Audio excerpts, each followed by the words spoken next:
Good evening. At this time, we'd like to convene the City Council meeting for June 27th, 2016. Would the clerk please call the roll? Councilmember Berman. Here. Mayor Burt. Here. Councilmember Du Bois. Councilmember Filseth. Councilmember Holman. Here. Councilmember Niss. Here. Vice Mayor Sharp. Here. Councilmember Schmidt. Here. Councilmember Wolbach. Here. 8 present. Thank you. And our first item is agenda changes, additions, or deletions. We have none, except to make sure the public knows that item number 20 is continued to June 28th, tomorrow evening. And our next item is City Manager comments. Mr. Keene. Thank you, Mr. Mayor. I just might add on the last point that you made is that the clerk's office and the staff worked pretty hard to get the word out to the public in advance of this meeting that item 20 was scheduled for tomorrow night. So hopefully everybody who's interested in that item comes tomorrow night. Edgewood Plaza, I did want to let the council know again that, the city continues to collect the fine of $1,000 per day due to the absence of a grocery store tenant at the Edgewood Plaza Shopping Center. And as you know, a grocery store was required as a public benefit under the Planned Community Zoning Ordinance for the shopping center in the initial tenant Fresh Market, which closed in March of 2015. We, at the staff level, we continue to talk to the developer, Sand Hill Properties, talked to them last week about their obligation to fill the space with a new grocery tenant. We've also spoken to the lead person on the real estate side at Fresh Market, who is seeking to assign their lease to a new operator. And I did want to share that both parties are saying they are close to a deal with one new grocery tenant. That is Lucky's Supermarkets is who they are negotiating with and who are interested in the space. We'll keep the council apprised as we learn more about the progress of negotiations and if we identify ways that the city might be able to help speed the process of getting a new grocery store in the space.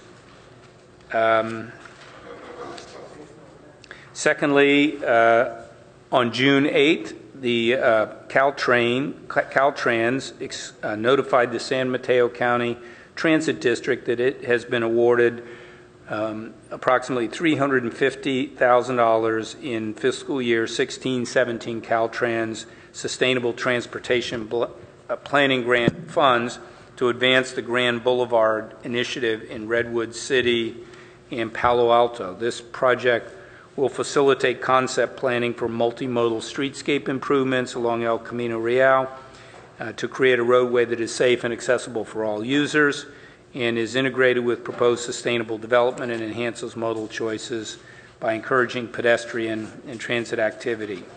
The El Camino Real corridor continues to be the location of a high proportion of collisions. In Santa Clara County, the roadway comprises about 0.5% of all streets, but it sees 6% of all bicycle and 5% of all pedestrian collisions within the county. And through a comprehensive public engagement process, this project will focus on 2 case study locations with high opportunities for improved multimodal safety and connectivity. The case segments include Redwood City between Maple Street and State Route 84, Palo Alto between Cambridge Avenue and Lambert Avenue, so a short section there.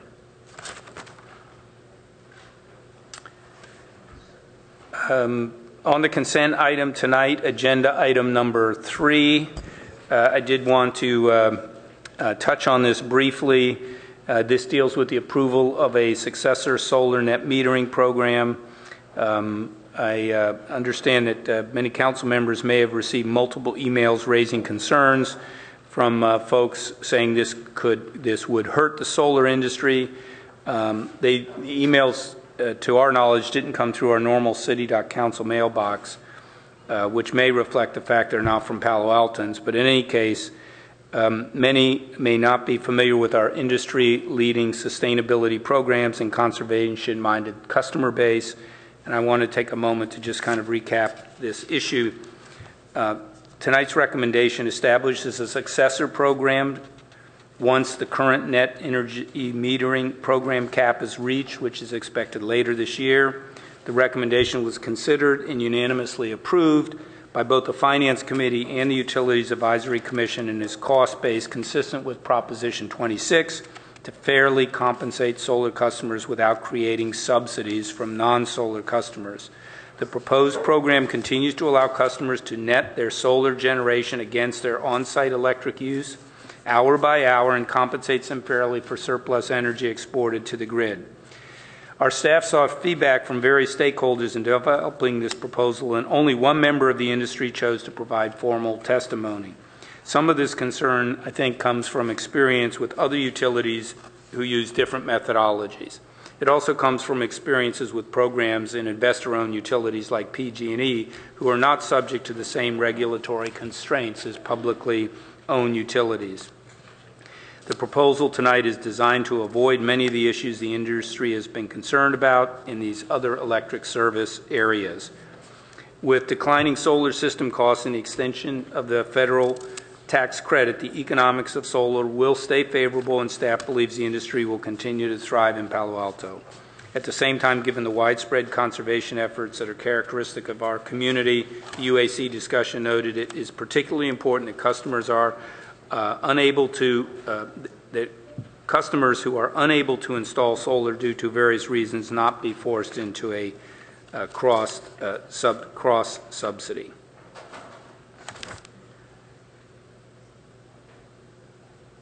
So that's all I have there. Let's see. I did want to share that we have deployed a fire engine to the large wildland fire in Kern County, and that was back on Friday. Engine 65, along with 4 other engines from Santa Clara County, deployed to the Erskine fire. As of today, the fire had burned 45,000 acres and destroyed over 200 structures. Our strike team consists of Captain Bill Dale, operator Mike Northrup, and firefighter Tom Yandell, and firefighter paramedic Tom Hamilton. Join Mayor Burt and the city's Office of Emergency Services and Community Emergency Service volunteers this Wednesday, January 29th, from 7 to 9 p.m. in the Adobe Room of Mitchell Park Community Center for a crime safety and emergency preparedness forum. Topics will include neighborhood watch, crime prevention preparedness, and steps to take before disaster and how to be prepared. The forum is free, but advanced registration is encouraged at epvolunteers@panneighborhoods.org. Once again, there is recognition for the Magical Bridge Playground, which, as you know, opened last year and has gained national attention for its innovative design, including from the White House and Michelle Obama's Let's Move campaign. It has now been recognized again in the Best of San Francisco magazine under the section called South of the City, which highlights the playgrounds designed to serve children with a range of physical and cognitive disabilities, excuse me. Almost finally, I did want to share that a couple of weeks ago, several of us were at the Alliance for Innovation Conference in St. Paul, Minnesota, where the city was recognized for outstanding achievement in local government innovation for its running government IT like a startup, which recognizes the work the IT department did to create the civic technology on the second floor of City Hall. And then last but not least, if you get to a lull in the meeting tonight, I thought you might have fun with this Viewmaster here. A friend of mine who is this 3D? Pardon me? You said 3D? Well, it's hard for me to see with these glasses. But anyway, this is it's a retro take on a very innovative approach. A friend of mine is the city manager of West Hollywood. It's promoting the future of parking is in West Hollywood. This is a fully automated garage at City Hall in West Hollywood. be sure to start it at start, flip through this, and you can take a look at it. Okay? That's all I have to report. Thank you. So our next item is oral communications, and we have 5 speaker cards. If anyone else wishes to speak, please come forward at this time, and we'll be closing off speaker cards shortly. Yes. Our first speaker is Palo Alto Free Press. Welcome.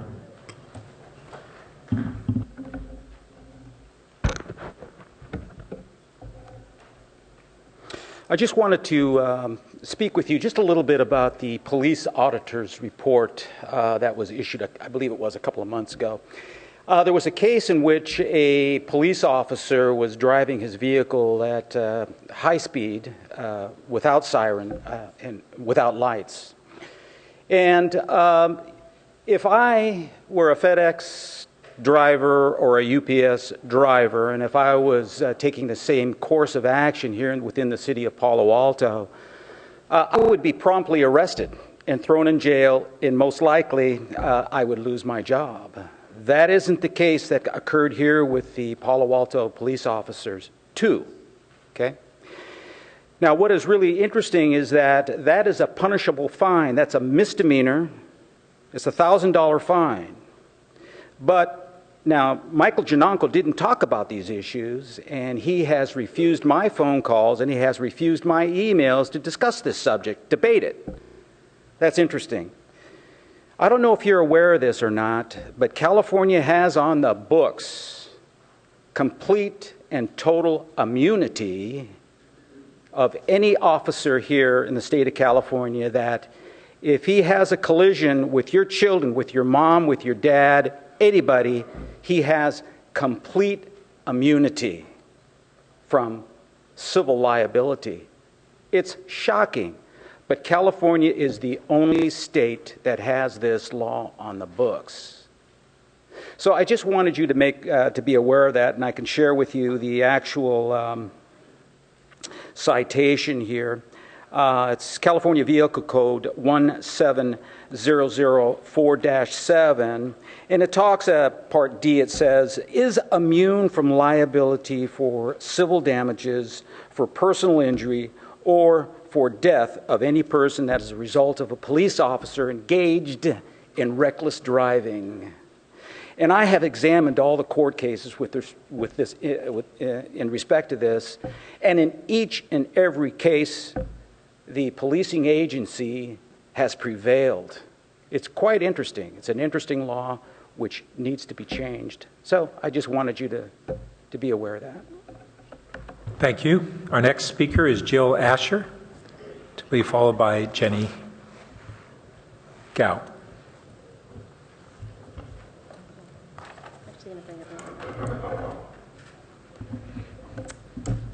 Hello. Come on up. Everyone's right here. I'm Jill Asher. I'm one of the co-founders of Magical Bridge Foundation. I'm also part of the founding team of the Palo Alto Magical Bridge Playground. I'm here tonight with 5 of our interns, all from Palo Alto, and we are here to announce a few things and to share some information about the playground. But first, we want to let you know that Magical Bridge Playground is being visited by people from all over the world interested in replicating a Magical Bridge Playground in their community. And that hopefully by the end of the summer, we are going to be announcing some of our neighboring communities are going to be bringing a Magical Bridge to their community as well.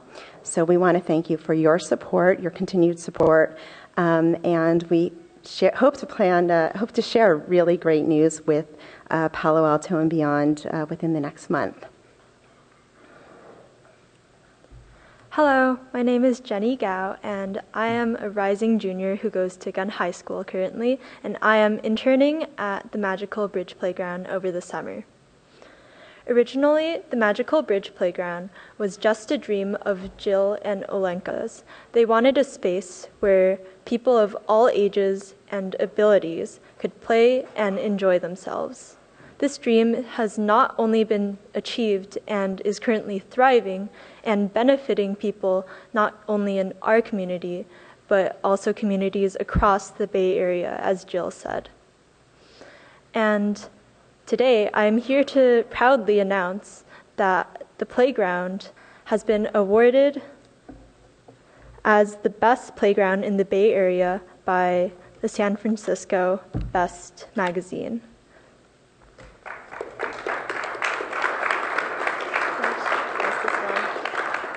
I'd like to pass this along so the city council members can see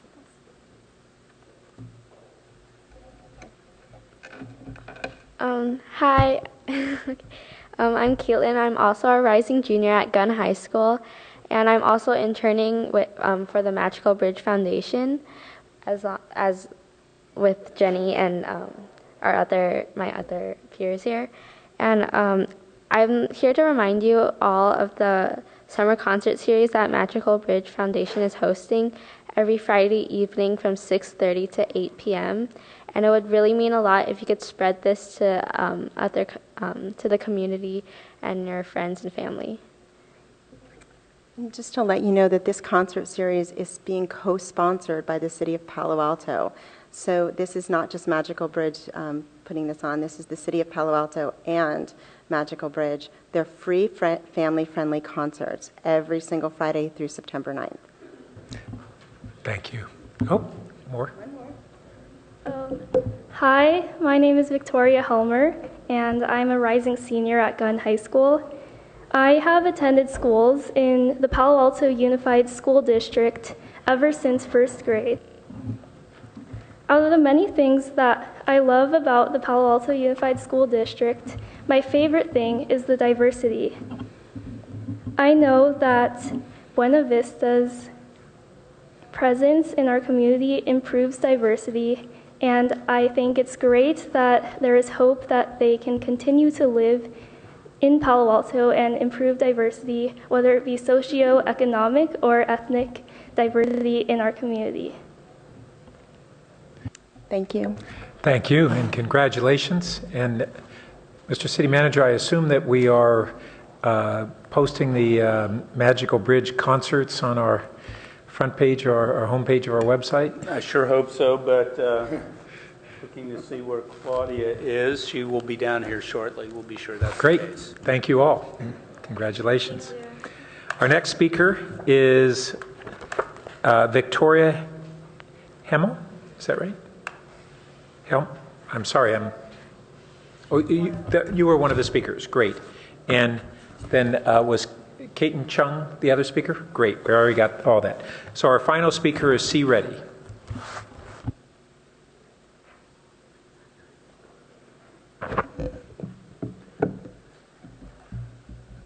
Mr. Mayor and City Council and citizens of Palo Alto and neighborhoods, I just want to thank the community, the city government, and the police department for having had a great experience having 60,000 people at the stadium. Seamless, just fun event over the weekend on Saturday night. It was a game one to one between LA and San Jose.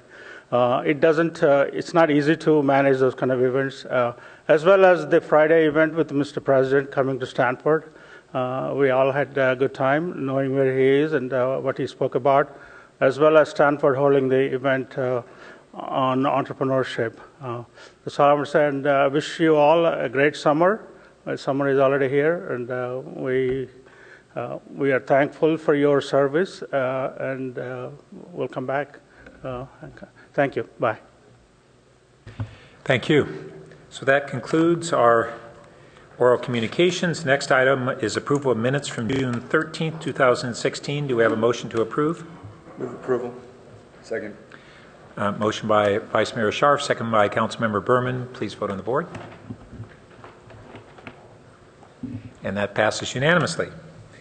And we now move on to the consent calendar. Councilmember Berman. So I move that we remove item 3 from the consent calendar. Second. All right, we have 3 council members, Berman, Scharf, and Nis, to remove number 3. Councilmember Holman. I'd like to remove item number 15, please. Second.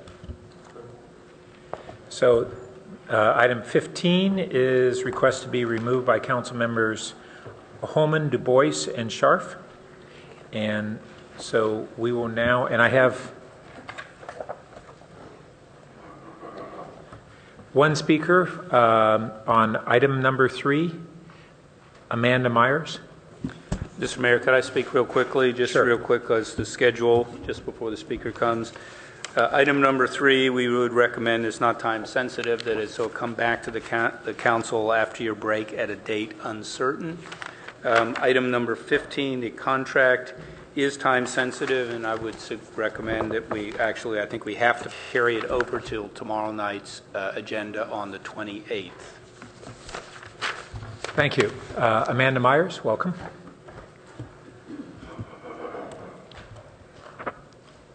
Hi, my name is Amanda Myers. I'm here to speak on behalf of Solar City. I'm also a resident of Palo Alto.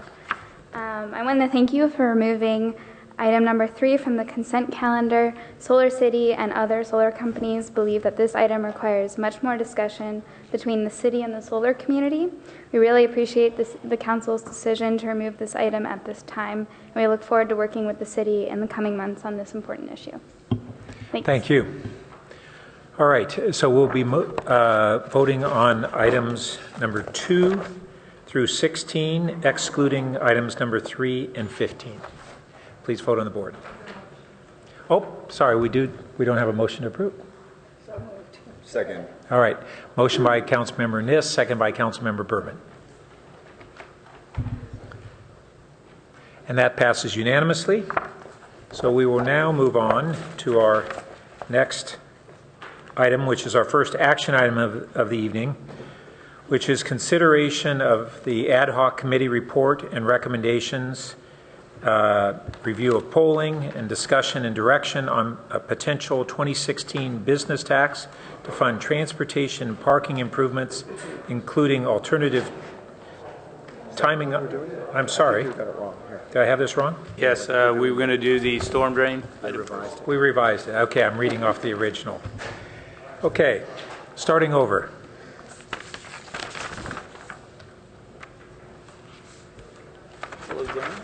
Congratulations. So, former item 21 is now our next item, which is review of recommendations from the Storm Drain Blue Ribbon Committee regarding future storm water management funding and request for council direction on whether to proceed with a Proposition 218 hearing and property owner ballot by mail to approve future stormwater management rates. This item was continued from June 16th of this year.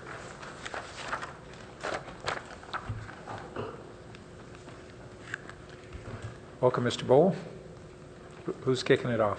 Thank you. Joe Teresi, our senior engineer for the storm drain program, will take the lead, and then he'll be helped by Claire Elliott, the vice chair, and Joe will introduce her, and she'll actually give part of the presentation. Peter Druckmeyer could not make it. Child duties prevented him tonight, and he sends his regrets. Good evening. I'm Joe Teresi, Senior Engineer, Public Works, and I'll be walking through the presentation with you. So this is an outline of what we'll be talking about this evening. I'll give you some background. We'll talk about the specifics of the Blue Ribbon Committee's fee recommendations as well as their other related recommendations. We'll talk about the implementation schedule for moving forward with a ballot measure and the staff recommendations for council action. So in terms of background, the Storm Drainage Fund was first created in 1989 as an independent enterprise fund. Prior to that time, very little was being done in the area of storm drainage, and what was being done was funded in the general fund. 1989 was around the same time where all of the stormwater regulations for stormwater quality protection came into play, so that was one of the big impetuses for creating the enterprise fund. Back then, the fee was $4.25 per month for a typical single-family residential parcel. And up until 1996, the City Council had the unilateral ability to set rates for the Storm Drainage Fund. However, in 1996, with the passage of Proposition 218 on the California ballot, that was changed, and the fee was only able to be changed with a property owner ballot measure. In 2005, we did take a measure forward to our residents with a ballot by mail to all property owners. It was successful. The fee at that time was initially increased to $10 a month for a typical single-family parcel, with the provision that the council could elect to increase that rate on an annual basis based on the rate of local inflation, with a maximum inflation, or with the maximum adjustment rate of 6% per year. The measure was set to fund a set of 7 high-priority storm drain capital improvement projects that have been completed or are about to be completed.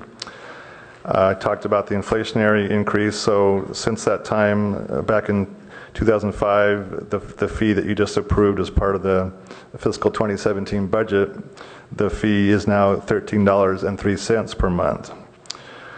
Also, according to the provisions of the ballot measure, that rate is going to sunset on June 1st of next year, and unless a new fee structure is approved by property owners, the rate will revert back to that original $4.25 per month. These are some examples of some of the projects that we've completed using the funding from the storm drainage fee. The upper left is our San Francisco Creek stormwater pump station, which discharges the stormwater from a large area of northeast Palo Alto. On the upper right is an example of some of our pipeline work. This is excavation for a new box culvert that was installed on Channing Avenue. And then the lower 2 photos are taken from Southgate, where we're showing some of the innovative measures that were put into that particular project, namely the crosswalks that were constructed with pervious pavers on the left, and then on the right, one of the bio-retention planters that receives and infiltrates and filters the runoff before it goes into the storm drain. So in your packet, you have the report from the Blue Ribbon Committee, and their recommendations on fees are broken into 2 parts. The first part is what they call the base element, and these are the things that are the more routine, ongoing things that need to continue on a permanent basis, and they include maintenance of the system, stormwater quality protection, compliance with regulatory requirements. So the cost of funding those ongoing permanent programs is set at $6.62 per month. And the Blue Ribbon Committee suggests that, as in the past, that the council have the ability to increase that rate on an annual basis at the rate of CPI or 6%, whichever is less. And one important element of the base is that the committee felt that since this is an ongoing permanent program that needs permanent funding, that they suggest that this portion of the fee not sunset and therefore be permanent. So that's the $6.62 component of the new fee as proposed. The second part is the project element, which has features in it that have a finite life that would be undertaken over the 15 years of the new fee if it were implemented. And that would be to pay for the construction of 16 high priority capital improvement projects. There's annual funding for what's called green stormwater infrastructure, which I'll talk a little bit more about, and Claire Elliott will also elaborate on her slides. There's $154,000 per year set aside for incentive projects, which is money that would be given out in the form of rebates to residents and commercial property owners to implement green measures on their own properties, and it would help to fund that. We have $500,000 per year for storm drain repair and rehabilitation. And also recommended in the report is that we maintain a minimum reserve balance of $1.5 million. This is one of the funds that there is no council policy on reserves, so this is the recommendation of the committee. So this part of the package totals $703 per month and would also have the annual escalator. And this portion, since it's for a finite set of work, would have a sunset in 15 years in fiscal 2032. Now you might ask why we need to do more projects. These photos that I'm shown here are examples of some of the street flooding issues that continue with our storm drain system. Now I don't want to confuse this with creek flooding, which is much more severe and is being undertaken as a separate operation by our JPA. But even from our storm drain system, it's not adequate to convey the runoff from a 10-year storm, and when we get those larger storms, we end up with this flooding locally at intersections and sections of streets, which causes nuisance, which causes traffic safety issues, and is something that we would like to alleviate.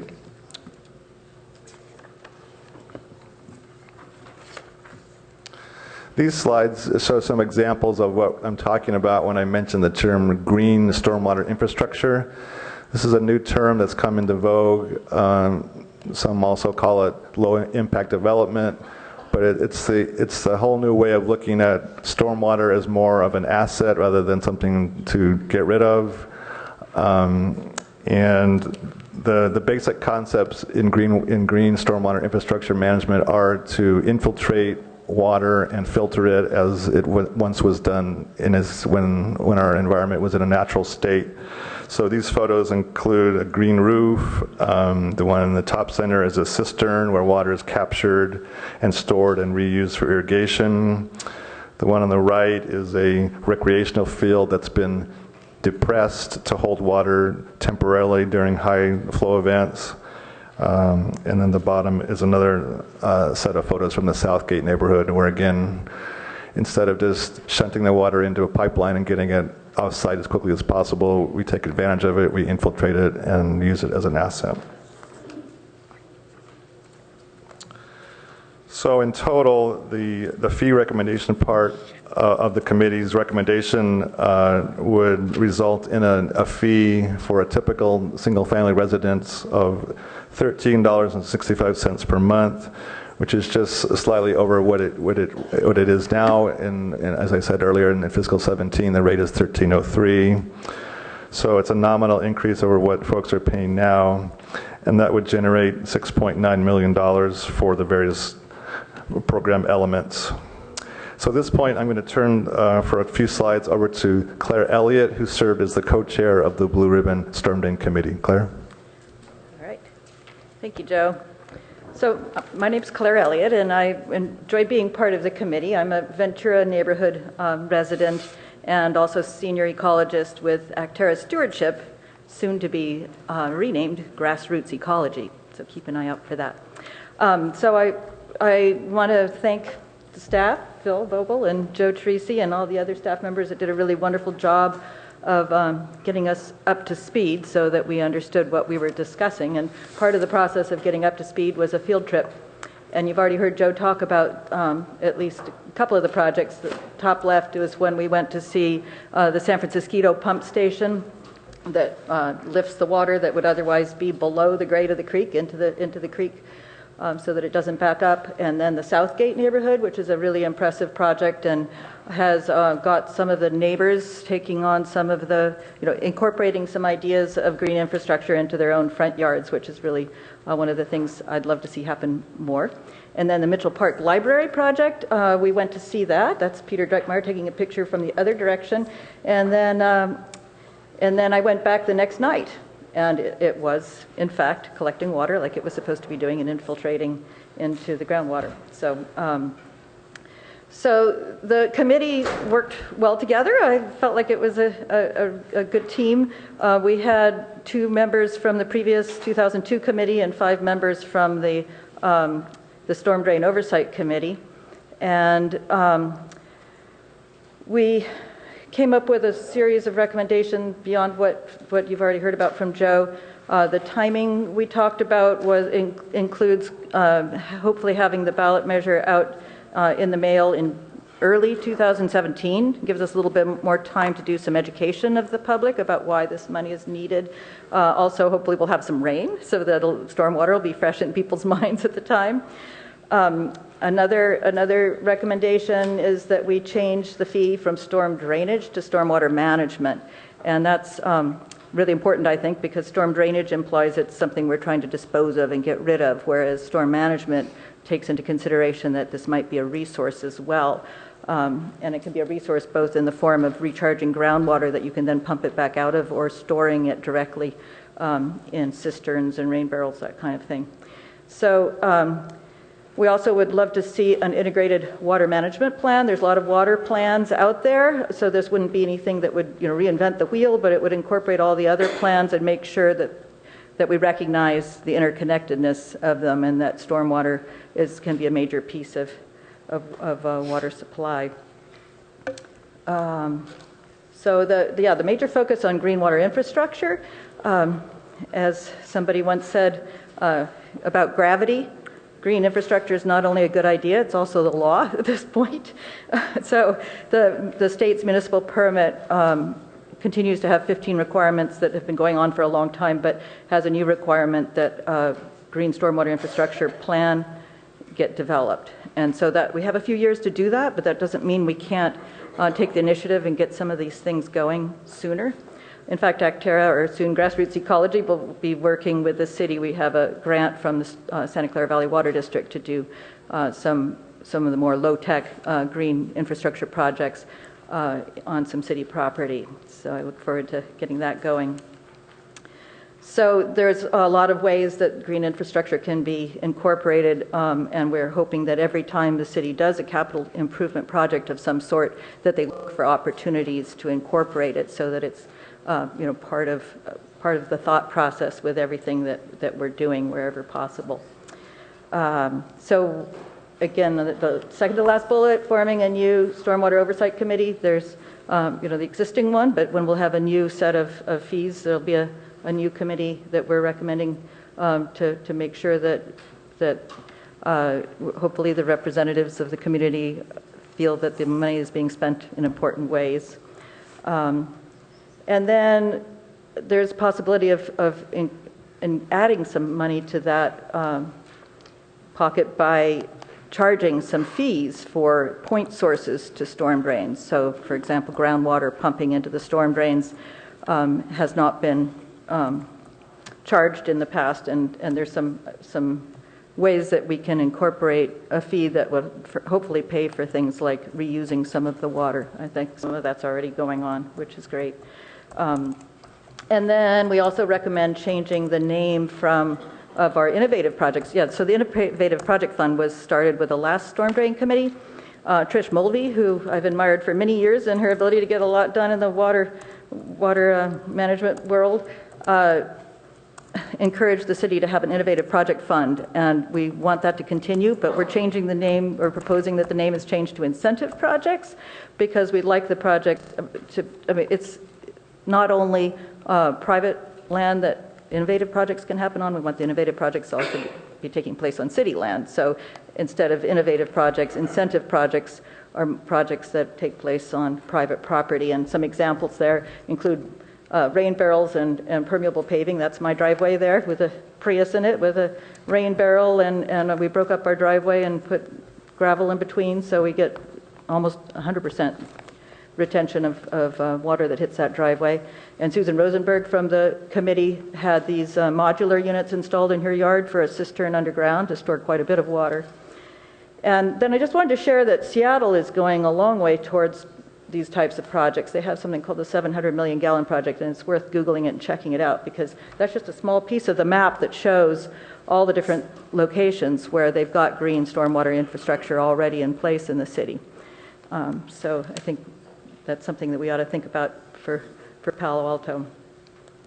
So yeah, that's the extent of my comments, and I will turn it back to Joe for going over the schedule and next steps.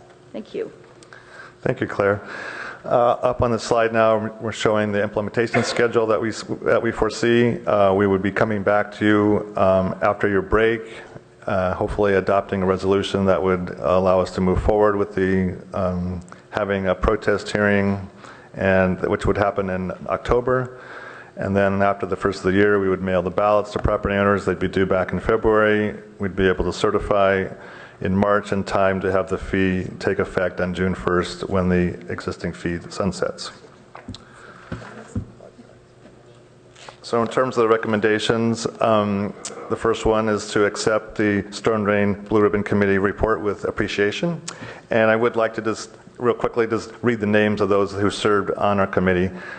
Norm Beamer, David Bauer, Nancy Clark, Peter Dreckmeyer, Susan Rosenberg, Bob Winslow, Claire Elliott, Stephanie McGraw, Hal Mickelson, and Richard Whaley. Secondly, we'd like direction from council to proceed with the Prop 218 ballot by mail process to gain property owner approval of the fees as recommended in recommendations 1 and 2 of the committee's report, and then as well to direct staff to implement the other recommendations that were contained in the Blue Ribbon Committee's report. So with that, we're here to answer questions and take it from there. Thank you. Do we have any technical questions, or should we proceed to 3 members of the public who have comments? I'll go ahead. All right, our first speaker is Keith Barrett, to be followed by Esther Nagenda. Welcome. Well, there's a presentation. So thank you very much for taking the time to hear our comments. I'm going to comment primarily on the point source discharge fee, and I'll provide you with some information. So let's see. You're very familiar with the Storm Drain Fund. The only point I want to emphasize in this slide is that there are no fees for point discharges now, and that these point discharges are extremely significant. These, some of you have seen a slide like this before. This is estimated calendar year 2015 data. The blue on the far left is the estimated amount of water that went into the storm drains from all streets for the entire year. It's approximately 20 million cubic feet. The number in the center one, which is kind of orange, is the total from R1 residences. That's based on 16,408 residences at 1 ERU. All of these numbers are based on the actual measured rainfall at the Rinconada weather station for calendar year 2015, which was 7.77 inches. 1 ERU is 2,500 square feet per definition. And if you multiply that by 16,408, you get that number. The city street number, there's roughly 200 miles of city streets, and they're roughly, most of them are about 30 feet wide, gutter to gutter. And the final one on the right is the estimated amount of point discharge from basement dewatering alone. The estimates from the city last year was that dewatering was 8 to 10 million gallons per basement. There were 14 basements. You do the arithmetic, use 9 million gallons. That's the number you get, which is also just slightly under 20 million. It's like 19 million cubic feet. Now we have some actual measurements on basement dewatering this year from the first site that the city measures the water that was pumped from the ground per the new regulations. That site is 736 Garland. They started pumping April 1st. I believe that they will stop pumping tomorrow is the information that I have.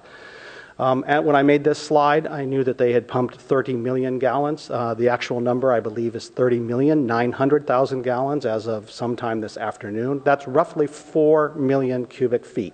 4 million cubic feet is 20% of all stormwater from all of the streets for the entire year of 2015. It is a very large amount of water. It's also 15% of the stormwater estimated from all residences for the entire year of 2015. It undoes a lot of green infrastructure recharge, in my humble opinion. Now let's look at the actual amounts.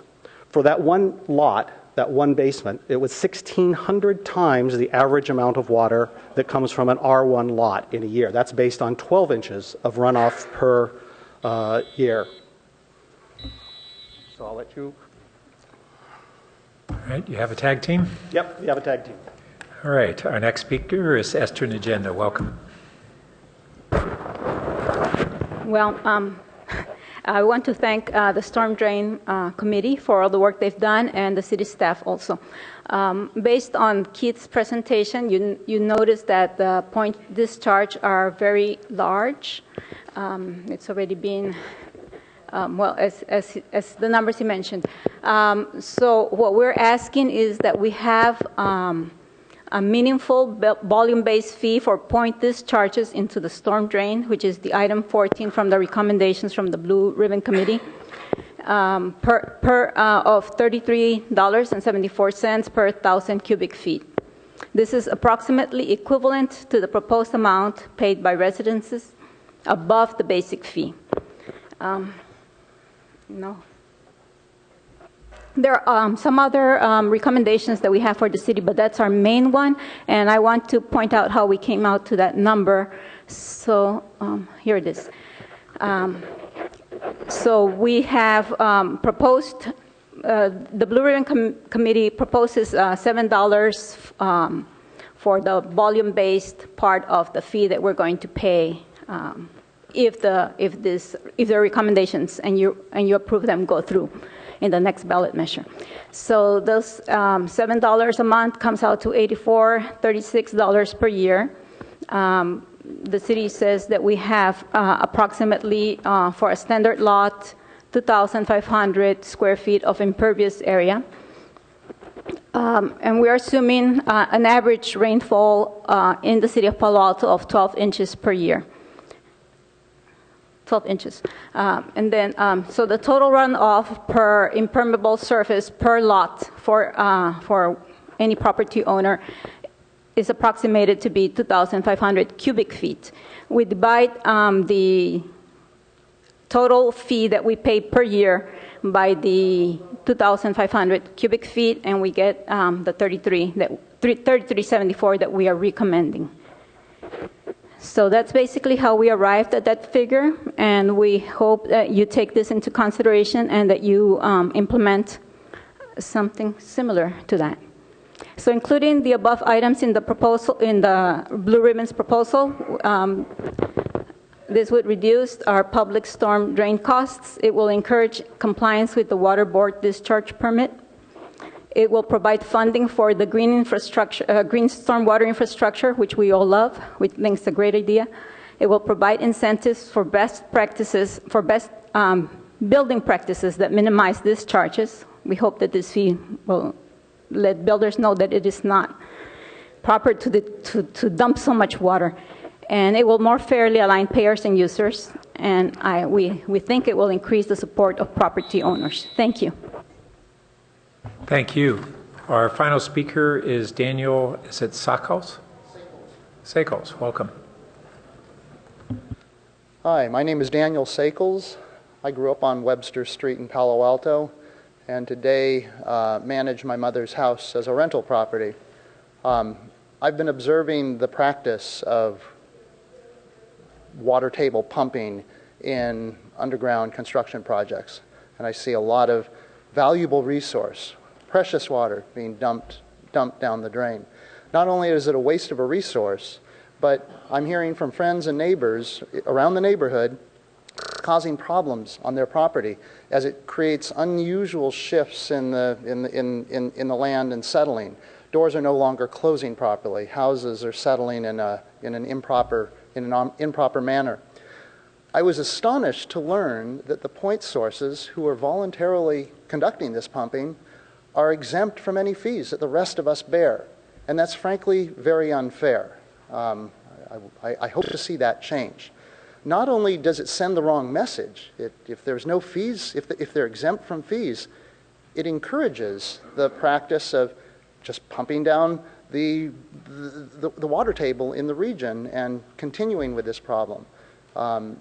These individual point sources should be paying their fair share to use the storm drain utility just like the rest of us. And the argument that this is an unused utility in the summertime, I feel is hogwash. It's like any other utility. You pay your share. With global warming, the argument that it's unused in the summertime may also be changing. We have data that supports that as well as we start seeing more rainfall in the summertime in other places. That's all. Thank you. Thank you. So that concludes our public comments. And returning to the council, I just want to remind us that staff's asked us to do two things here: to review and accept the report from the Storm Drain Blue Ribbon Committee, and second, then to provide guidance to staff on whether to proceed with a Prop 218 protest hearing and property owner ballot by mail to approve future stormwater management rates.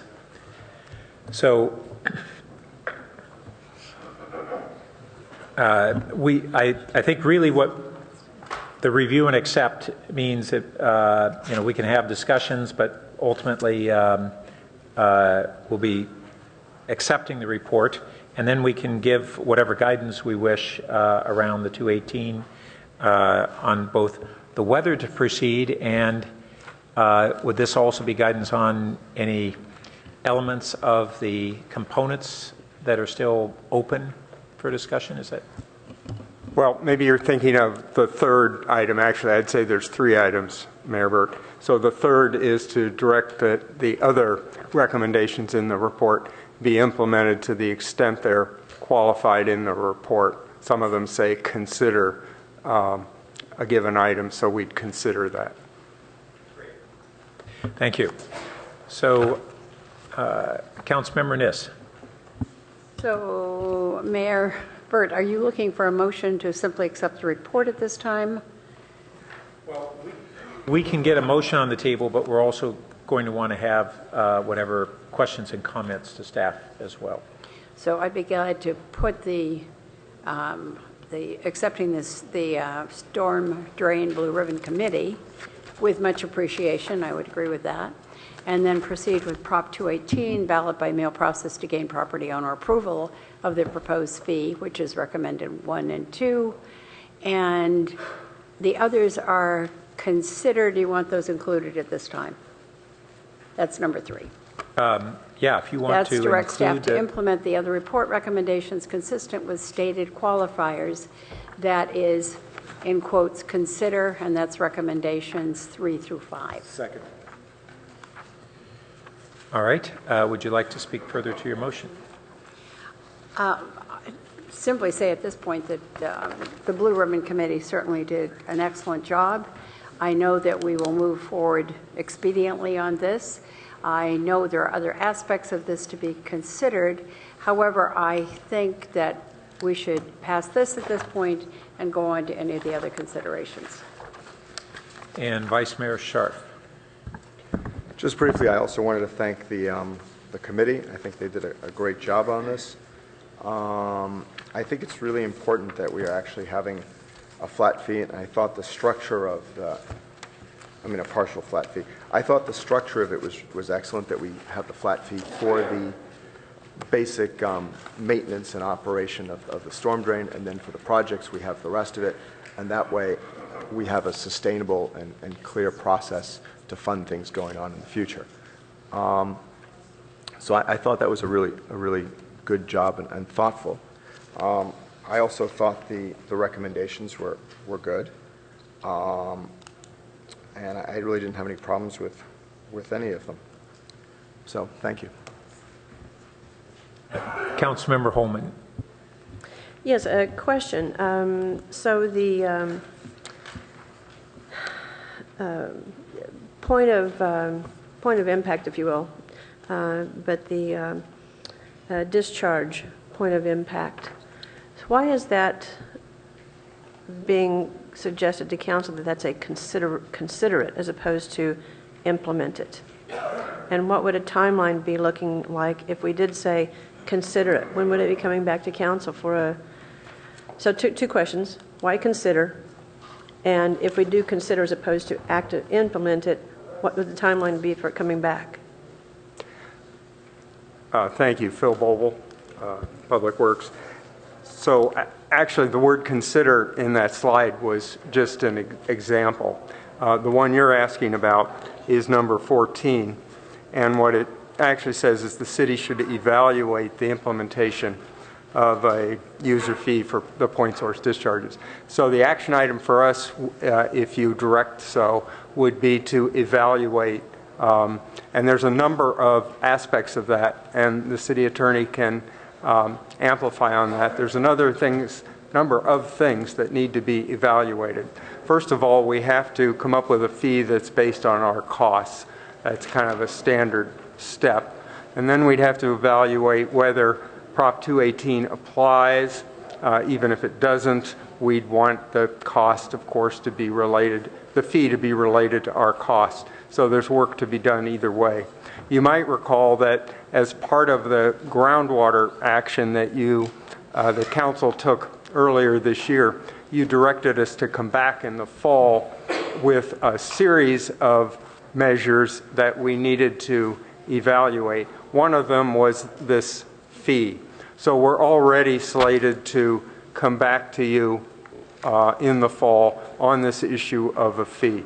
And that would be the time frame we'd suggest here, without putting too fine a point on it, would be this fall to come back with you with more information about the fee, possibly telling you that we would need longer to fully evaluate it, quite possibly telling you that, because it is a complex issue. There are several possible bases for the fee.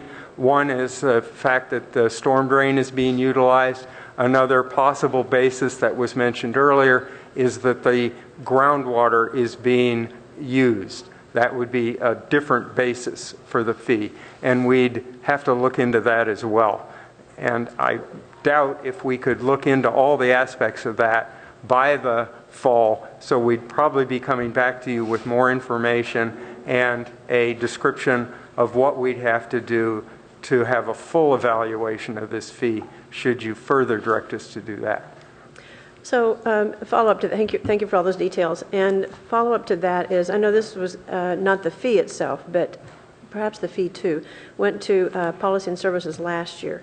And there were a couple, if not three, conversations about it there, but also about impacts, not financial necessarily in nature, but also the impacts on neighboring properties, on trees, and da-da-da-da. So are you thinking of bringing that back, would be in the fall as well, in companion with the possible fee structure? Well, we're not necessarily thinking that would be at the exact same time. That the impacts is a slightly different situation. So let me remind you that we have moved forward in requiring the applicant to do a certain amount of analysis for groundwater pumping.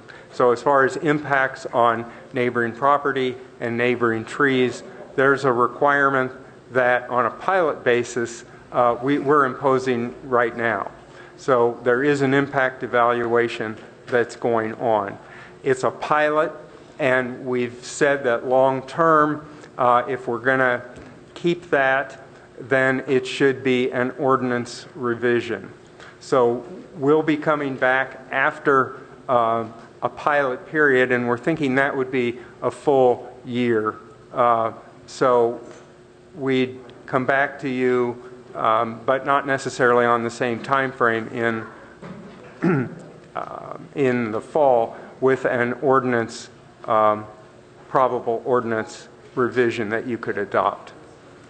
But I think that will be later. That will be in 17 before we'll have a proposed ordinance based on our pilot year. So, I mean, I think the staff at the table know I have great regard for each one of you, and at the same time, I find the timeline for this more than frustrating. This has been a years-long issue with members of the community who've spoken up about this. It came to Planning Commission, where there wasn't that much concern, but some serious concern about it too. So I don't know what we can do to try to to try to better prioritize this. We did have our committee of the whole meeting, but this is a major consideration, and it's very frustrating that it's creeping along as opposed to flowing, if you'll pardon any references there. If I could defend us a little bit there. I'm not trying to attack anybody. It's just you understand my frustration there. Well, with respect to the impact analysis, let me emphasize that we are implementing that. So folks proposing basements have to analyze the impacts of their actions. So although it's a pilot, we are implementing it.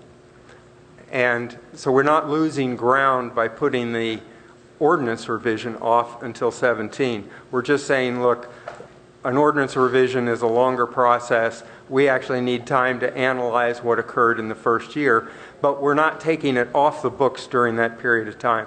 So the impact analysis, that was one of the measures you did adopt, we're implementing now. The thing that isn't implemented now is the fee structure.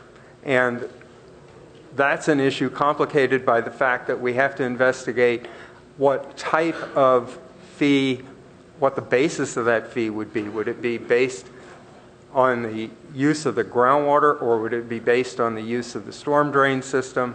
If either one of those two or something else, how do we cost it out? There's a lot to look into there. I know there is a lot, and just one last thing, and I'll pass it along here, is I appreciate what you are doing in the localized and single property evaluation.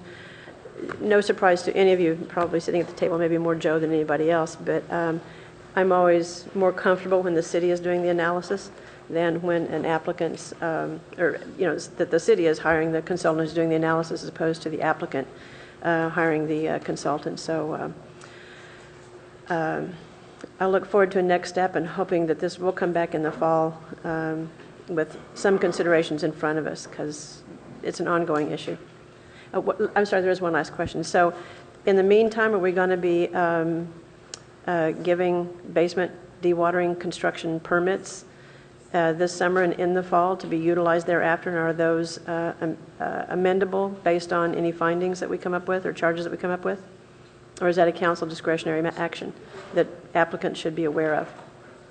Yeah, with respect to the impacts, we're requiring those now prior to permit issuance, and we'll continue to do that.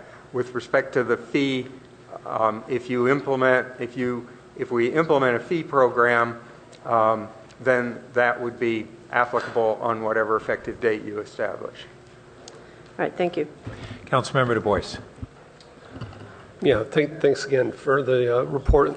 Was a great list of recommendations. I had a couple of questions. So we're splitting this fee into essentially two fees. Would the mail-in ballot measure need to have those separate? Will they be separate fees on the ballot? I might defer to the city attorney, but I don't think they would be separate fees, but I think it would need to be made clear that a portion of the fee would sunset and a portion would not. I mean, but okay. I don't know that it would need to be cited as two separate fees. Yeah, I agree with that. We'll have to look at the exact format of the ballot, but I agree with Mr. Teresi that we just need to make clear to property owners that one is an ongoing fee and the other will sunset. Yeah, I don't think we want to be in a situation where one passed and one didn't, right? And are we able to highlight on the ballot that it's essentially a 60-cent increase overall? I mean, again, you split it, so it may look a little large as a separate fee, but it's not that big a change from where we are today, right? So I think that the time frame that the staff went over will allow us to come back to council with some more specifics as to what the ballot would actually look like. We haven't quite gotten that far. The staff's working with the Blue Ribbon Committee and putting together the various projects and coming with this set of substantive recommendations, and I think that is our next item. If you wanted to see the ballot that was used in 2005, it's in your packet. It's relatively short and concise, but yeah, it's just a concern, and it sounds like it's premature, but that we present it in a way that looks reasonable. And I also wanted to comment on the point source discharge fee.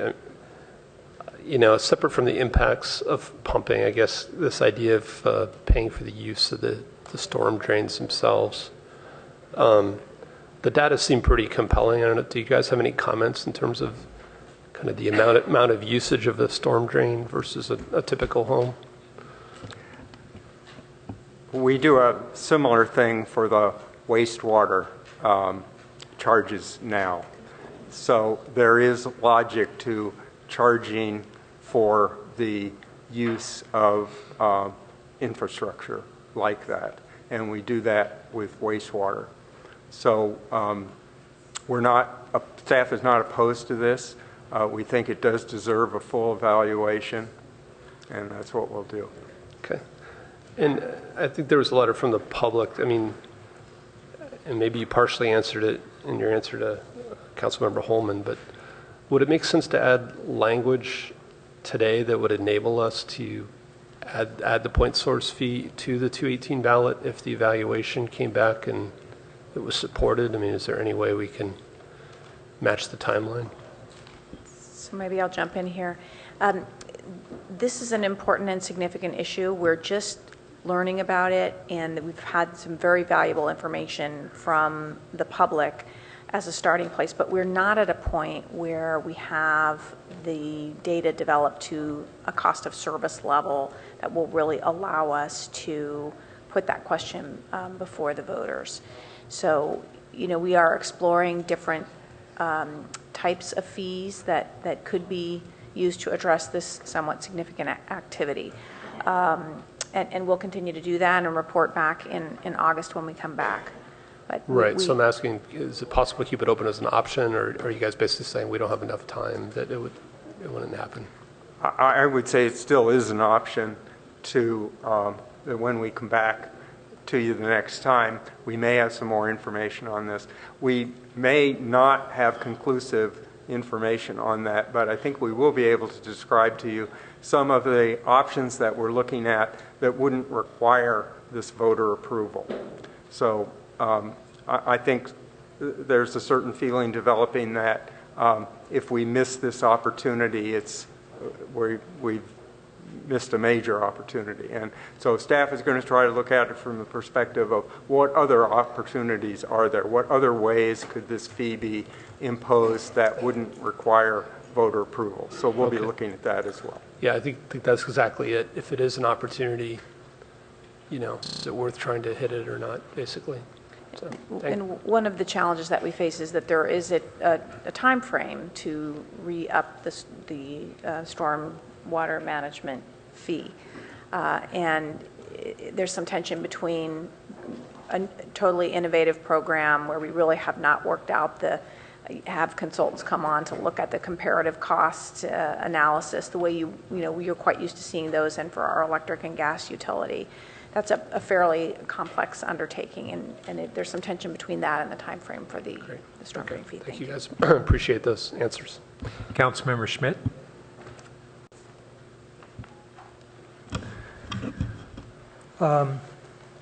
Thanks to the committee and to staff and the work that's been done over the last years in finishing up everything we've accomplished.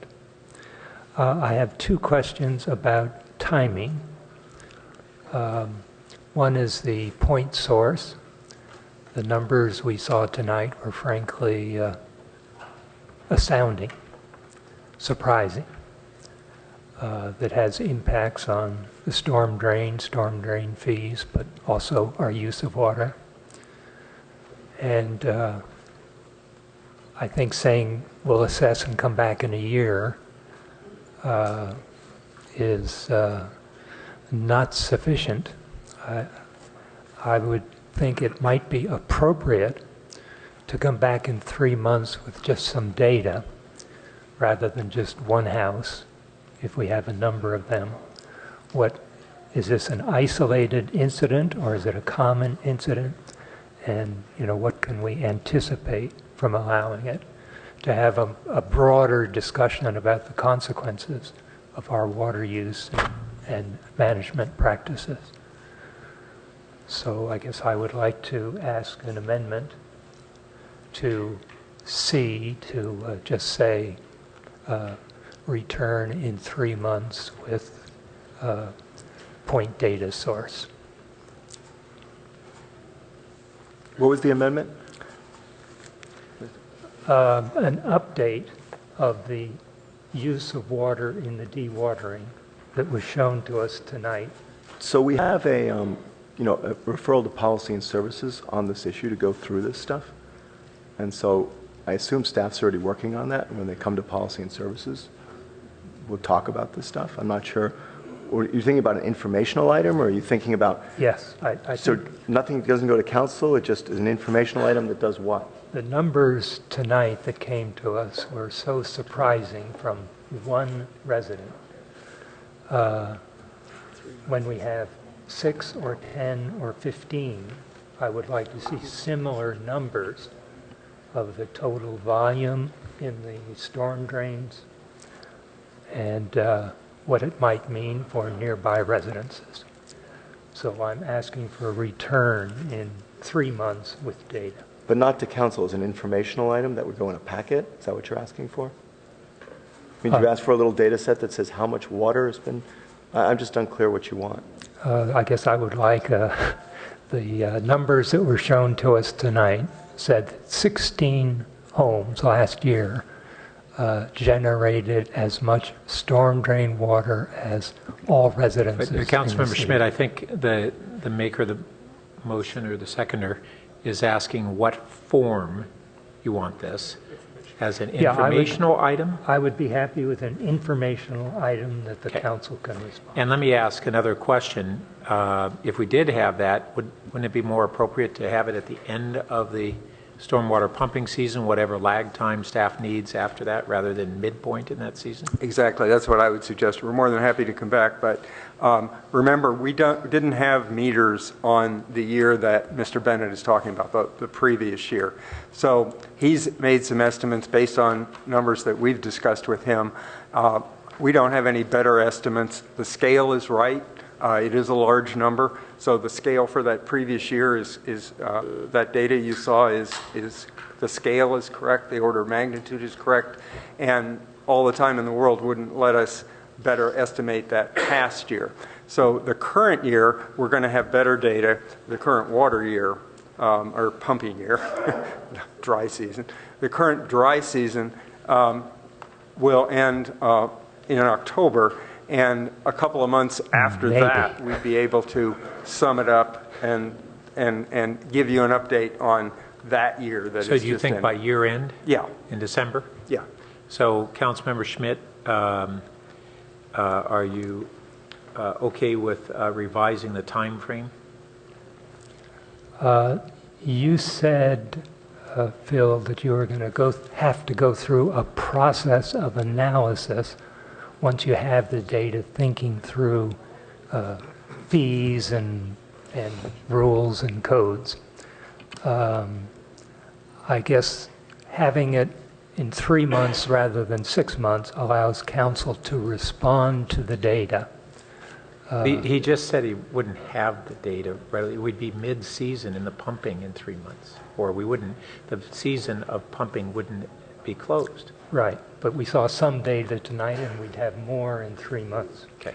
The numbers were so astounding. Okay, so I guess the maker is sticking with the 3 months. Is that acceptable? So, no, it's not. I would just suggest we do it in December, and I would be fine if we return an informational item in December.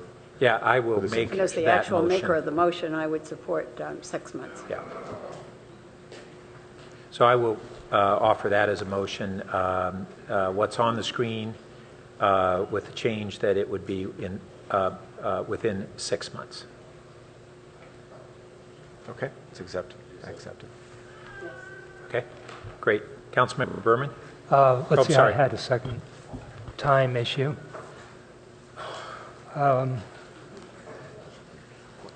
We are completing the 2005 storm drain.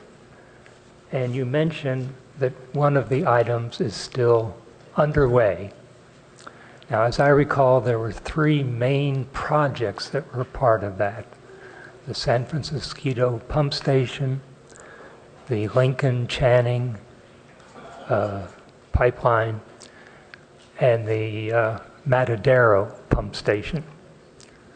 Now, the Lincoln Channing and the San Francisco were more complicated than we first thought, and the overages on those were substantial, came to 25% of the total capital spending. And the Matadero will be done in 2017, part of it in 2018. Has the contract for the Matadero pump station been awarded? Okay, I'll answer that in 2 parts. First of all, there were actually 7 projects that were included in the 2005 ballot measure, and the Matadero pump station project is the final one. The project is almost completely designed, so all the funding for the design has been in place, and the funding and the actual design we're at the 90% level. So I would anticipate coming back to council in September for an award of the construction contract, and the work will take about a year. So the work on the project will be completed by October of 2017 and in place. So we don't have for the following rainy season. We don't have the bids in yet. So my question is there enough funding to complete the project under the... I believe so, but until we get the bids, I can't answer that with 100% certainty, but I believe so, yes. And as I look through the spending on the new storm drain fees, it does not have any flexibility for finishing projects.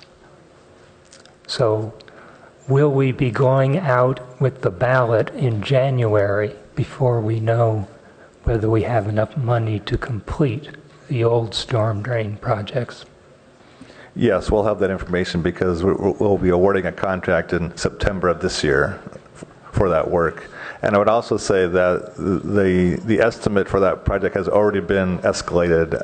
And I think in the original 2005 estimate was about $3 million. It's now been adjusted to $6 million. So it's already a large amount of money has already been added to that project to ensure that we'll be able to complete it. So under the old funding, we do have enough if the cost does come out at $6 million.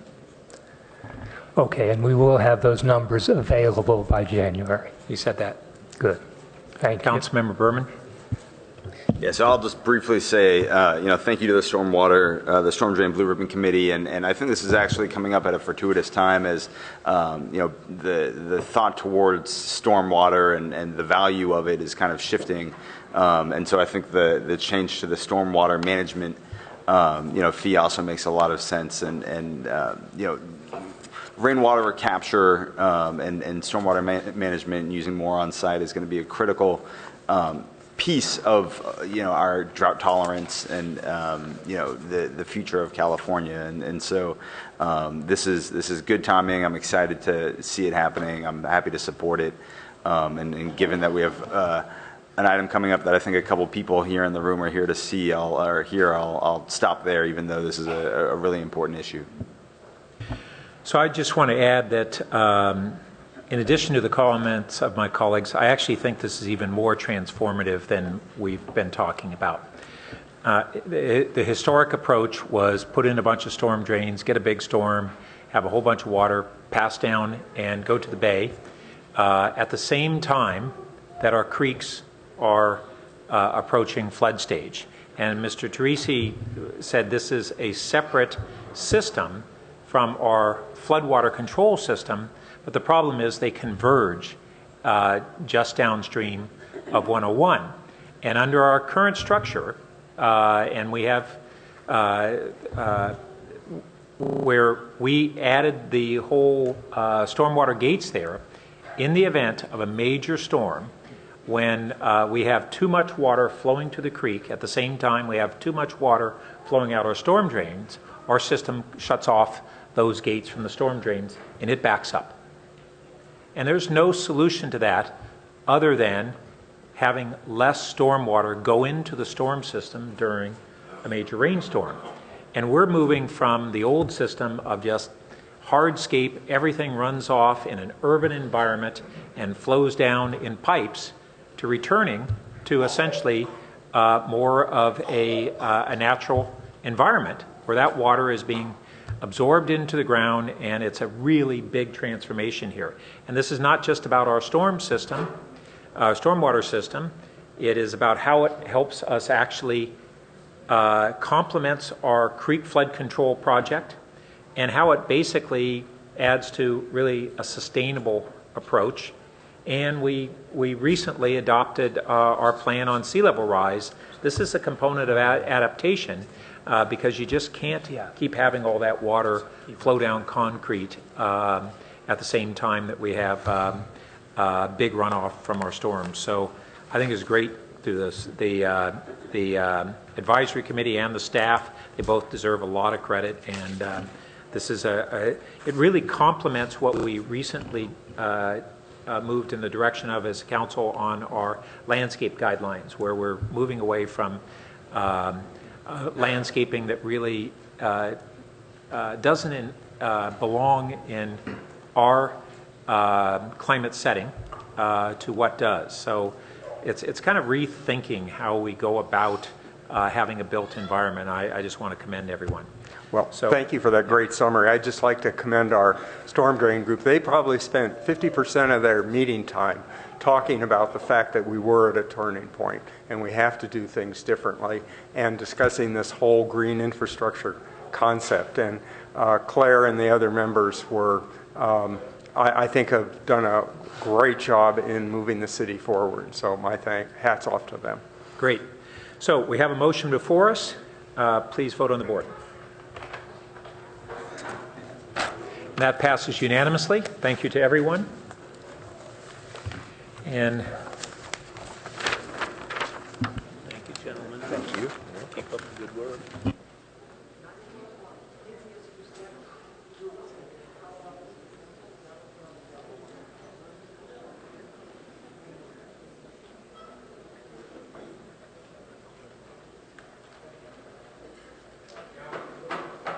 oops, excuse me, we now get to move on to item 18. I don't know if anybody's here for this.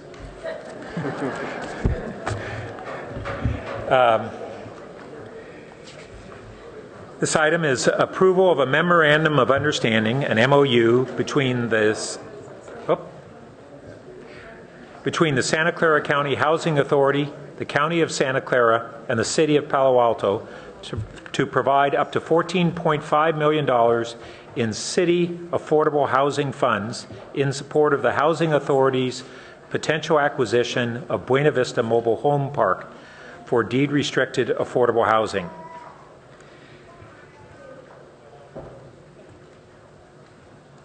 And who will launch this from the city side? Thank you, Mayor Burt. City Attorney Molly Stump. I'll be very brief. You have many honored guests here who I know want to speak to the item, residents of the Buena Vista Park and elected officials and other governmental representatives who will want to speak with you as well. Before you tonight is an MOU that's been negotiated at the staff level and approved by the county, and it is before the Housing Authority, I believe, tomorrow night for their consideration.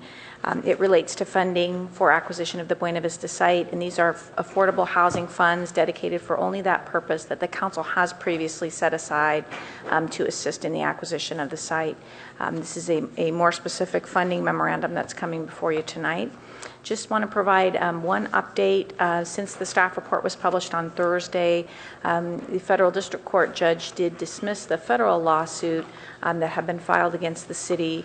And then this afternoon, we did receive a notice that the petitioner in that matter, the owner of the site, will be appealing that to the Ninth Circuit.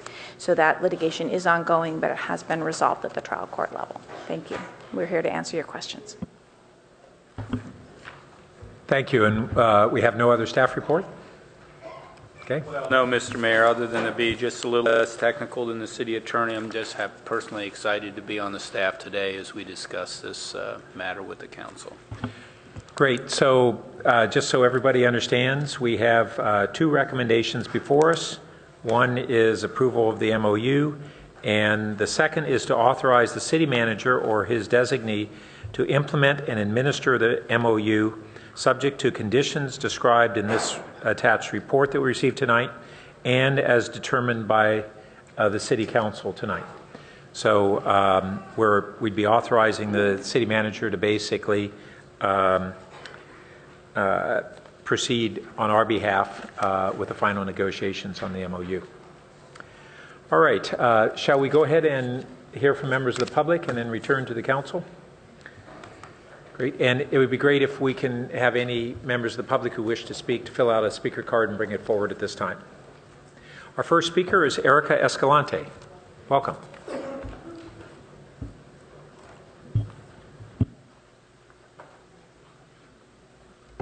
Good evening, Mayor, council members. Erica Escalante, President of Buena Vista Mobile Home Park Residents Association here. We've been here many times before to ask for your support. You know our story. You've heard from us, the residents, our children, and from our supporters. In the last 4 years, almost 4 years, it's been very difficult for all of us emotionally. It's been quite the journey to simply remain in our homes. And I'm sure it's been difficult for you too as decision makers. Buena Vista has presented you with a challenge greater than saving 400 residents from displacement, but addressing the issue of the lack of much needed affordable housing. I'd also like to thank you for your continued support from day one, and I'm here to ask you to please vote yes on the new plan as it stands to save Buena Vista and preserve 117 units of affordable housing. If I can have all the residents of Buena Vista and supporters please stand up.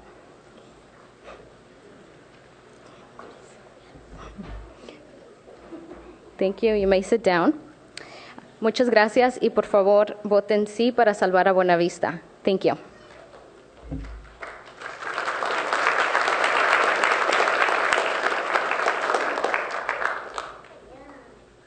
Our next speaker is Bruce Ives, to be followed by Winter Dellenbach. Mayor Burt, members of the council, good evening. My name is Bruce Ives. I'm the CEO of Life Moves, formerly known as Envision Shelter Network. We operate 17 facilities across Santa Clara and San Mateo counties, working to return homeless families and individuals to stable housing and self-sufficiency. And we proudly claim the drop-in center at the Opportunity Services Center in Palo Alto among them, and the Hotel de Zinc, which is a rotating faith-based shelter that rotates through churches in the Palo Alto area. 9 of our facilities are large shelters. 6 of those serve homeless families. So we know a little bit about serving homeless families. And we know it only works well when there's a true collaboration between our clients, our staff, and our community partners. We also know that the best way to solve homelessness in our community is to prevent homelessness in our community.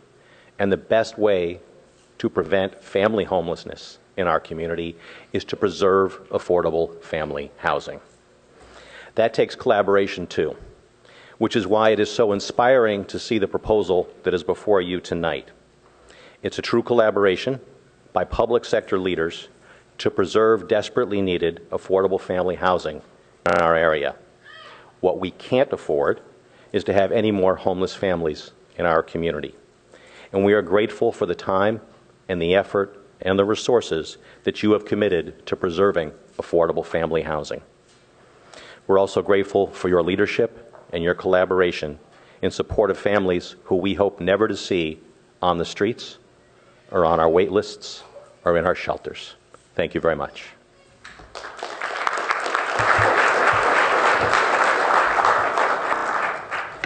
Greetings, Mayor. I'm sorry if I might, Winter, before you begin. So I certainly appreciate, we all do, the support that everyone has here. We try to encourage members of the audience to neither applaud nor boo so that everybody feels a safe environment, but we certainly respect the support that's here tonight. Winter Dellenbach. Greetings, Mayor Burt and council members. Tonight I'm representing Friends of Buena Vista. In the days since the plan before you was first announced, more Palo Alto and Stanford residents have asked to join Friends of Buena Vista than in any comparable period of time in the nearly 4-year history of Friends. To me, this indicates support in our community is growing even stronger than it was before, and goodness knows it was strong enough. We have people in all neighborhoods of Palo Alto and at Stanford that have joined Friends of Buena Vista in the last 4 years, and their support, along with residents of Buena Vista, has been steadfast every step of the way. It's deep, it's strong, it's committed, and it is absolutely determined. We are relying on each of you, and I am looking you right in the eye as I go down this bench tonight, to take this next step. And I am here tonight to aid you in that resolve, because we're here to help. We're here with you. That's what support means. You are not alone. We feel we have got your back. I have here in my hand a petition.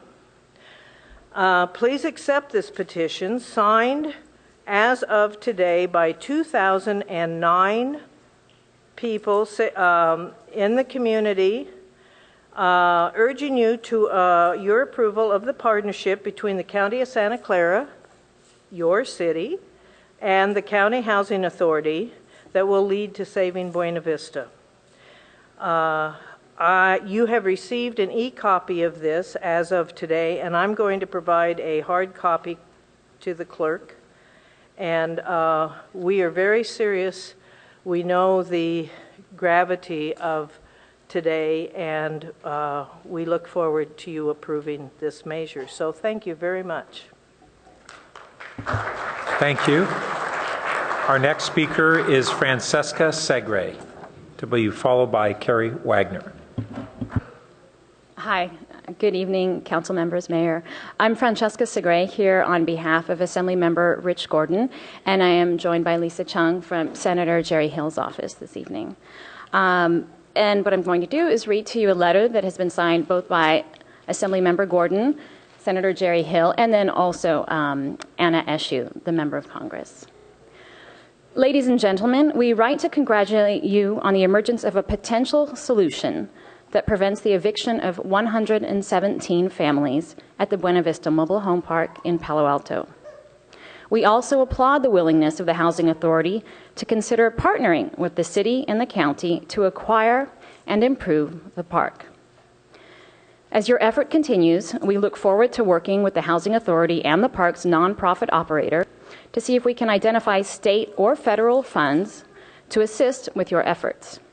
We're pleased that you are proceeding down a path that permits 400 residents to stay in their homes, preserves and improves 117 units of affordable housing for the community, and ensures that the current property owners receive full and fair market value for the property. Thank you on behalf of Anna Eshoo, Jerry Hill, and Richard Gordon. Thank you. Thank you. Our next speaker is Carrie Wagner, to be followed by Erwin Morton. Hi, I'm Carrie Wagner, VP Leadership for the Palo Alto Council of PTAs. Our president, Susan Usman, couldn't be here tonight. The PTA Council is the umbrella organization for all 17 school PTAs in the Palo Alto Unified School District. We voted in January 2013 to support the residents of Buena Vista. And I'd like to thank school board members Heidi Emberling and Terry Godfrey for coming tonight to support Buena Vista. I'd like to read a letter from our president, Susan Usman, which was published in the San Jose Mercury last week.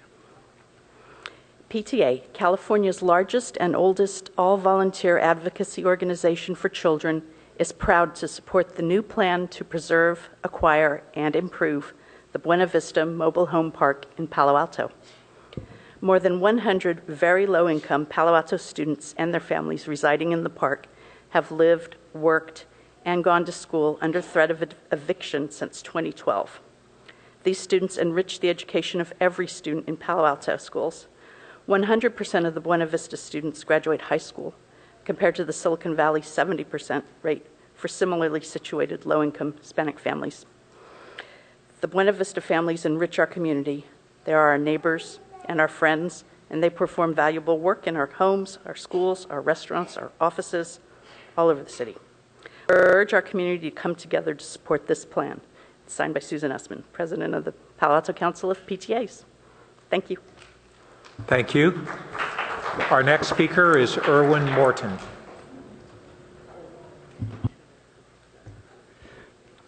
Mr. Mayor, members of the council, my name is Erwin Morton.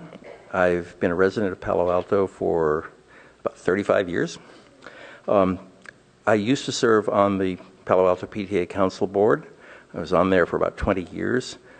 Not there now, but I'm here today as a vice president of the 6th District PTA, which is the umbrella PTA organization that serves, well, it serves and supports Palo Alto Council, 7 other councils, 220 schools in 4 counties. And like the Palo Alto PTA Council, we voted some time ago to support the efforts to keep the residents in Palo Alto in their community. You all know that PTA is not about housing or land use. Some of you may know that we're not about schools either. We're actually about kids, not just your kids and my kids, but our 9.2 million kids. And that's what brings us here today. More than 100 of our kids are in danger of losing their homes, their community, their friends, and their schools. Again, these are our kids and a special community that takes extraordinary care of them. So we thank you deeply for your ongoing efforts to keep our kids in their homes and their community, in our community, and we encourage you to support the 2 motions on the table. Thank you very much. Thank you. Our next speaker is Sibel Lovuolo Brushman. Welcome. That's Bushan. So congratulations on the successful resolution of the lawsuit. And I just want to thank you all for your participation, as well as County Supervisor Joe Simidian and the Board of Supervisors and Winter Dellenbach and the residents, Erica Escalante, everybody who's worked so hard here. And just, it's astounding. It's a wonderful, wonderful day. And the only thing I like further to say, without my glasses so I can read my writing, is that this vote is, I think it's amazing. I think it is, we're turning a corner in our culture to where we're going to human values. So thank you, and I'm pretty sure you're going to all vote the right way. Thank you very much. Thank you. Our next speaker is Litzy Indergant.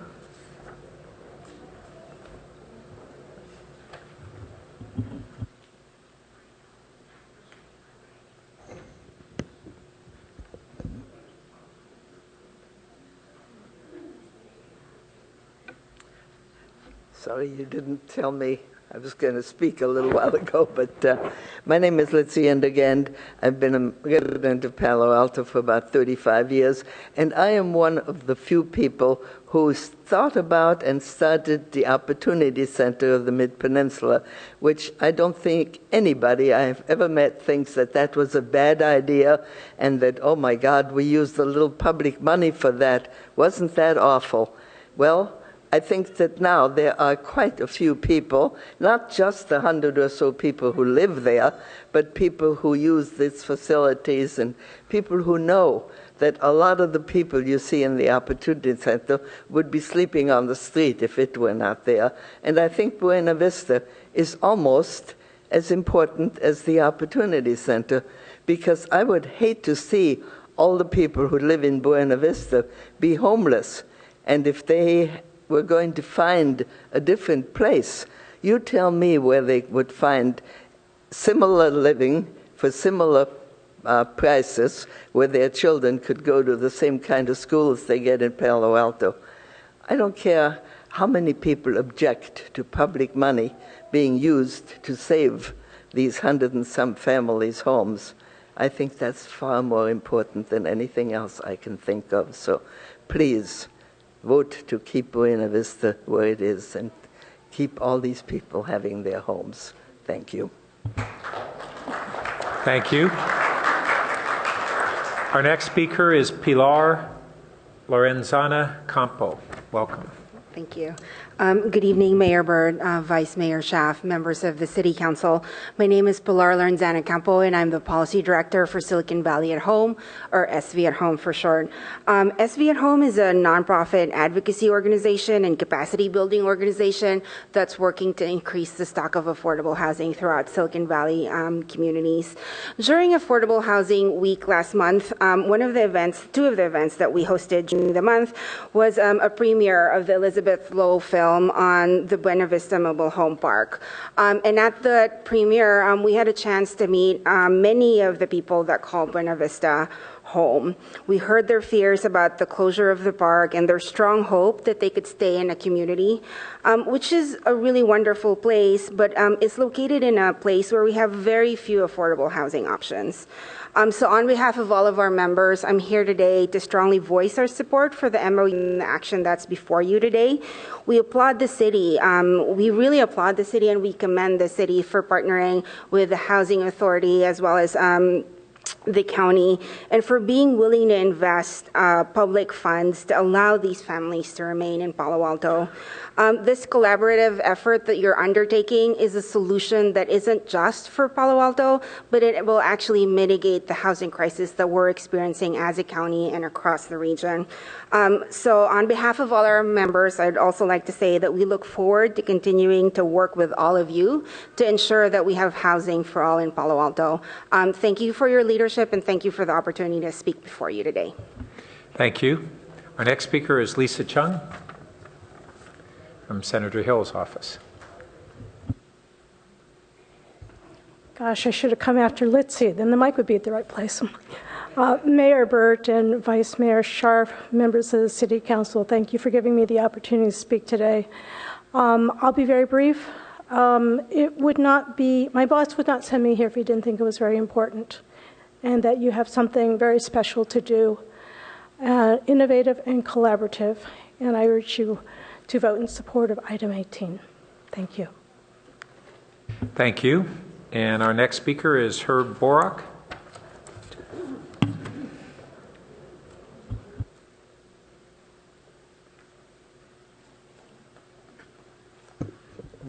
Mayor Burton, council members, you have at places a letter from me that expresses the concern that I have previously expressed of fees collected from commercial and industrial development being used for a part of the $14.5 million.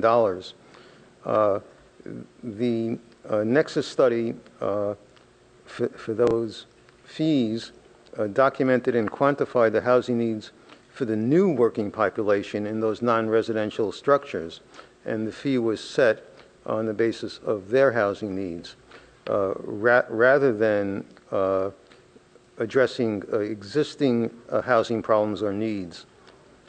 And my concern is that since I believe that use of the fees is not possible based upon the Nexus study, that the use of those fees would then be subject to a challenge from some developer of non-residential property, and they say we shouldn't be collecting those fees anymore because they're not being used in the proper way. And passing a resolution or a new Nexus study after the fact does not justify the use of those fees that were collected under a different Nexus study.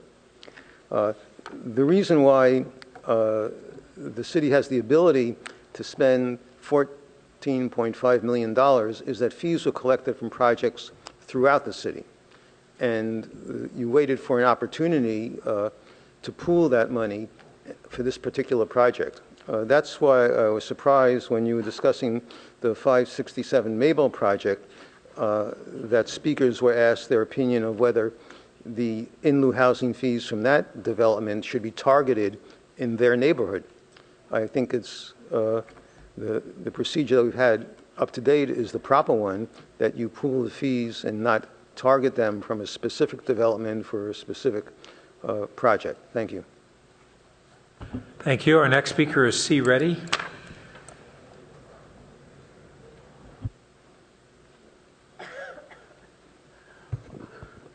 Thank you for the opportunity. I will be very short.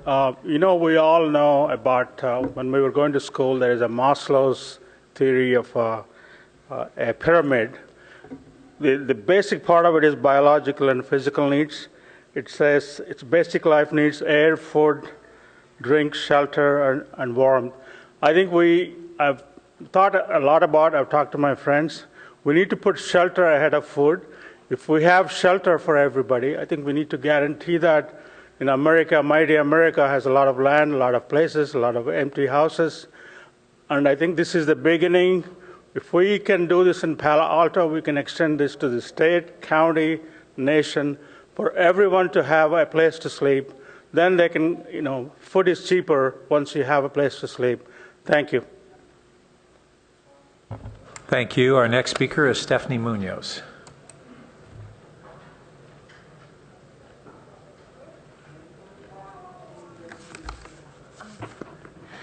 Good evening, Mayor Burt and council members.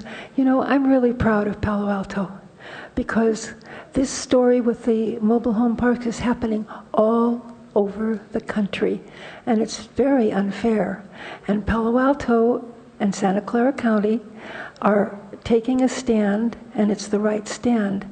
But you get a little bonus. All these people out here, they're not just poor souls. They are entrepreneurs. They are showing you that there is a way that everybody can have a house.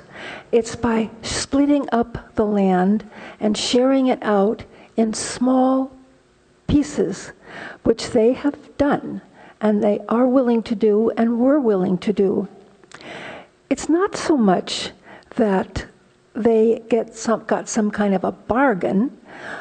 All these, for how many acres for over 100 people? It's like 25 to an acre. Any land in Los Altos Hills or Beverly Hills or wherever, if you can put 25 houses on it, it would be worth a lot more than having only one mansion on it. And I think that there's a movement on, and this council is going to study it, about encouraging small houses. They didn't want to do that back in the 50s and the 40s, or when they put up Palo Alto. They wanted Palo Alto to look like a really prepossessing town, with like the one in the Cathedral Basic Readers. Okay, that's a nice idea. But when we got industrialized, when we accepted all that industry, then we had a need for workers, and workers are never going to make as much as managers, never. So they've shown us a way that people can have a decent place to live just by sharing the land. But you have to permit it. You have to be willing to let them have little pieces of land to put their little houses on. And I hope you do, and thank you very, very much. Thank you. And our final speaker is Vicki Vinker.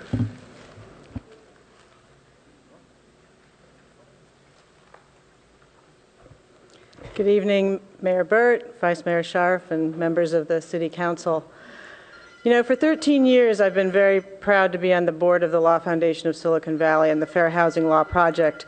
And the residents of the Buena Vista Mobile Home Park have given me 400 reasons to be even prouder of it. But I'm not speaking tonight on their behalf. I'm speaking on my own behalf as a resident of the city of Palo Alto. And I want to thank Supervisor Smidian, Mayor Burt, Mayor Holman, and others who have worked to bring this potential partnership to us. And I strongly urge you to support it. It's something very important to me personally as a resident that we maintain this source of affordable housing in our communities, and that we be good neighbors. and that we have the good neighbors in the Buena Vista Mobile Home Park stay in our community and continue to be in our schools and continue to be in our workforce right here in our midst. I think it's an important asset to this community, and I hope you'll vote for this. Thank you. Thank you. So that concludes our public comments, and we'll now return to the council for discussion and action. Councilmember Holman. Are you perchance ready for a motion as well? Sure.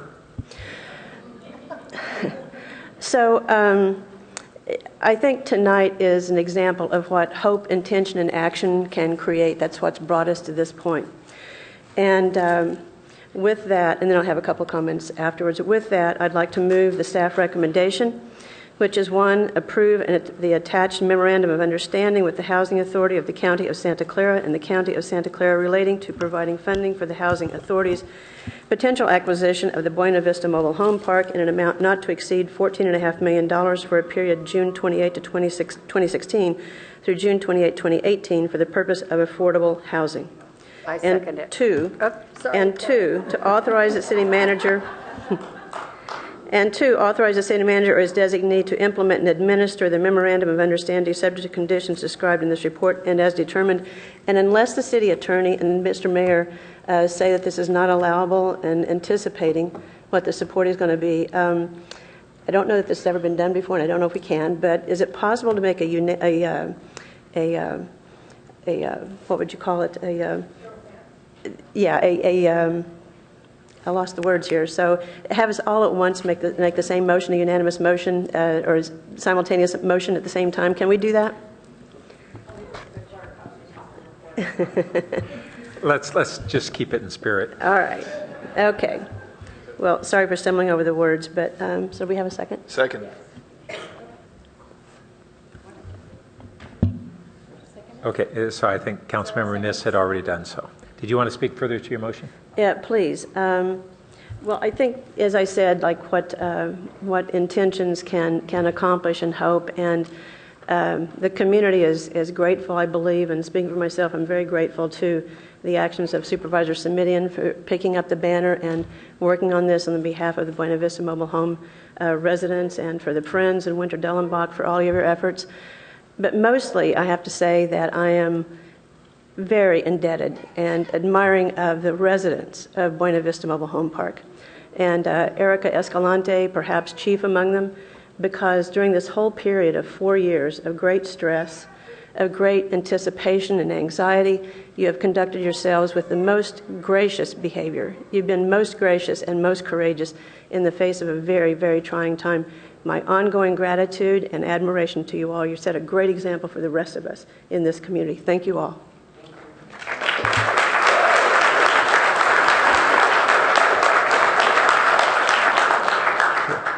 Councilmember Niss. So if I certainly agree with Karen, but could I do a little show and tell? If you are the parent or an aunt or whatever of a child who is going to school in Palo Alto and you're here, would you stand up? Yes. Are you all standing? Truly stand. Come on. Okay, would you now take a look around, because these people are your neighbors. They are supporting each other tonight. They've turned up with these wonderful yellow stickers. I'm incredibly impressed, and I hope you'll give yourselves an enormous round of applause. Terrific. And I think what you're hearing tonight is it really is a thrill for us to be able to vote for this motion and to go forth with this incredible kind of process that has taken place. And I want to particularly thank Pat and Karen as well, who've been very involved with this. Winter's around here somewhere extremely involved. But more than that, if you don't mind, I'd like to call out my former colleague, who has been like a dog with a bone for a couple of years. So, Joe, maybe you should take a special bow, if you don't mind, tonight.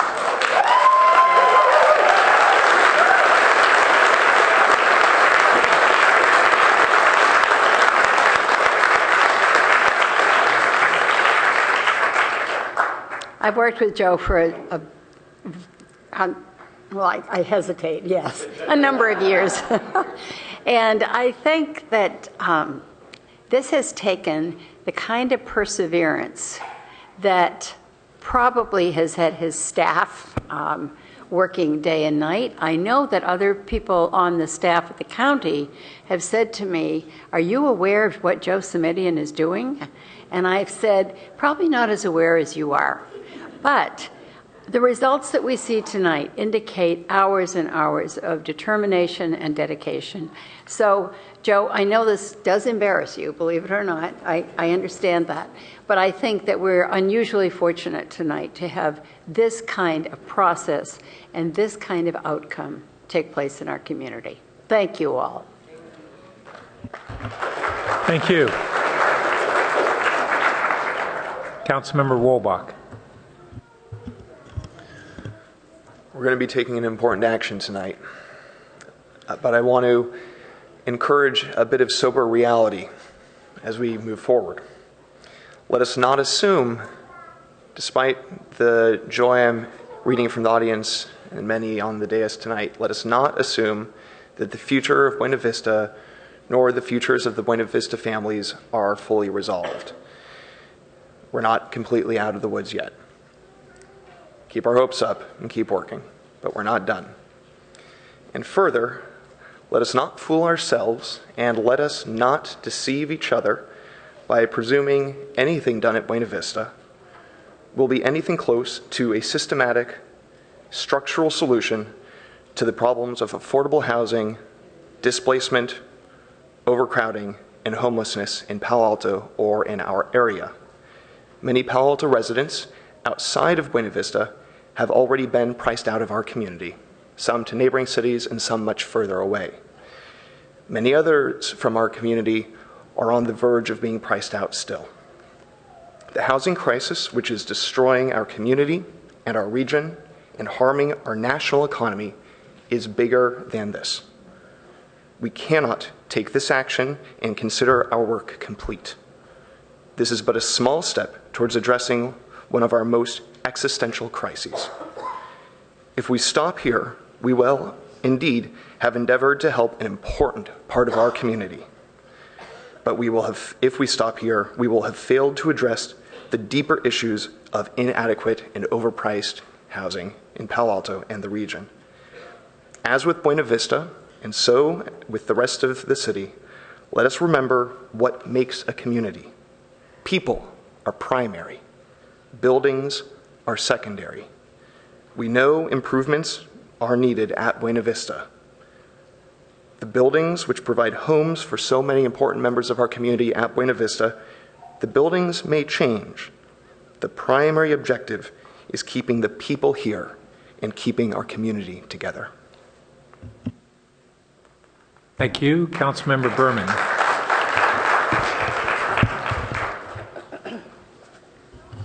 Well, this has been quite the process. It's almost like a mystery novel with lots of different twists and turns, and I'd be lying if I said that I was expecting this solution to almost come out of thin air when I heard about it a couple of weeks ago. And it just goes to show that if you fight and if you stay optimistic and if you keep trying, you never know what solutions will turn up. I'm pretty sure soon after I got elected in November of 2012, the first meeting I had was with Winter Dellenbach and Don Barr at Printers Cafe on Cal Ave to tell me about this situation that was happening at the Buena Vista Mobile Home Park. And I remember that because it was right before, I think, the last vacation I took, and Winter gave me tips on Thailand.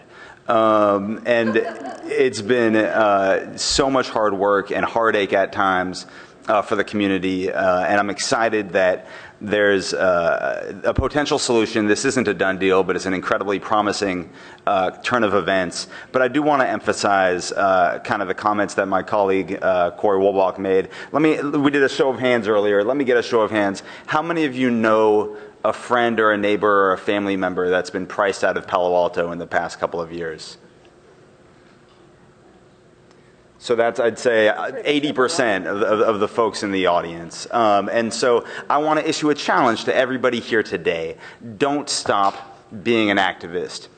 Don't stop coming to council meetings. Don't stop supporting affordable housing. Don't stop supporting housing, because it's going to take housing of all costs to help us to maintain the amazing community that we have and the amazing region that we have in the Bay Area. We have a housing crisis, and I'll be honest, Palo Alto historically has been good at affordable housing, but we haven't been good recently. I'm the liaison to the Palo Alto Housing Corporation, now Palo Alto Housing.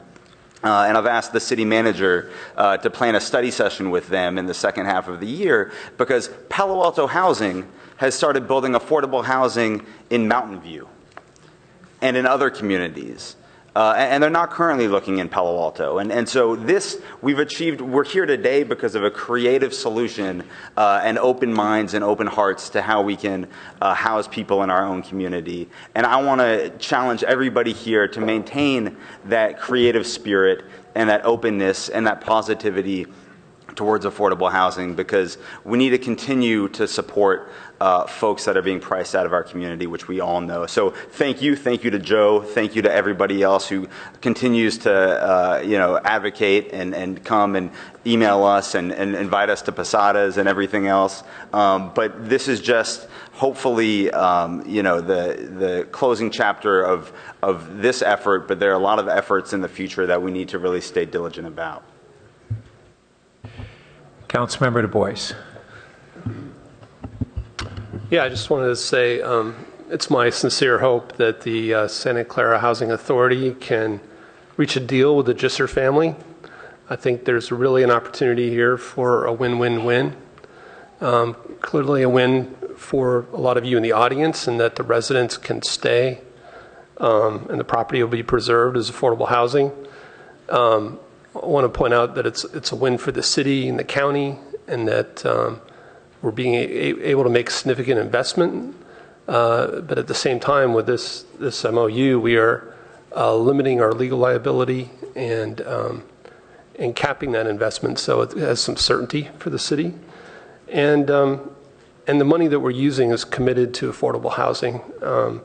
Saw some comments online, and I think it's important to make that clear. This is not general fund money. And being able to preserve 117 homes for 400 people, I think is a great use of those funds. But finally, I believe this is really a win for the Gisser family. Full market value without paying relocation costs, and those relocation costs were the point of a lawsuit. And I just want to say, I've never met Joe Gisser. I didn't realize he was here during the hearings earlier on. But if he's listening, I'd ask him to be open to a full market offer and the resolution of this process. So I fully support the MOU between the city, the county, and the Housing Authority. Vice Mayor Scharf. Thank you. I want to thank all of you for really hanging in there. It's been a long 4 years, and I saw you come in so many meetings, and so much heartbreak at times as things looked down and things looked up and things looked down. And I know it must have been really an emotional roller coaster that was really tough on your families and tough on your lives, and very concerning in this environment of high rents and all of that. And I've just been really impressed by every time I've met people from Buena Vista. There's always been a feeling of optimism and good spirits and good cheer. And I've really admired that. I've really admired the perseverance. And it's really nice to see a happy ending to this. And, I would also say, Joe Simitian really deserves a lot of the credit for this. This is really an amazing thing to pull off. And it really makes me feel good about our community that we could come together and achieve something like this. It really warms my heart, so to speak. And I look forward to having the people on Buena Vista in our community for as long as I'm in this community, or forever. And so I just wanted to thank Joe and thank all of you for really your hard work on this. And I know so many people worked so hard on this. Thank you.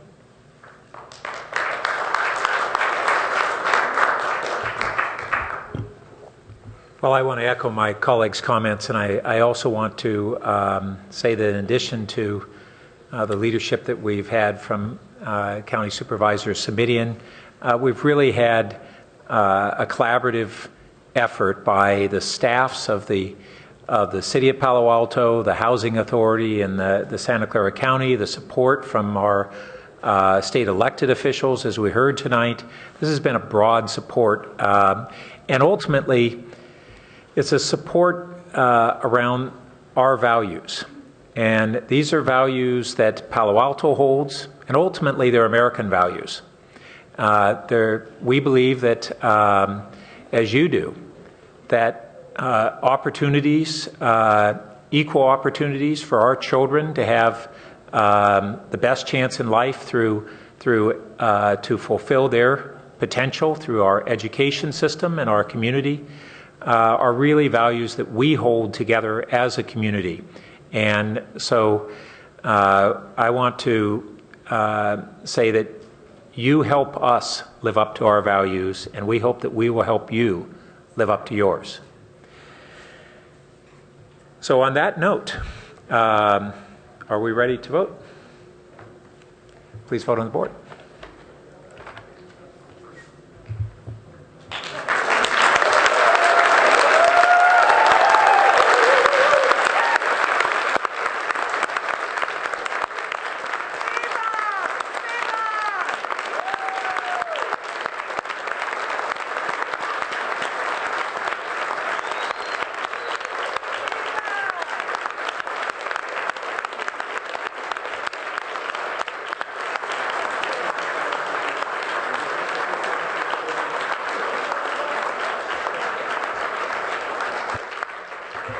So we can, council can take a 5-minute break.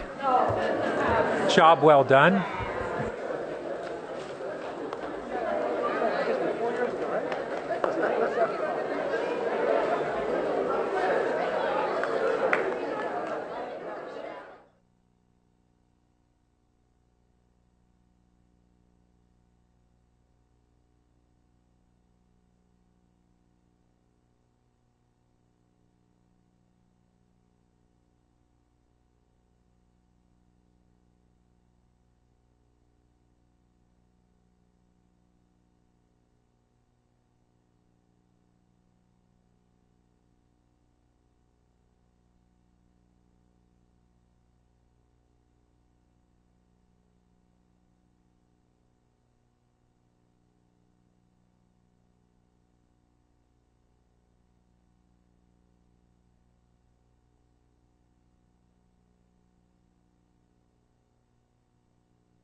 Return to our next council item,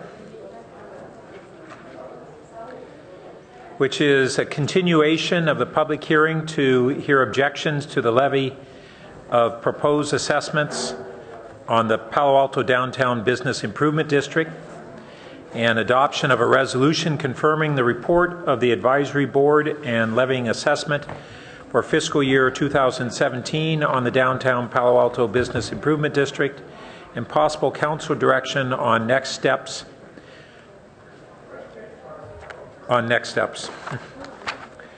So do we have some follow-up staff reporting since our last meeting? Thank you, Mr. Mayor. City Attorney Molly Stump reporting for myself and for the City Manager's Office.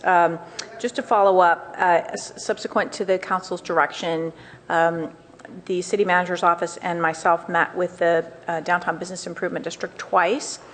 The Business Improvement District worked to schedule the second very quick meeting, not on their regular schedule, and did discuss the issues and the Council's concerns. And what we bring before you this evening is a proposal by the district that the staff recommends we take at this time, which is to confirm that the district will prioritize direct services and tangible assets in the coming year, and that commitment will be placed in the annual report that you will confirm this evening, together with a commitment to establish a task force of association members, city staff, and the association has asked also that a council member directly participate to look at the broader issues and work through some of the complexities about how the council's concerns would be addressed in a productive way that everybody understands and can implement, and that those recommendations would then come back to you for the following year. Happy to answer any questions, and I believe the professional association is here as well to chat with you. Thank you. So when we do go forward, do we need to incorporate any of those aspects that you just described into our action? The Business Association District had voted, their board voted to add this language into their report, so it is now a revised report that is before you. So you would adopt the report and close the public hearing, adopt the report, and make the levy. And those things are contained in the recommendation on your staff report for today. All right.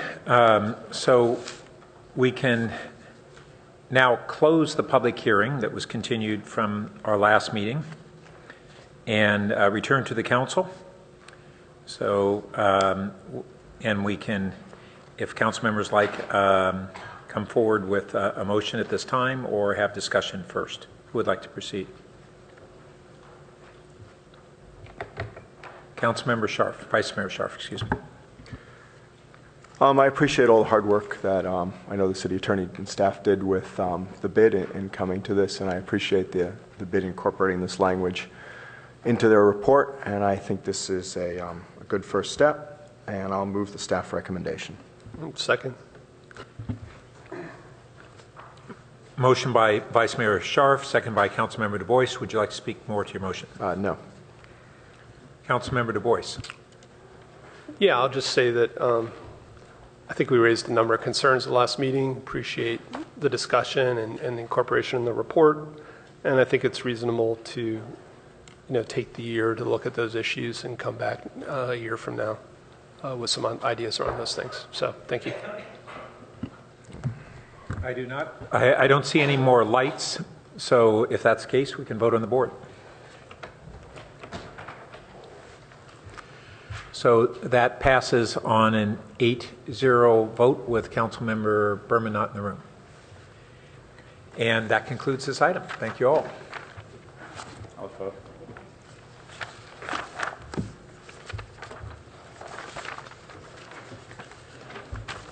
So we now move to former item number 17, which is consideration of an ad hoc committee report and recommendations, which review of polling and discussion and direction on potential 2016 business tax to fund transportation and parking improvements, including alternative timing options, elements of measure, preliminary revenue estimates, and potential projects and impacts.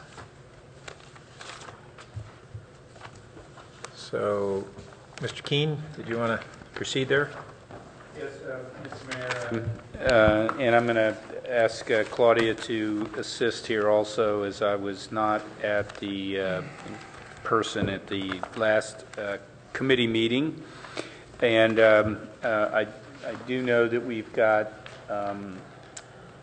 50% of our consultant team here right now. I think Dave Metz is he on his way? Probably just stuck in traffic. Fitting. Claudia, did you want to take the lead? And then I'll pitch in with you. So we have Charles Heath of our outreach firm, TBWB, who attended all the ad hoc committee meetings.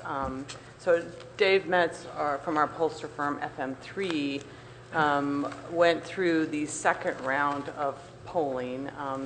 The council heard the first conceptual poll in mid-April and directed staff and the consultants to work with the ad hoc committee on both outreach and potential second round of polling.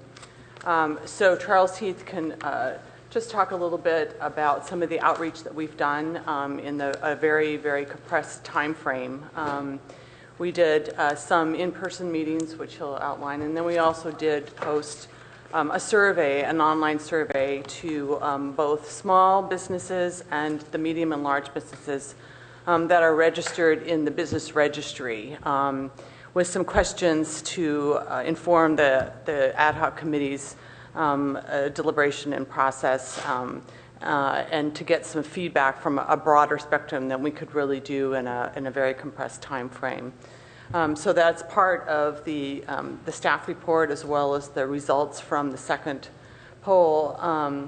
But I think Charles could perhaps maybe talk about, just in summary, what we learned from our outreach efforts. And before Charles begins, if I can just share how the committee had taken its responsibility, which was to, at the direction of the council, to fully explore the option of a local transportation tax for this fall's ballot, and to the extent possible, flush out the context, the alternatives, and bring them to the council for consideration.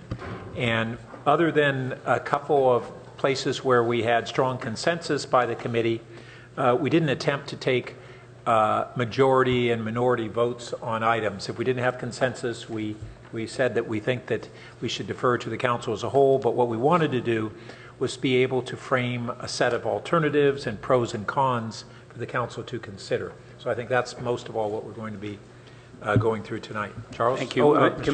May I just add to that, Mr. Mayor? I think it's helpful.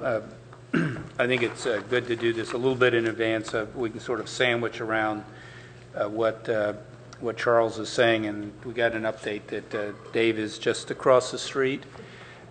So, you know, obviously one key factor for you this evening will be to, you know, for the full council to discuss the polling results from the second poll. And then the committee, you know, did ask us to also identify a number of other issues or factors that could be, would ultimately be involved in the actual structuring of a ballot measure, formation of an oversight committee, whether it sunsets or not, the structure and form of the tax, potential projects could be funded by tax proceeds, and a number of other items. And I think, admittedly, we've done the best that we could in a short period of time to respond to those directives, and you have that information in your packet. You know, we would say that, you know, this was rushed. I mean, some of the information we've had from the past, some of it from other work that we're doing on our transportation plan, but by no means do we expect that this is perfect. And we did note in the report itself that I think all of the results would would point to the fact that certainly a general tax measure could be successful. There is this ancillary issue of the timing, and we did point out that if we were to be in a position to be directed to come back for a November 16th ballot measure, we'd have a lot of scurrying to do, and of course we would need to schedule, I think we thought, Molly, up to 2 special meetings of the council before August 12th, which would be the deadline date for that decision. So with that, I think we've sort of captured what we've been directed to do, and we'll turn it over to you guys. And Dave, good to see you here too. All right, so Dave, welcome. Dave Metz, FM3, so he'll go through the second polling results. So. Great.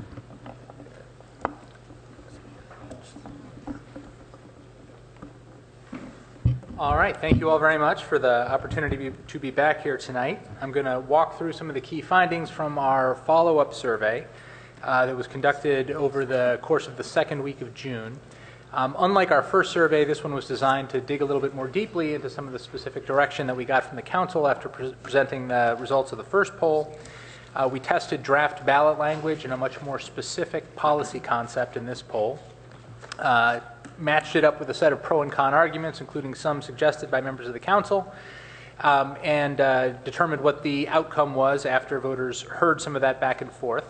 In addition, we also tested the VTA ballot measure both at the beginning and at the end of the poll so that we could have a more precise estimate of how a Palo Alto-based campaign might impact levels of support for the countywide measure as well.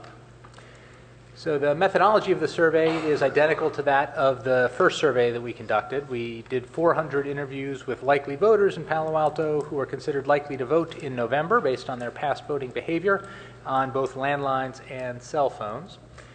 And we opened the poll with one sort of an opening question just to get the pulse of the community that we didn't ask in the prior survey, which was a standard right direction, wrong track question. And you'll see that the numbers show a relatively happy electorate here in Palo Alto. Certainly was reflected in some of the questions in the prior polling as well. More than 3 in 5 local voters believe that the city is headed in the right direction. Only about 1 in 4 say that it is on the wrong track.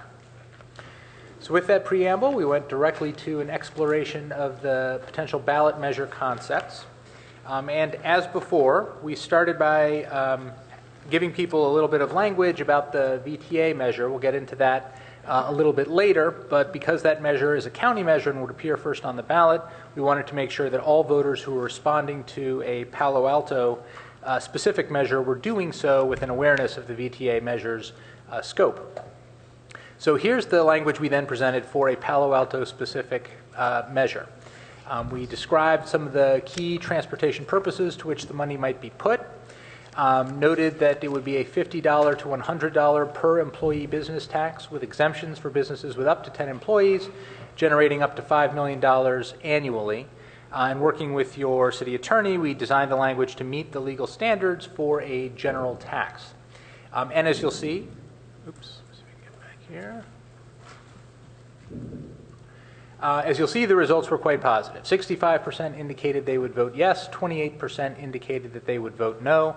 This level of support is roughly the same as we saw for some of the more conceptual testing we did in the initial poll, and it is short of the 2/3 supermajority that would be required for approval of a specific tax, but well in excess of the simple majority that would be required for approval of a general tax. We then gave people a follow-up question which provided a little bit more details about how such a measure could potentially be structured, in particular the way that the funding mechanism might be designed, noting that businesses with more than 50 employees would pay $100 per employee, and those with businesses that had between 11 and 50 employees would pay $50 apiece.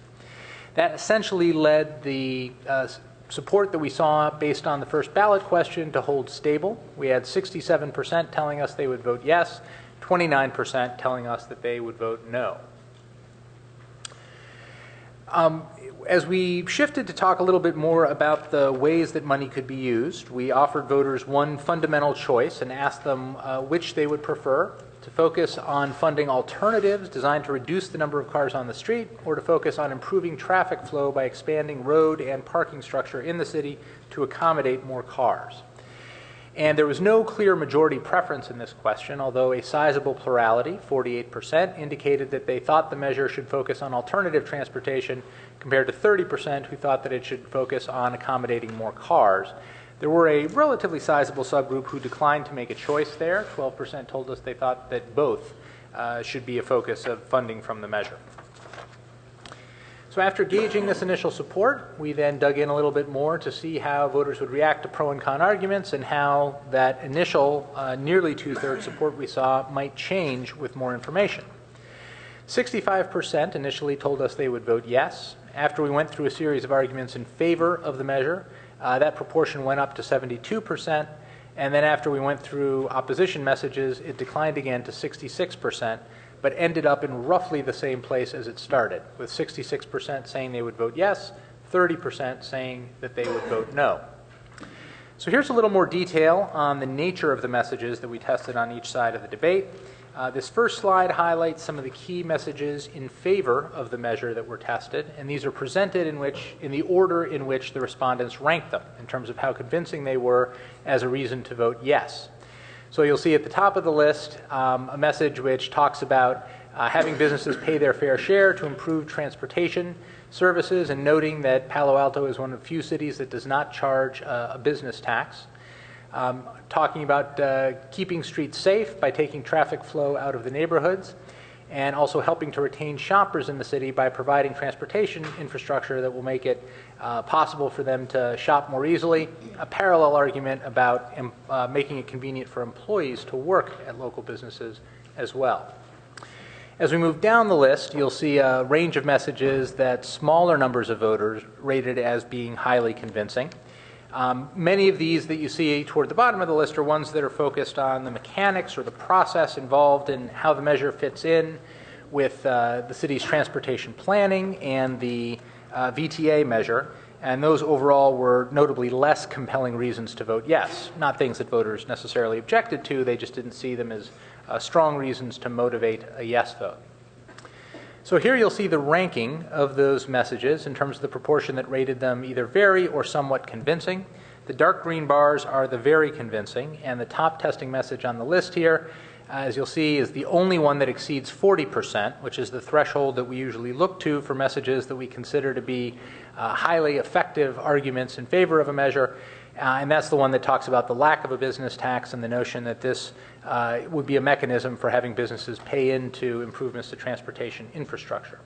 There's a suite of messages, most of them from that first slide, that dealt with the some of the specific ways that the measure would benefit local businesses and neighborhoods that all came close to that 40% threshold but were just short of it. And then, as I noted at the bottom of the slide, some of those more process-oriented arguments fell below 30% in terms of the proportion rating them very convincing. On the opposition side, we also tested a range of messages, and you'll see them listed here, again ranked in the order of how convincing voters saw them, this time as reasons to vote no on a measure. The top testing messages were ones saying that taxes are too high, we shouldn't vote for anything that's going to further increase our taxes, saying that we can't trust the city to spend the money appropriately, noting that money, because it's a general tax, could be used at the council's discretion, that there's no legal requirement that would limit it to spend it for transportation purposes, and then arguing that the plan is rushed and hasn't been adequately thought through. Here you'll see the reactions to those messages. None of them quite reached that 40% threshold that we talked about as the hallmark for a highly effective argument, but if you look at the aggregate totals that rate them at least somewhat convincing, there's 4 messages that a majority of local voters see as at least a somewhat convincing reason to vote no. Now, coming out of the survey, there's also some other options that we wanted to present for consideration, some of them based on poll questions and some of them based on some additional analysis of poll questions. And I should note, as we look at the overall arc of support that we see in the poll, what we modeled here as an initial way of assessing the strength of pro and con messages was a scenario in which there is a broad consensus in favor of the measure, there's an effective yes campaign that is presenting its messages first, and that the opposition messages are no more than equal in volume and are coming secondarily to the arguments in favor. Obviously, if the dynamics of a campaign in the community were different than that, if there were a higher volume of opposition messaging, or if it came earlier than the arguments in favor, the way that the levels of support could play out post-campaign could be somewhat different than what we model in the poll. So that's something that's important to keep in mind as you consider your options here. Now, we also looked at some alternatives, both in terms of election timing and funding mechanisms. And we asked people about a range of different ways that the funding mechanism could be structured for the measure, and had them indicate for us if they thought they would vote yes or no on each one. Now, I should note that this range of options we tested came at the end of the poll. So it's not sort of a clean test of each of these options, co-equal to the way we were testing the head tax as our base case scenario. And yet, you do see there are some pretty strong feelings here on a number of them. There's broad opposition to 3 of the ideas that we tested: an increase in the local sales tax, a parcel tax, or an increase in the utility users tax. The one item that we saw majority support for, and it was very narrow majority support, was a business tax not based on the number of employees, but on gross receipts or total revenue generated. We also took a look at how voters might react in a different election than what we're seeing coming up this November. Obviously, the November 2016 election is one that, all else equal, is a very advantageous environment for tax measures. Because it's a presidential election, you're going to have a very high turnout overall. That's going to generally mean more Democrats, more younger voters, more renters, more communities of color, all constituencies that tend to be supportive of increasing the revenue available to finance public services. That said, the level of support for the measure was high enough, coming in at 65% initially, and the variations in turnout from election to election here in Palo Alto, where you have a highly engaged electorate, are small enough that we wanted to see how likely 2018 voters might view the same measure. And as you can see here, support is only 4 points lower, 61 to 32, still basically 2 to 1. Again, well short of a 2/3 supermajority, but solidly over the majority that would be required for approval as a general tax. So it certainly appears that the 2018 election is equally viable compared to the 2016 election as a potential date for the measure to move forward. Finally, we also took a look, as I mentioned before, at the potential impact on the VTA tax, and we tested the same language that we used in the initial survey, which was provided to us by some of the folks involved with that campaign to summarize what it would fund. And as you can see, the support is very, very high, 75% indicating they would vote yes, 21% indicating they would vote no. And again, the reactions I just showed you to a Palo Alto specific measure came in the context of voters already having been informed that this countywide tax would be on the ballot. After we went through all the back and forth and pro and con on the city measure, we then came back and re-asked that same question about the VTA tax at the end of the poll.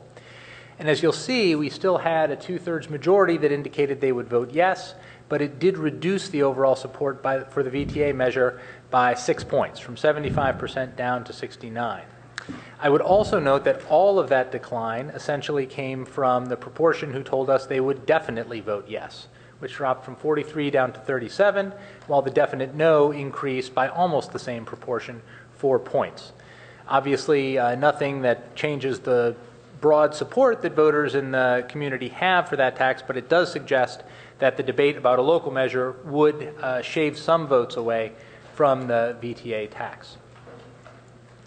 So that takes us to the conclusions that we present here, which shows that there certainly is strong and broad support for the concept as presented in the poll. We've got almost 2/3 of voters in favor. About half of those are definite. Only the other remaining half are somewhat tentative, saying they would probably vote yes or lean in that direction. But again, clearly over the simple majority threshold that would be required for approval. The numbers do go down over the course of the poll as voters get more information, both for the VTA tax and for the Palo Alto tax, although again, both remain well over a simple majority. The strongest and most popular uses of the money were tested in our previous poll, and we didn't repeat those in detail here, but we did see when given two choices between funding alternatives to driving or trying to accommodate cars, there was a preference by a clear plurality in favor of funding those alternatives. And then finally, once more, just looking at those alternative funding mechanisms, all of them received lower support than the head tax. The only other one that yielded majority support was a business tax that is not based on the count of employees.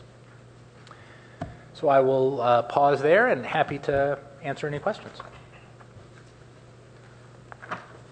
And so we can just right now focus on questions to Dave on the polling and come back to other aspects of the discussion later. So if there are any specific questions, Dave, on the polling. Councilmember Wolbach. I guess my first question is, to what degree was this polling exploring the feasibility of getting a business headcount tax passed this fall versus exploring a variety of options for potential funding for transportation? It was centrally focused on whether the headcount tax was feasible. That was the primary objective of the survey. Secondarily, we asked about some other funding mechanisms. Okay. And did you say only questions for the pollster, if we have questions for staff as well that are relevant? Right now for the pollster, and I just want you to make sure I think this might address part of your question because you had asked this previously, but I think it's slide 17, is that right? Oh no, slide 16. I don't know if you saw that. Weightlifting in the police department. Is that what it is? Yeah. Which was a set of questions around other tax mechanisms and how they polled. I saw that. My question was for the pollster, trying to get a clearer sense of the direction that the pollster received from the committee and from staff around how to prioritize the various components, and I think I've gotten my answer. Okay. I do have another number of questions for staff as well. Okay. Councilmember Du Bois.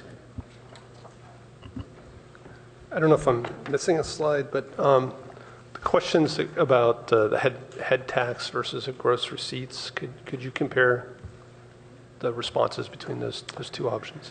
Yeah, so the top of slide 16 here is where we tested the gross receipts tax.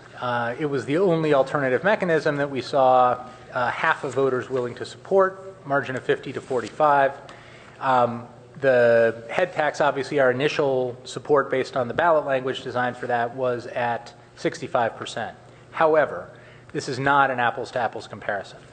Because the primary objective based on the direction we had was to test the viability of the head tax, that was the only funding mechanism that we tested with full ballot language in a series of arguments.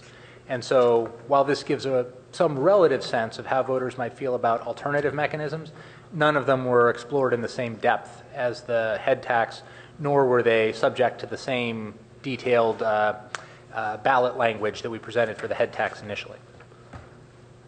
So, okay. So again, I think my slides are different for some reason. I'm looking at a different set. But you said, so there was looking at slide 12. Councilmember Du Bois, are you in the second poll? I think I am. It's the current staff report. But don't we have both of them in there? And I'm just wondering whether that's... maybe that's my issue.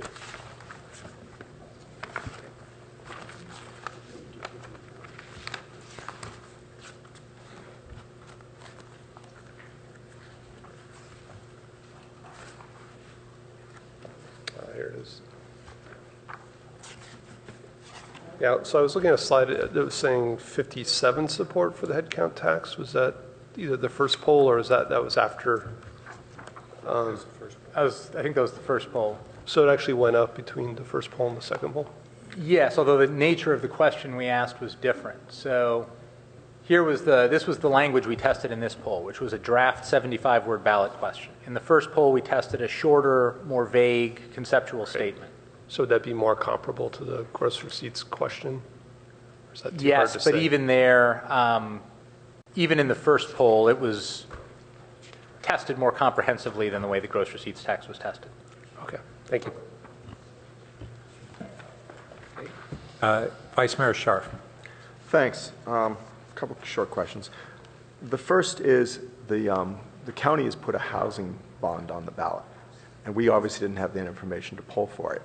So I'm just going to really ask you, in your experience, would that affect the support for the tax measure, or would it you'd probably have no impact? Yeah, I would suspect that it would have relatively little impact, and Charles may want to weigh in on this as well. What we typically see is that it is when measures have overlapping funding mechanisms or overlapping purposes that there's some set of voters who see a conflict, as we see here when we're looking at the VTA. The housing bond obviously will add to the array of fiscal measures and tax measures that are going to be before voters. At this point, it's estimated there will be 17 statewide ballot measures that will be on the ballot. Not all of them have fiscal impact. I was going to say fiscal impact. Many do.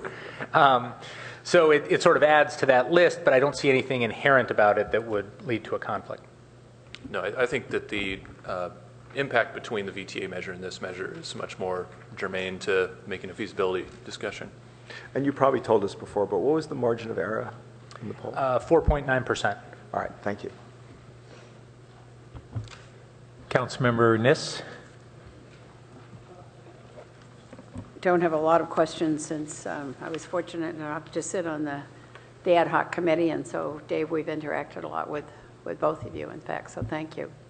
So a much less precise kind of question, but looking at the entire county and knowing that the papers will cover some of the other cities and what they have on the ballot, as you're looking around within a 25-mile radius or so, where do you see other taxes of this nature going on the ballot? I will defer to others who may have a more thorough knowledge of this, but I know it's been discussed in other communities. I'm not aware of another one that's moving it forward in November. Yeah, I don't know of other cities considering a similar measure currently. And San Jose did consider it, but didn't go ahead with it? No, they have their business they're looking tax. at an increase in their business license tax. So this is sort of we're cutting into some new territory, right? Yes, and I'm also not aware of a previous measure using this structure that's been approved in the Bay Area. Charles, I don't know if Just you're... a head tax. A head tax, yeah, for transportation. No, not a pure head tax. Yeah, not in the Bay Area. Yep. Okay, and I think you've addressed the VTA issue very well. And I know the housing bond went on relatively recently. But I think an advantage for us is knowing that VTA is already on and has been voted into place for it being on the fall ballot. Thanks. Councilmember Holman. Just one question, and thank you. Nice to see you again. Just one question. I think it might benefit members of council who were not on the committee to hear, and perhaps members of the public who aren't aware of this too. On slide 20, you compare the county measure and state accurately that it loses support after voters hear about a potential local tax. What I didn't hear in the presentation, and it's not certainly in our packet, is that's a 6-point differential, but the impact on the county tax measure itself was, I don't remember, it was like some percentage of 1%. If you could remind us of that. That's right. Palo Alto is, I believe, about 5% of the countywide electorate, so it's 6% of the 5%. 0.25%. Yeah, so I think the information we shared with the ad hoc committee was if you assume that, essentially we're losing 5% of 5% of the county, that's 1/4% for the VTA measure, which isn't much, although it's a 2/3 measure. And if you look back to the last proposal that VTA had on the ballot in 2008, that measure won by 0.1% countywide. So in a 2/3 measure with very, very narrow margins, now I understand the VTA measure is polling at a higher rate this year than it did in 2008. Nonetheless, 1/4% isn't irrelevant in this context. Thank you. I appreciate it. I think it's critical information for us to have, so thank you. I had at least one follow-up question. We have the slides that specifically ask the impact on the VTA tax, which is about bringing down our local support for it from 75 to 69%. But Dave, you had shared with us your own thoughts on the impact that a strong local opposition campaign toward our tax would have on the VTA tax. Oh. Or maybe it was more Charles. Sure. I don't know. Well, no. I think you can look at this two ways. On one hand, if you have a strong campaign articulating the reasons why transportation issues in Silicon Valley need to be addressed, that probably helps both measures. But if you have a strong articulation questioning the real impacts that a public investment in these programs might have, you start to wonder to what extent voters are going to distinguish between the two measures when they are hearing and thinking about those opposition measures. So I think there's the potential that strong opposition to a local measure could have a sort of spillover effect on a VTA measure. It's a hard thing to quantify, although I would suspect that that's part of what we're seeing in the 6-point decrease in the VTA measure after people have heard the discussion and debate around the local Palo Alto measure. Okay. Could I just add, and that could be, again, intensified if there was a strong opposition campaign right out there and a lot of statements being put out or thrown around. Okay. So should we next hear from Charles? Or? Sure. So in thinking about the feasibility of this measure, we sort of took a two-pronged approach. One was the statistically reliable data that Dave gathered for us to help us understand voter opinion about this issue.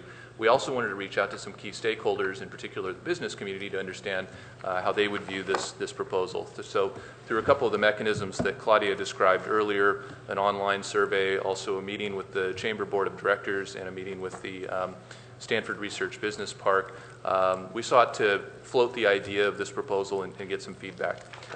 There's a summary of the results of that in the full packet that I won't go through in detail.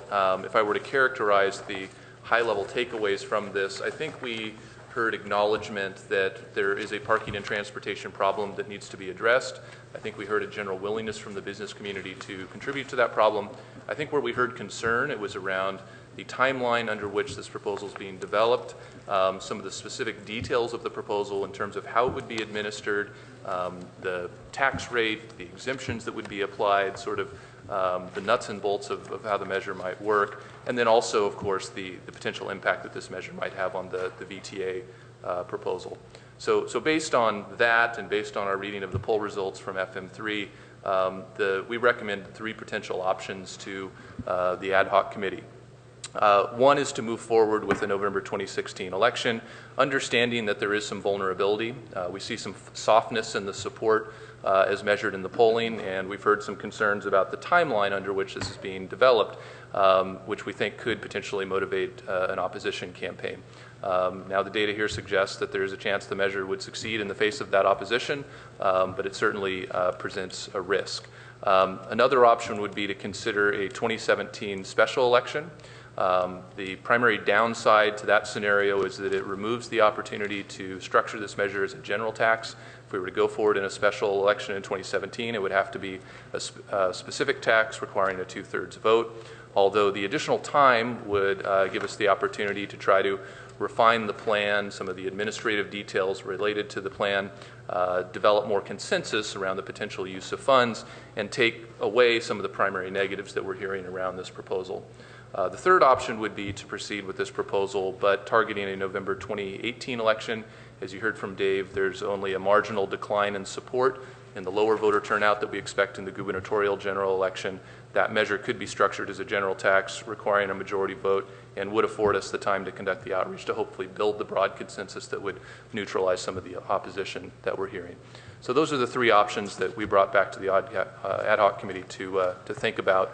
And I'll just note on the 2/3 measure, while it's a much higher hurdle, at the midpoint in the survey where we had presented positive arguments and absence of negative arguments, this proposal does hit a high water mark of 72%. So it's not impossible to think that in the absence of opposition, if we weren't able to take the time to build broad consensus, that option shouldn't be off the table.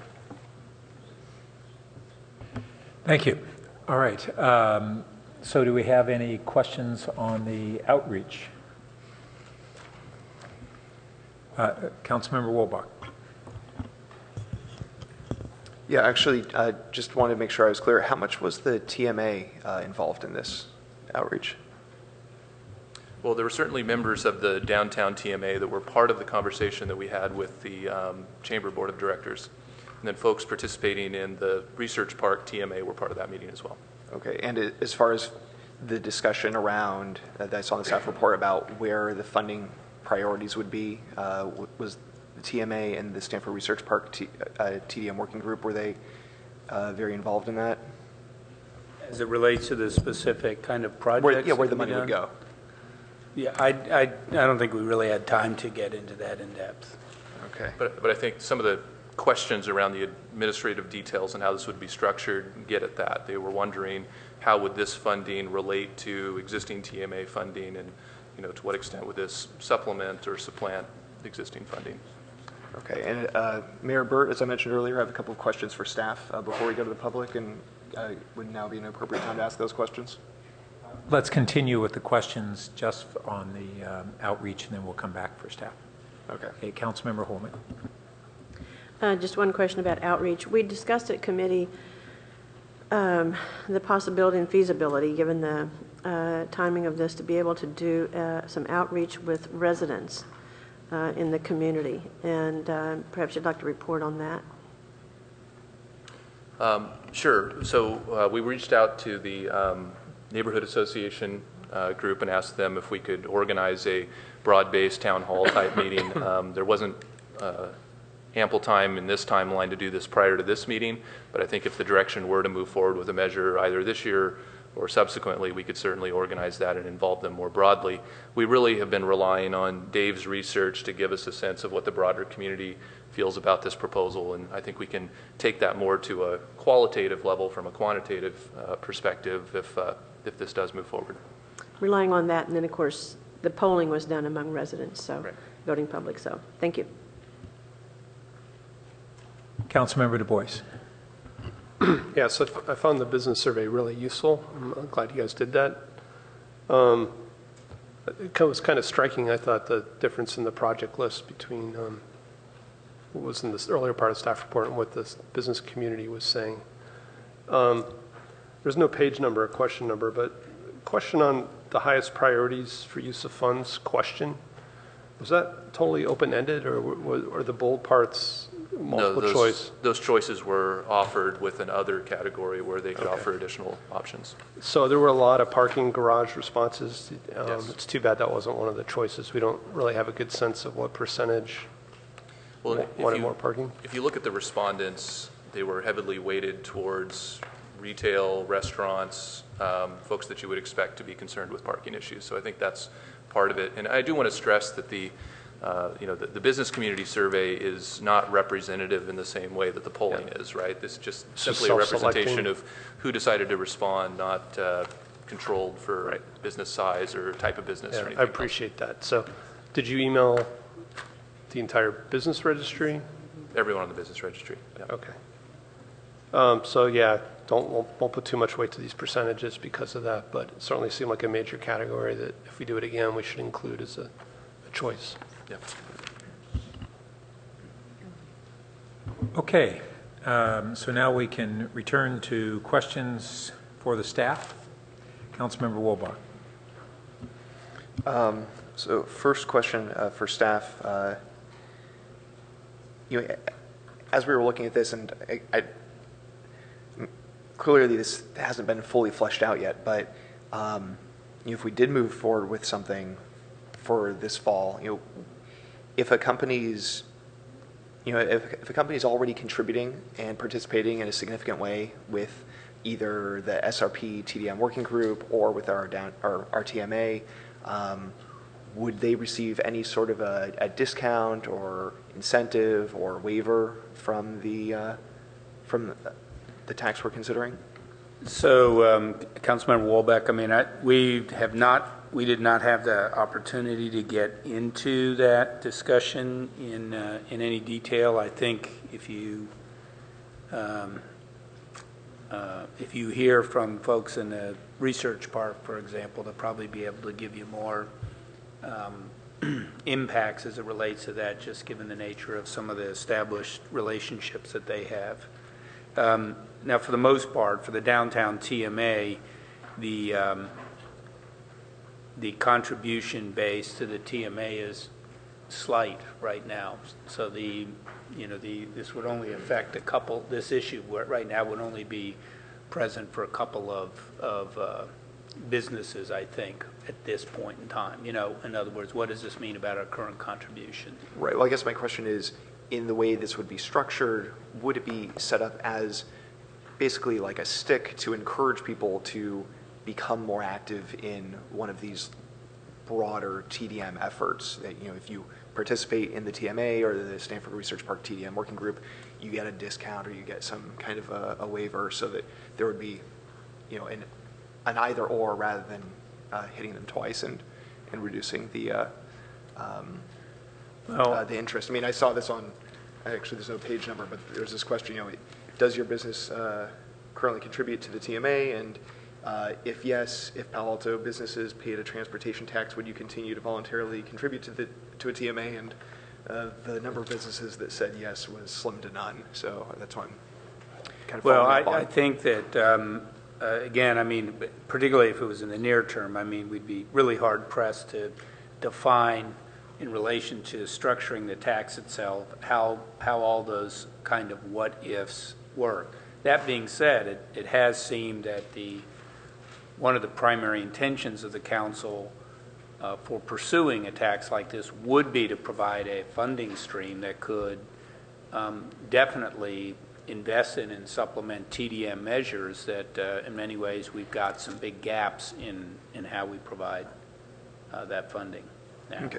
Okay, and you know, in the structure for what we've been exploring here, would hotels which are facing, you know, recently increased TOT tax, would they receive any proportional you know, discount or waiver? Would there be any exemption for hotels based on the fact that they're already paying a higher recently increased TOT?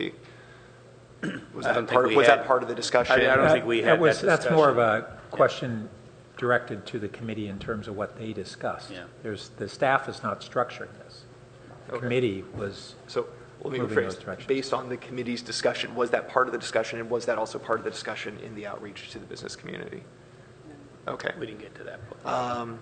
And if we do move forward with something for the fall of 2016, what is you know, that we're looking at a pretty short timeline. What's the deadline again to get something on the ballot? August 12th. August 12th. Okay. And so in that timeline, what would the impact on city staff workload over the course of the summer be if we did decide to move forward tonight on the path towards a 2016 ballot measure?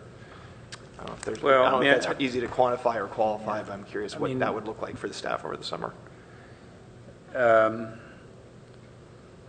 Yeah, we can't quantify it, but it's a lot of work, and I think the concern is there are a lot of moving parts that would have to be integrated pretty quickly together, and you know, I'd be hard pressed to feel that we're doing our best staff work in this kind of a time frame. Mr. Mayor, if I could just add in response to that if the council is considering moving forward for this fall, we do need to have a small group or a designated representative from the council that we could work with actively over the break, because there is detail to the drafting. There are a lot of issues to be worked out. And in order to bring something back that has at least some council direction and support closer to the time frame when you'd need to put it on the ballot, we would ask that council provide that for July. Okay, thank you. And I would just say the more intricate and complex the structure is, I mean, I think that just, I mean, the more concern that I have about our ability to fulfill the council's wishes or in the potential for confusion. So simplicity in a lot of ways with a measure in the near term, I think, would be an important factor. Okay, and just want to make sure we're all on the same page and really clear about what the soonest we could start to collect would be. So if we did put something on the ballot this fall and it were to be successful, what's staff's estimation of when the soonest is we would actually be able to put it into practice and start collecting?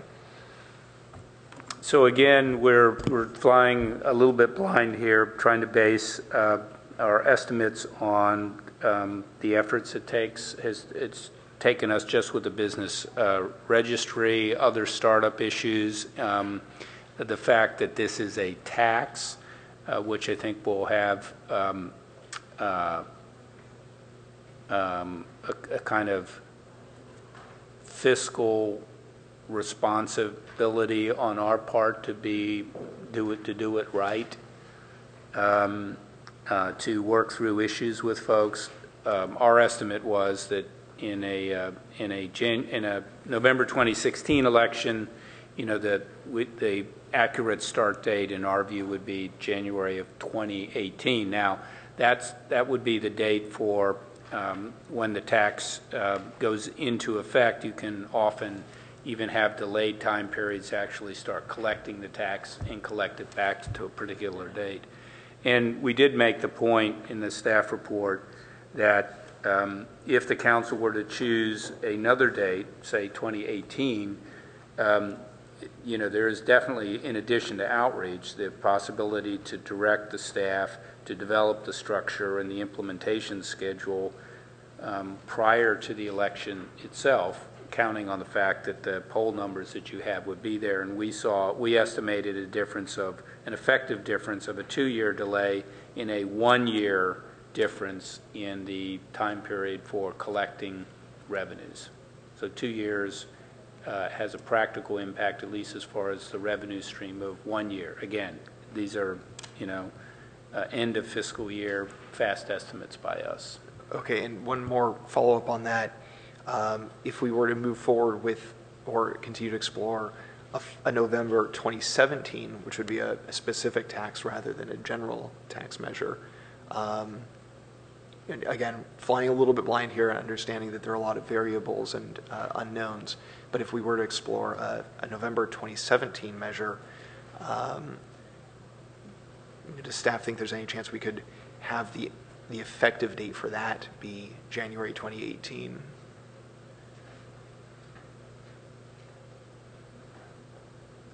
I think that's hard to say, but I think that in either a 2017 scenario or 2018 scenario, we can definitely close the gap significantly between when the vote is taken and when the implementation and the tax collection can begin. Okay, thank you. Okay, I've got a couple questions. One is a follow-up on this, the importance of diminishment of financial support by the business community for our downtown TMA if we had a tax that would potentially fund the TMA's $1.3 million plan to reduce single occupancy vehicles by 30% or even expand that to include SOFA and a broader definition of the geographic area downtown. About how many dollars are we receiving currently from downtown businesses in support of the TMA? Geez, is somebody here on the staff who would answer that? Pardon me? 45,000? I thought it was more than that, but 45,000 right now.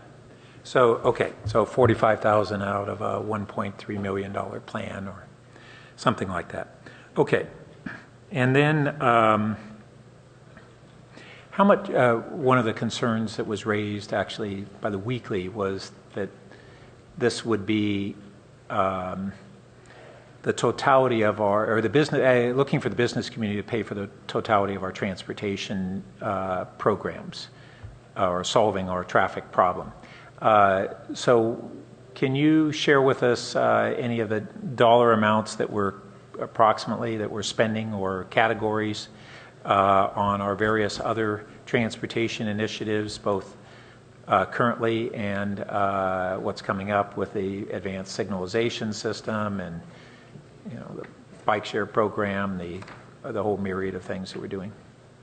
Well, Mr. Mayor, after seeing that, I was hoping to get some information from Josh Mello in some detail, and I just was not able to get that today. I mean, I don't think it's a fair characterization. However, I mean, if you just look at the scale of our CIP itself, And now there's a lot of funding sources that also come from general funds revenue streams, and we could look at allocating how much is paid by businesses and how much is paid by residents. But I don't think it's close to an accurate characterization if we were to look at the totality of what we spend that is even remotely transportation related, this shifts, this really tilts the balance, to the detriment of businesses. We could get you a better sort of quantified report on that. But.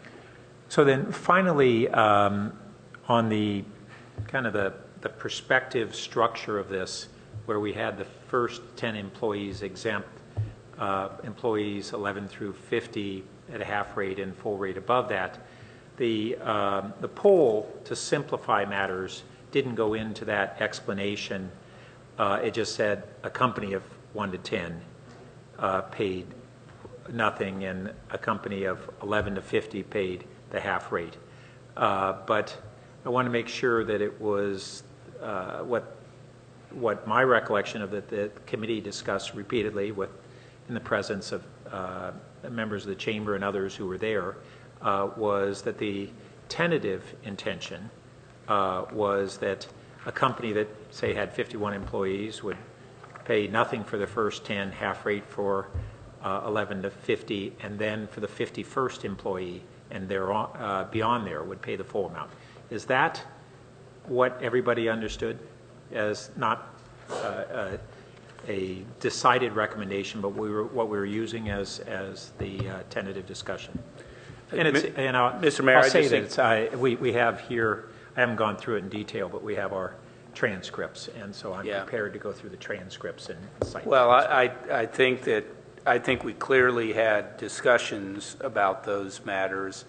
I don't think we definitively settled on one, and I do think the methodology we did use, though, stuck with this simpler piece, and I think the yield estimates that we used based on the numbers that we were using were based on not having the more complex ratios applied. Thank you. So we can now hear from members of the public. You'll each have up to 3 minutes to speak. Our first speaker is Rob Fisher, to be followed by Chop Keenan.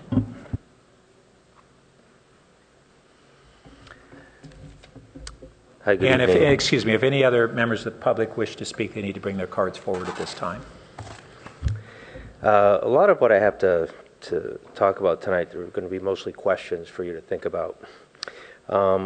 First one is, why don't we have more notice about these meetings?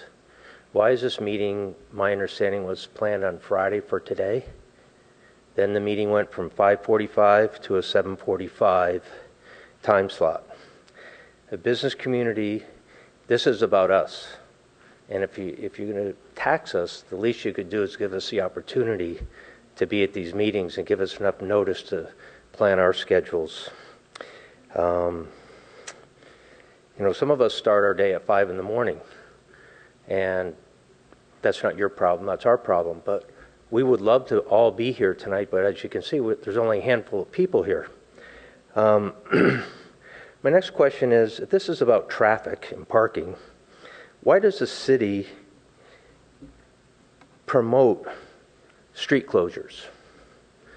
So you have World Music Day, you have May Day Parade, you have Art and Craft Fair, you have Wine and Arts Fair, you have Palantir coming up, closing streets for their business. And all these things are allowed, but we have a traffic problem. It seems to add to this problem. My next question is, does this include, when you talk about the fees, is it for full-time and part-time employees?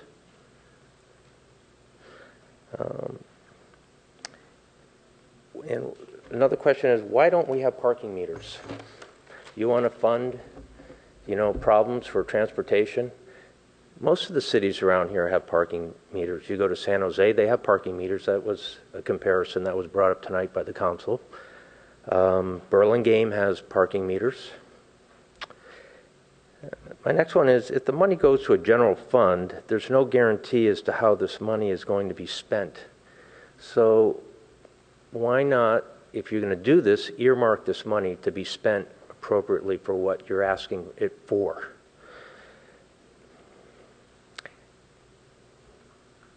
The measure will guarantee higher prices eventually, making businesses unable to be competitive.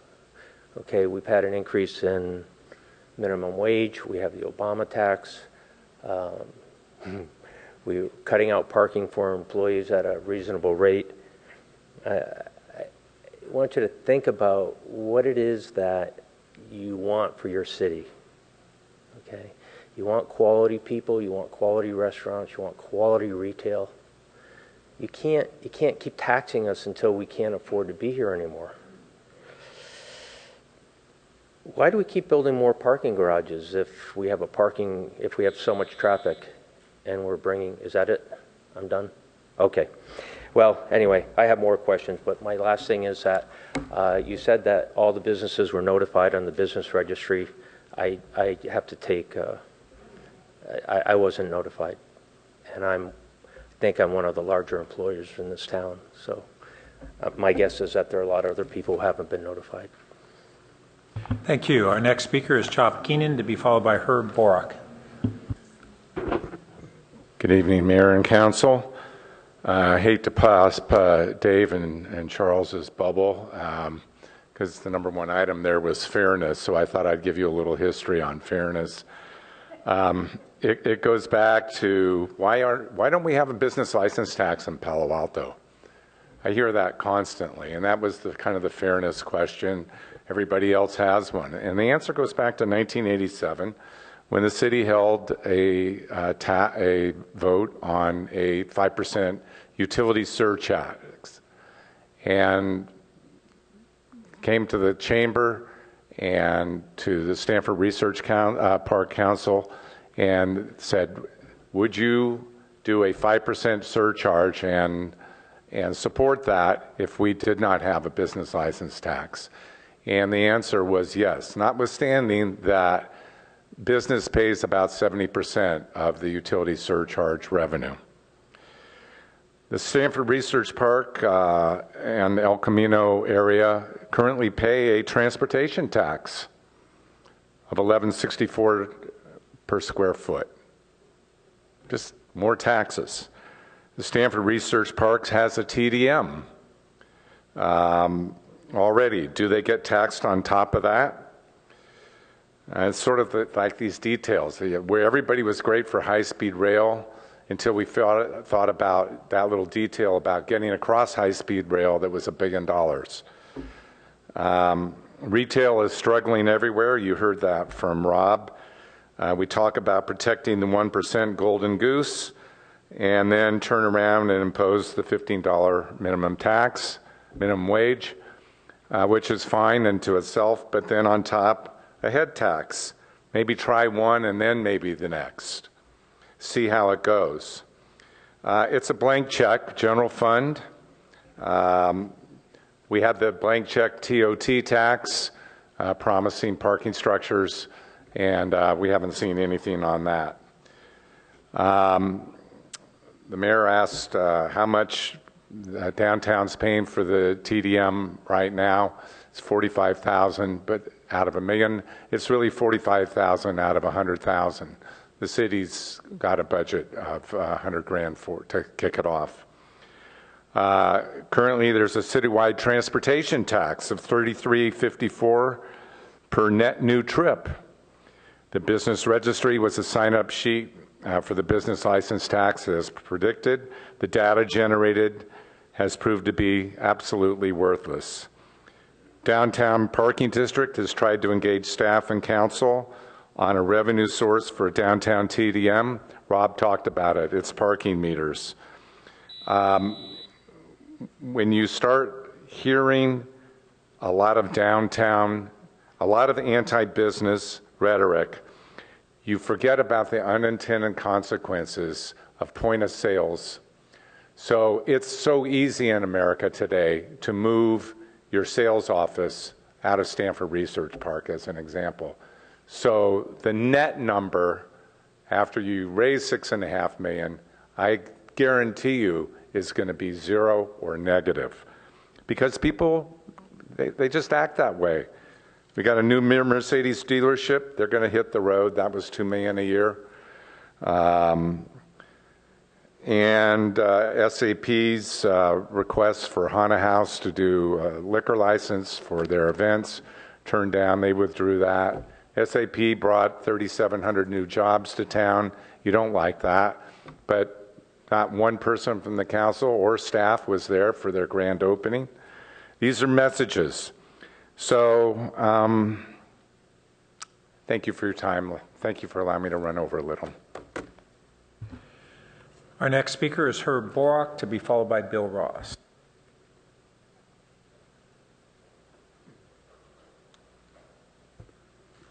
Mayor Burton, council members, I support placing a general tax on the November 2018 ballot.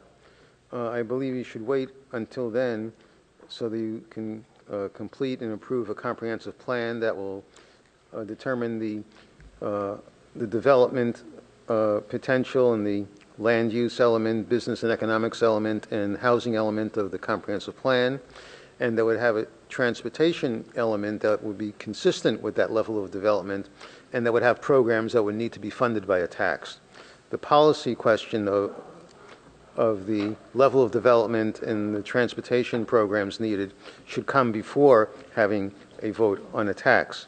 In the meantime, Stanford Research Park can continue funding its own transportation management association without the need of a separate tax. I was concerned that in the polling of the VTA transportation tax, that the question was an argument in favor of the tax rather than the actual ballot language.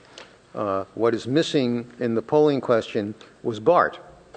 When the voters will be voting in November, they will have the ballot language in front of them, and it seems strange not to be testing that language.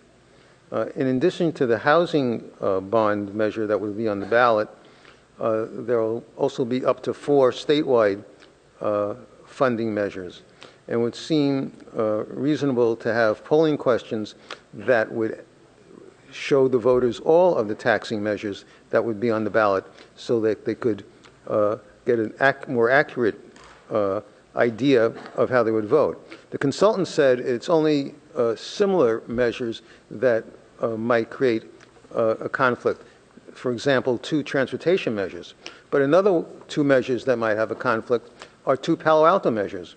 Early this evening, you had the storm drain protest schedule before you, and that 45-day protest period would end on October 17th. That last week of that protest period would be when people would be receiving their sample ballots and their vote-by-mail ballot. So they would have 2 Palo Alto measures essentially before them at the same time. And not knowing that that's what you were doing this evening, it was not possible to add that to the polling as well. So I think that the polling questions that you had are not determinative of what the actual voting would be because of those omissions. And I also believe 2018 would be better. Thank you. Thank you. And I now have a card that was for Bob Moss, who's listed there. So next speaker, Bob Moss.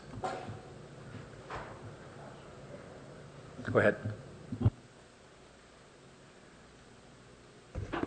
Thank you, Mayor Burton, council members. Well, I look at this from a more general standpoint, and that is we have expenses in town, and we have to raise money to pay for them.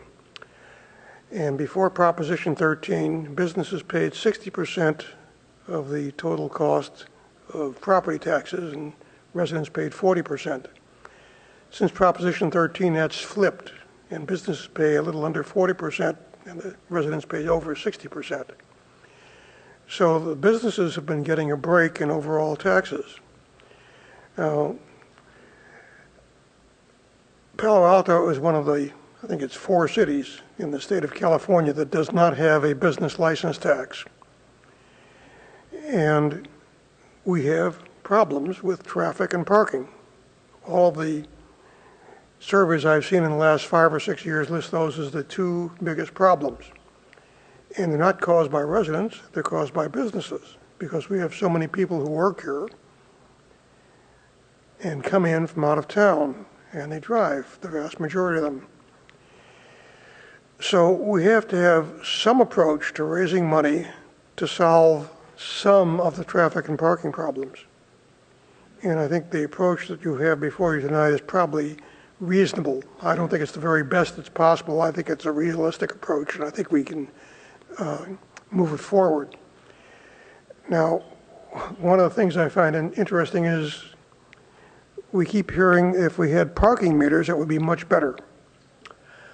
Once upon a time, Palo Alto had parking meters downtown. Are you aware of that? In the 1960s and early 1970s, we had parking meters. And nobody parked downtown. They all went and shopped in Stanford. So putting parking meters in is not necessarily going to benefit the community or raise that much money. It may drive shoppers away. They'll shop Stanford Shopping Center or El Camino or someplace else. And that's not good for the downtown businesses. So I think what you have before you tonight is a limited approach to solving the problems we have for traffic, parking, and the disparity between how much total taxes are paid by residents and businesses. I think it's probably the best we can do it currently, and I'd rather see it go on the ballot sooner rather than later. So given the choice between 2017, early 2017 to 2018, I would prefer 2017. I think if we could do it in 2016 and do it effectively, the November election, that'd be even better, but that may not be practical. Thank you. And Bill Ross? Good evening. I've been a business person in Palo Alto for 29 years and a resident for much longer. I think if you look at the purpose of this tax, to alleviate, to get transportation improvements, to address transportation congestion, I think you should look back 7 years, because it's been in that last 7 years that you pursued a consistent administrative practice under the assessment of new development under the Environmental Quality Act, whether it's a mitigated negative declaration or an EIR, for coming up with either mitigation in the form of traffic demand management that did not involve capital improvements, or some type of real parking equity.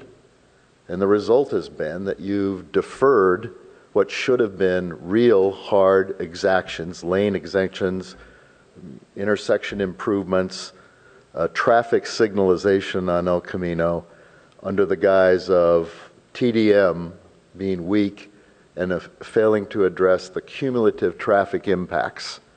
So my answer is, the way you solve this problem is change the way you approve development.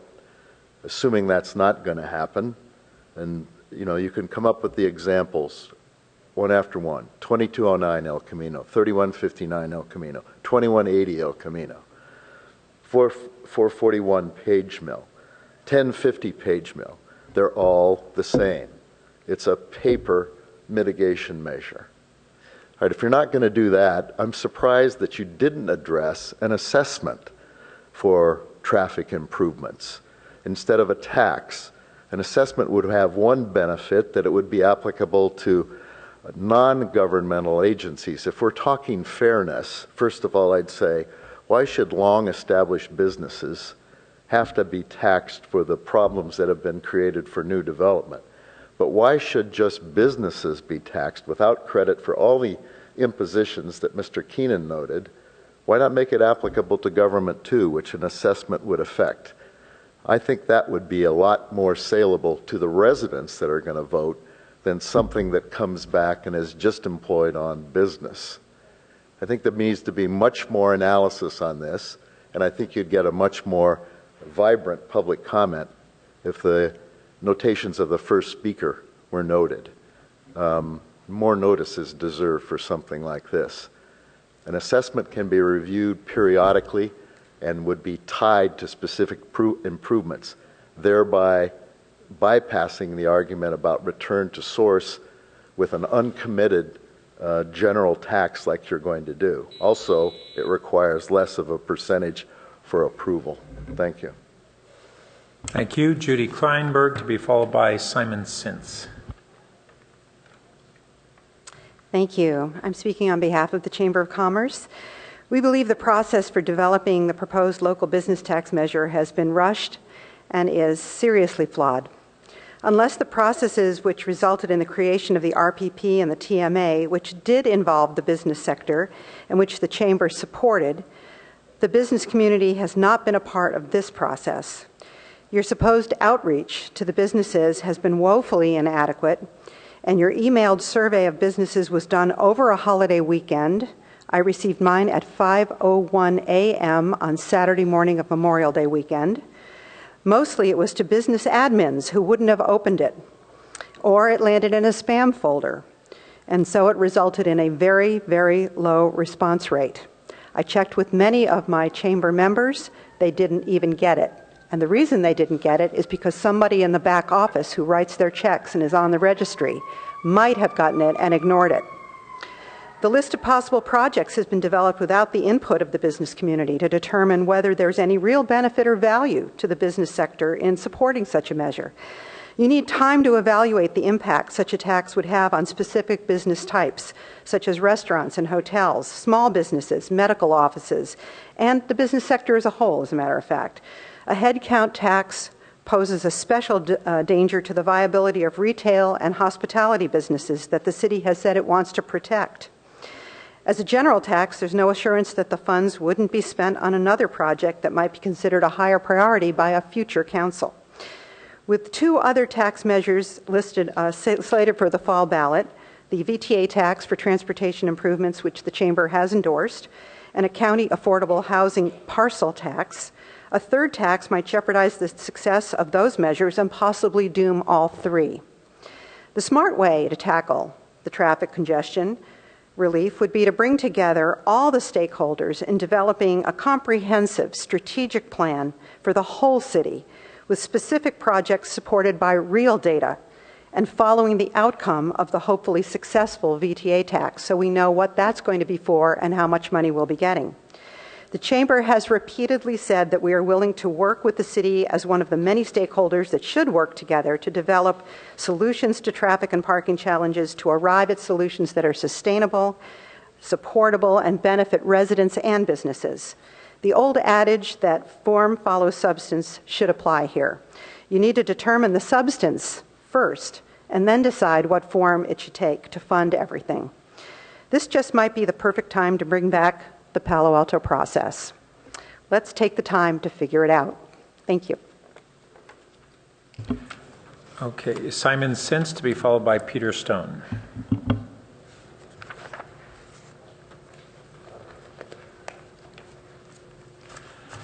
Hello, my name is Simon Sintz. I'm a property owner here in Palo Alto. Our family has owned 4 small commercial properties since the 1950s, and we have a number of tenants in those properties.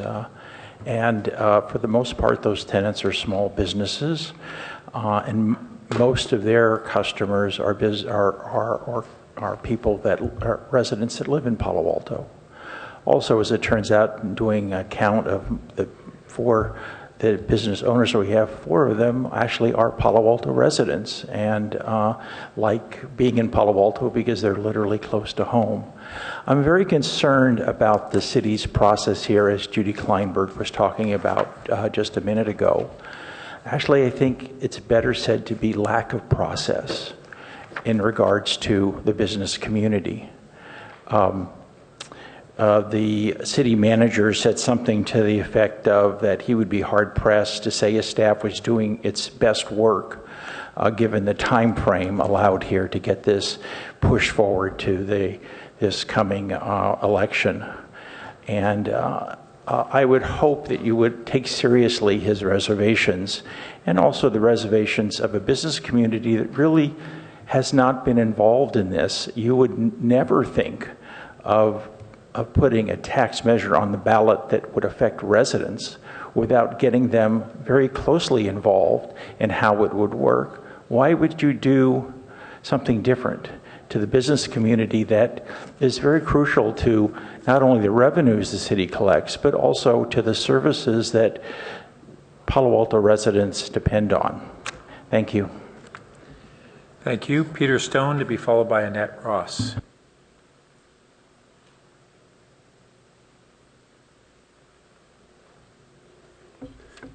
Thank you, Mr. Mayor and council members. Peter Stone speaking also on behalf of the Chamber. I'm not going to repeat everything Judy said. I think she was quite eloquent. I want to emphasize just a couple of points. First of all, I think she did make this point, but it's of great enough concern I wanted to emphasize it, and that is the at least 3 taxes on the ballot issue for the fall. As she mentioned, the Chamber has taken a position of support for the VTA tax.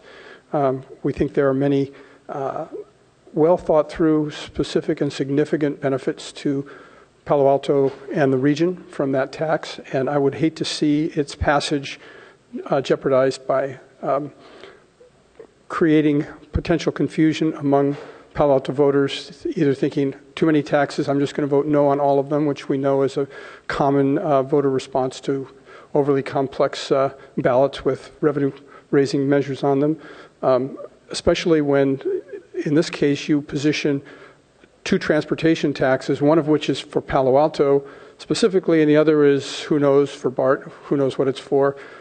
If I'm a Palo Alto resident, I may say, I'm going to vote for the Palo Alto measure, I'm not going to vote for the county measure. And as we all know, although the polling on the county measure has been good, it's certainly not overwhelming. The margin at this point is not strong enough where I think we ought to jeopardize it with putting a potentially what will be viewed as a competing rather than complementary measure on the ballot.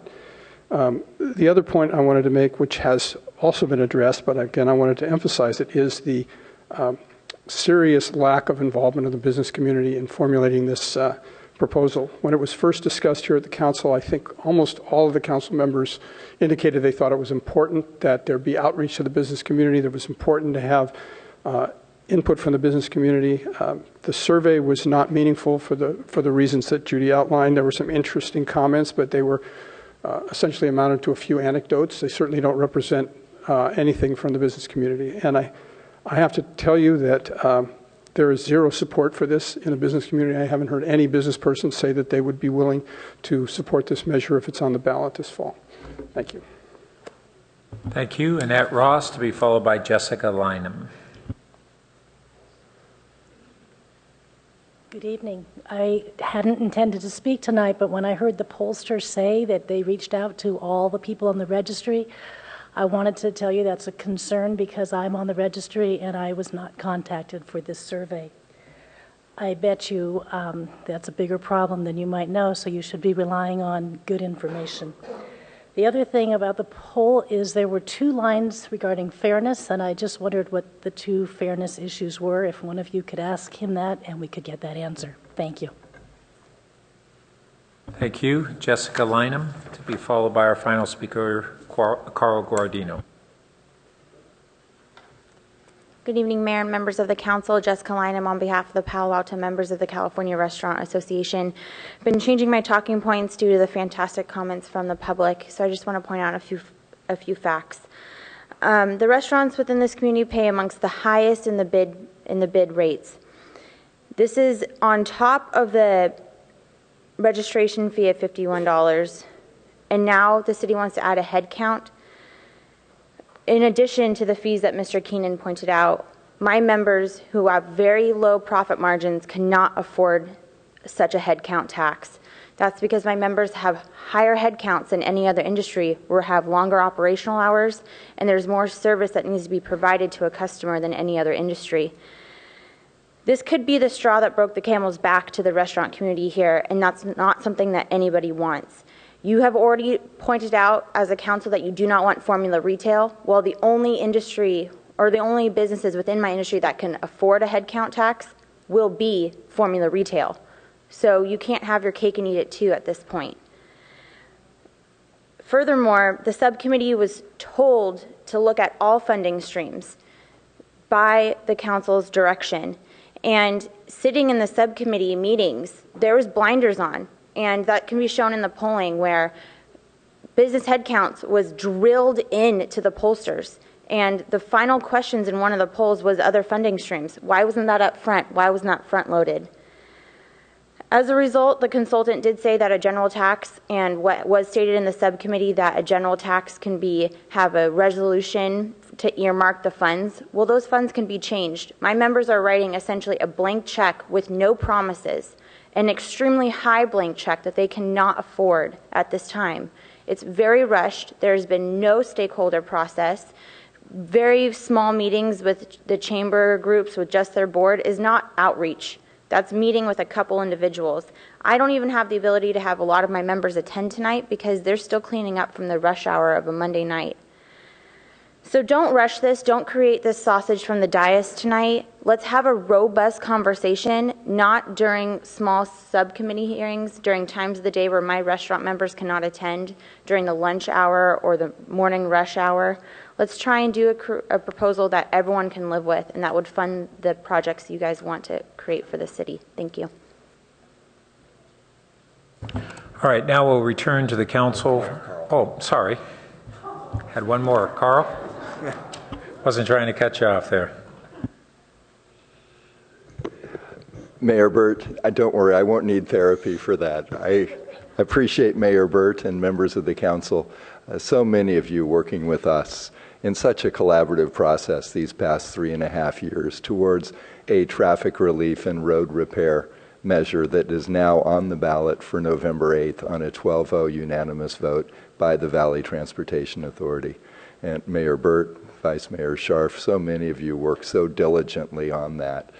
We asked your staff to put on your screen for you what that collaborative process has brought forth. And with your leadership, based on data-driven, good policy work for transportation solutions that need a 2/3 vote, which means it's a specific measure for specific accountable purposes, intentionally using conservative revenue estimates so that we can deliver everything on that screen as promised. This is the benefits to the city of Palo Alto, its residents, its employers, and North County. Without even including the $250 million for bike and ped improvements throughout the county, and $500 million for core transit and other key needs for the working poor, disabled, and seniors. Just what we know for sure will be coming to Palo Alto and North County is $1,405 million in improvements. So thank you for that work together. What troubles me is what I believe troubles many of you, and those were your very public comments, that we didn't want to place this at risk. And the polling would let us know if we did. And unfortunately, that polling shows that it would. We lose 6 points in a measure that already requires a 66.67% vote. We need each vote that we can across the county to be able to deliver to Palo Alto and North County $1,405 million in specific, accountable, guaranteed improvements that you can only get in a 2/3 measure.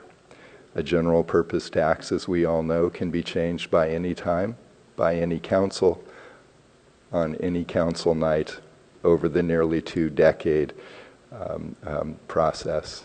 From what we understand from the staff report, it's about $73 million that would be gained by a Palo Alto measure, balanced against $1.4 billion.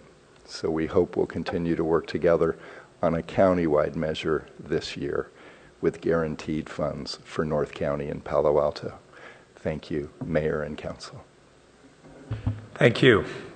So let's return for discussion and including any questions that colleagues have of the committee, because one of the things I was trying to get across to Councilmember Wolbach is this is a council-driven initiative. It's not a staff one, so it's not really fair to ask them about intent. It's your colleagues that you need to ask. Councilmember Niss. Well, Mayor Burt, I'd like to try some comments and a motion, but do you want to move that quickly, or do you want more discussion among ourselves? No, let's discuss it more ourselves. So why don't I have some discussion? I'll leave the motion for a bit.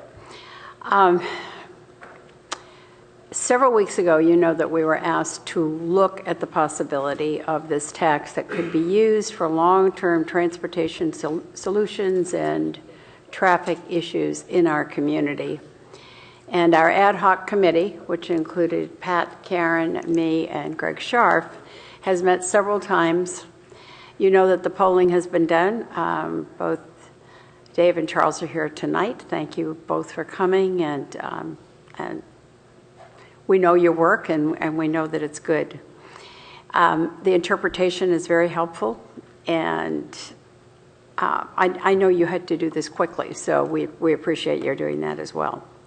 So I think this tax measure has real merit for addressing our long-term and tractable traffic congestion problems, and I would congratulate the mayor who really brought this up initially and put the committee together to take a look at it. I don't want to go too far afield at this point because I know we want to have some discussion, but just to put it out there, I think that the so-called head tax that we've been dealing with and the possibility of bringing up that this fall is actually preemptive. It is actually rushed, and once again, I'm sorry not to see a room full of people that are complaining about our traffic and who are from the community and concerned about that congestion. We hear from them so often, but they haven't come tonight. So I'm concerned. This is about trying to get all the ingredients in the right place, and at some point we're going to have to bake this item in a very hot fall election. And I think waiting for 17 or 18 is what would make sense to me. So let me stop there. Okay, Councilmember Holman. Yes, actually I put my light on right after because I was wanting to ask a question of the final speaker, if I could do that, Mr. Mayor. Yeah, that'd be fine. Mr. Guardino. So one quick clarification too, the 6 points is 6 points among Palo Alto voters. It's not 6 points impact on the tax measure. It was 1/4% if you were here when the staff commented about that. Yes, I'm well aware of that, Council Member. Yeah, so it's 1/4%, not 6% impact on the tax measures, 75% necessary. But the question I have for you is, and it's a hard-hitting question, but I think it's something that a lot of people in the community need to know, want to know, and that is there have been, through a lot of effort and a lot of negotiation, there have been a number of projects identified that you'd put up here that the county tax measure would bring forward. And what I don't know either is what is the absolute commitment that those negotiated dollars and attributions would be realized. And I'm just going to be very out front on this. It's like, because in the past, what's been negotiated has not been what's happened. And so for whatever we end up doing tonight, a critical piece, I think, for everyone to know, both about your measure but also about what we do here, is what's the commitment? Is it a written commitment? Is it an absolute commitment for what those listed projects would come as identified? Councilmember Holman, thank you on both points and both questions. On the first one, yes, for Palo Alto voters, it costs 6 percentage points. Why does that matter countywide? Our 2008 measure passed by 66.78% of the vote, needing 66.67% of the vote. We won by 2,225 votes out of 750,000 votes cast. Every vote matters, and what we're risking is $1.4 billion worth of improvements. In terms of a commitment, first, the difference between a commitment on a specific measure and a general measure. As you know, no one on this council will be here through the life of the measure. Some won't be here even when it would take effect. A general purpose tax, by its very nature, you are legally not allowed to tell your citizens specifically what it would be for, or you trigger that specific tax. The Valley Transportation Authority measure is specific. It's in writing, not only the 75-word ballot statement, but the multi-page resolution and ordinance listing every improvement and the percentage of the measure. Next, very conservative revenue estimates were used by the Anderson School in UCLA and Ernst & Young.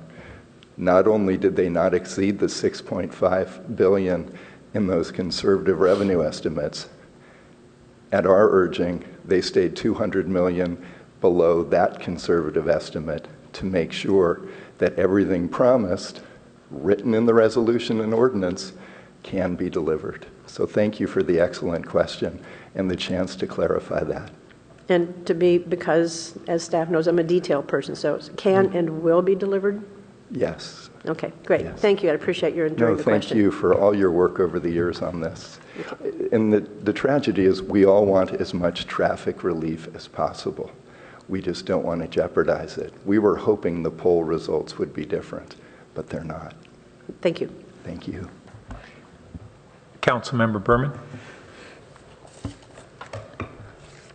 Well, thank you very much to staff and the committee, the ad hoc committee, for the work that you guys have done.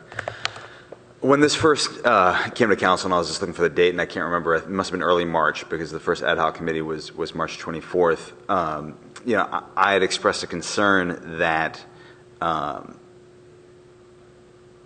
only a narrow number of options would be analyzed or discussed at the ad hoc committee, and an even narrower set of options would come to council. And from my perspective, that's happened. And I'm not going to go into all the other options there are, whether it's parking meters, or whether it's increasing the cost of permits in the parking garages, or a lot of residents have sent me, ideas that they have on ways that we can raise money to create more funding or provide more funding for the Transportation Management Association. And I would like council to have a robust discussion of all of those options. I think it's important for council and the community and the business community to take a look at the full set of revenue generating options that exist, and then go through them and decide what makes the most sense. And maybe it's a combination of a few, depending on the resources that can be raised, or maybe it's just one, and maybe it's the head tax. But I don't know that, because I haven't been a part of that conversation, and neither has the business community. The first committee meeting was on March 24th. Today's June 27th. So what is that, 3 months? A little more than 3 months, which is a very abbreviated process, going back to former Mayor Kleinberg's point, for the Palo Alto process. And I wasn't on council when council tried to pass a business license tax. Was it 2009? But that failed because different impacts on different sectors of the business industry weren't discussed up front, and then the whole thing kind of fell due to the lack of early analysis that was conducted. And I don't have the comfortability that conversation has occurred at the council level or with the business community in identifying the impacts on the different industries that exist in Palo Alto. I also have concerns. I haven't gone back and read the minutes, but when we pass a business registry, and co-wrote the colleagues memo to create the business registry, obviously no guarantees were made, but there were comments made to kind of alleviate concerns of the business community that this was not going to pivot immediately to a business license tax or a similar type purpose. And I feel like, that is kind of what we're doing, and so quickly discussing and possibly moving towards a head tax. I also think that we still have a lot of work to do to perfect or just improve the data that we get back from the business registry. And I think that needs to be, a serious focus of staff, and we've been losing staff that would be focused on that, which makes it that much more challenging. But until we can do that, and until we really have accurate data, I just think that needs to be our number one priority right now for the business registry. An email, and thank you, Charles, and we worked together on the infrastructure committee TOT increase and the parcel tax for the school district 6 years ago. And so this isn't meant to be an indictment on your efforts, but an email to the business community with a survey is not outreach to the business community. And you did what you could with the time frame you had, obviously, but we as a council need to make sure that there's much more outreach to the business community and an opportunity for them to really engage in the process, help identify and evaluate solutions, and come up with, hopefully be a partner in coming up with the final package that we create to try to identify more funding for the Transportation Management Association, because that is important. But I think it's the process by which we do that is as important. And so that's where I stand. Might I support, I'm not going to, no matter what happens, I'm not going to be on council next year, but, I could be talked into supporting a head tax down the road, but I think, we just haven't had enough analysis, we haven't had enough community engagement to decide whether or not that's the right solution to this problem. And I think it's far too early to move to put something on the ballot this November, and I wouldn't even be comfortable saying we should put it on the ballot in 2017 or 2018 until we have that conversation about all of the different solutions at our fingertips and figure out what the right solution is. And the argument can be made, not having those resources over the next 2 years, the traffic in Palo Alto will be further exacerbated and residents will get further frustrated. But we read in the staff report that even if this were to get passed this November, we couldn't implement it until January of 2018. And I would argue that the danger of it failing and this being pushed off for another 6 or 7 years since the last time we tried a business license tax is even more damaging than waiting a little bit and getting it right. So I think that the data that we have is very helpful and can inform a more robust process that the community goes through over the next 6 months to a year to come up with that right solution. I don't personally have enough data and input to make a decision on what the right solution is tonight. Councilmember Wolbach. Let me echo what my colleagues have said, thanking staff, consultants, everybody and also the committee for working on a very short timeline to try and get us something to consider. And thank you to those members of the business community who did respond to the survey and who came tonight to share your views and have emailed, et cetera, and others from the public who've shared your thoughts. I do think that we've seen a lot of evidence from all of those sources.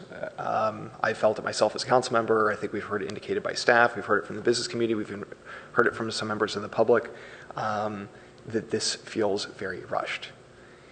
Now, I am very open to the idea of Palo Alto having a business license tax of some kind, whether it's on gross receipts or head count. Lots of cities have that. I'm not going to rule it out. I'm very open to that in concept. But if we're going to do it, I think we should do it right. And I don't think if we move forward with something for the fall of 2016 that we're going to do it right.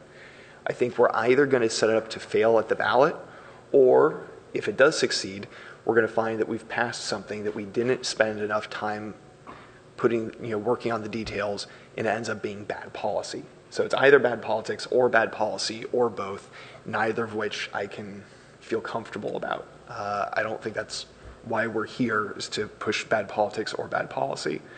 I do think that we should move forward with really exploring transportation funding in a way that, to kind of echo what Councilmember Berman was saying, this committee was the local transportation funding committee, not the business headcount tax committee.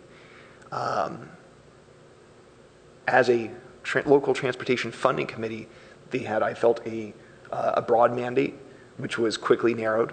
When it came back to council last time after the first round of polling, I raised my concerns, and I specifically emphasized my concern, I don't think I was alone, that the first round of polling had not explored a breadth of options for potential funding sources, and so that was added to the second round of polling.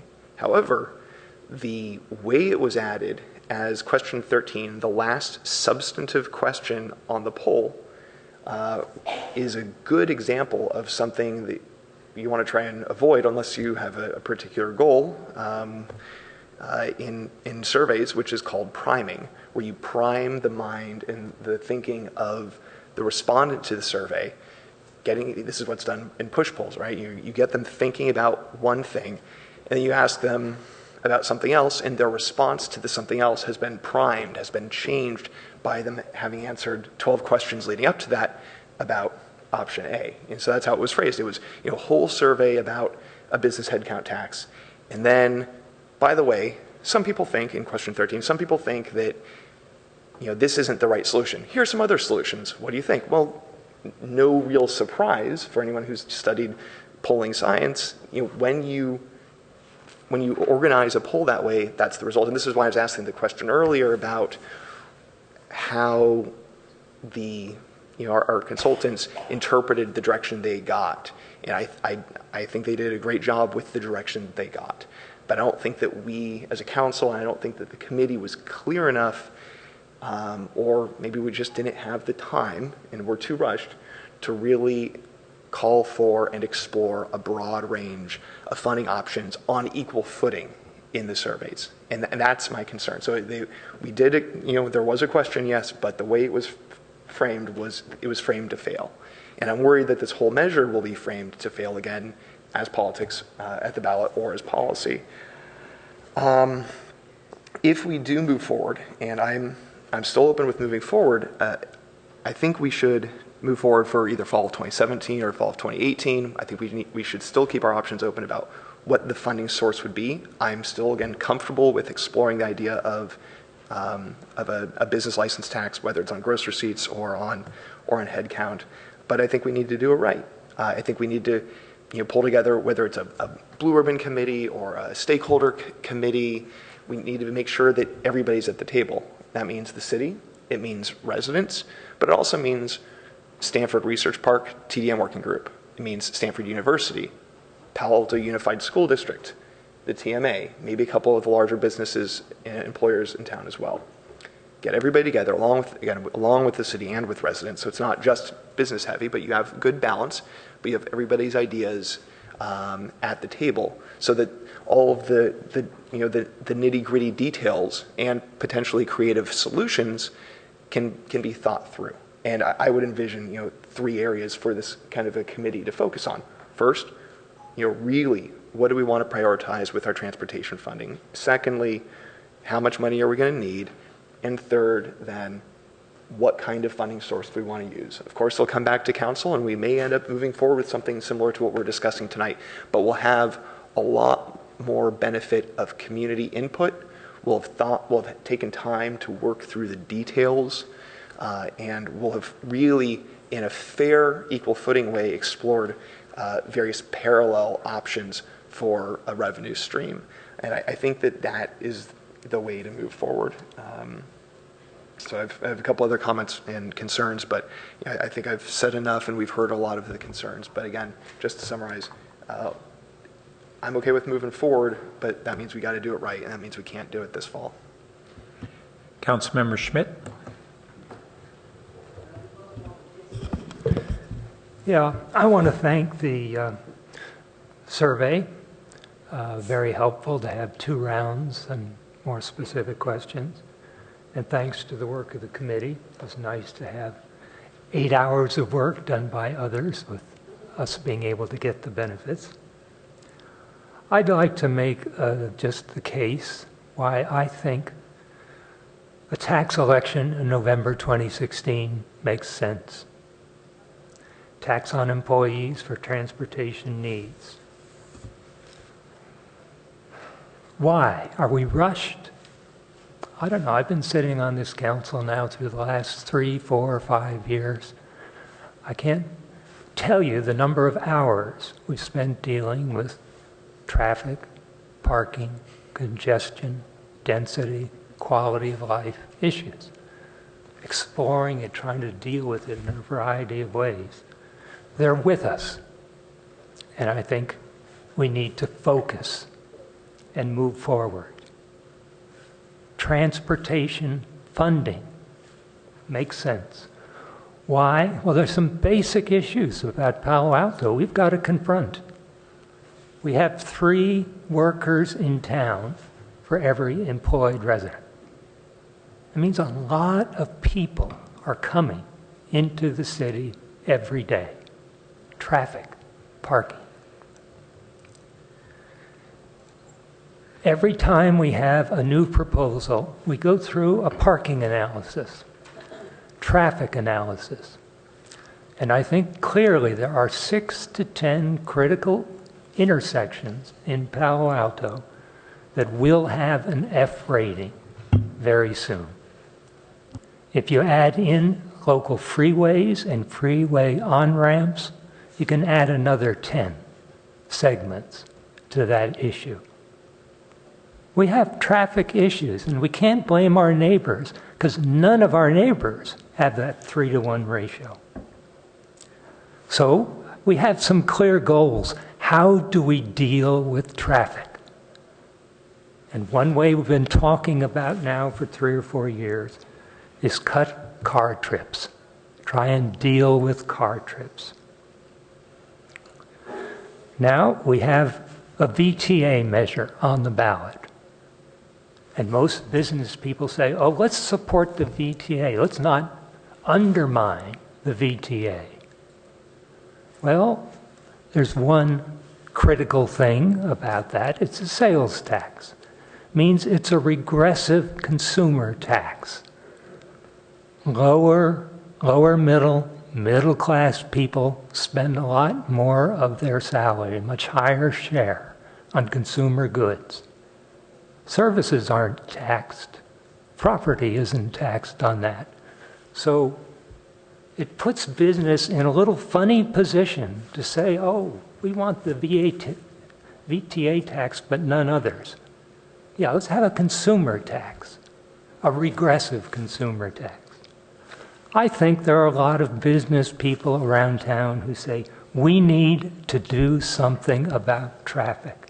You know, the survey showed that both the medium-sized and the small businesses, between 78 and 82% of the people said we would be better off both in retaining employers and customers by addressing our traffic and parking issues. I think they would be happy, maybe not all of them, but a substantial portion of those business employers would be delighted to have a balanced tax, a consumer tax, sales tax with the VTA, and a business employee tax, balancing their needs. Now, the issue has been made. We need a clear, articulated plan with specific goals before we start talking about taxes. Well, we have a prime example. We've had it for 5 years. The Stanford Medical Center, SUMC. In order to get approval, they said, oh, we have to deal with traffic. They did a TMA. They set a goal, a specific target, 35% non-SOV transport. They said in order to achieve that, we need a number of transportation alternatives. And they listed them, 3 pages of them. And they said these things don't come cheap. You can't get it for $45,000 or even add the city's $100,000.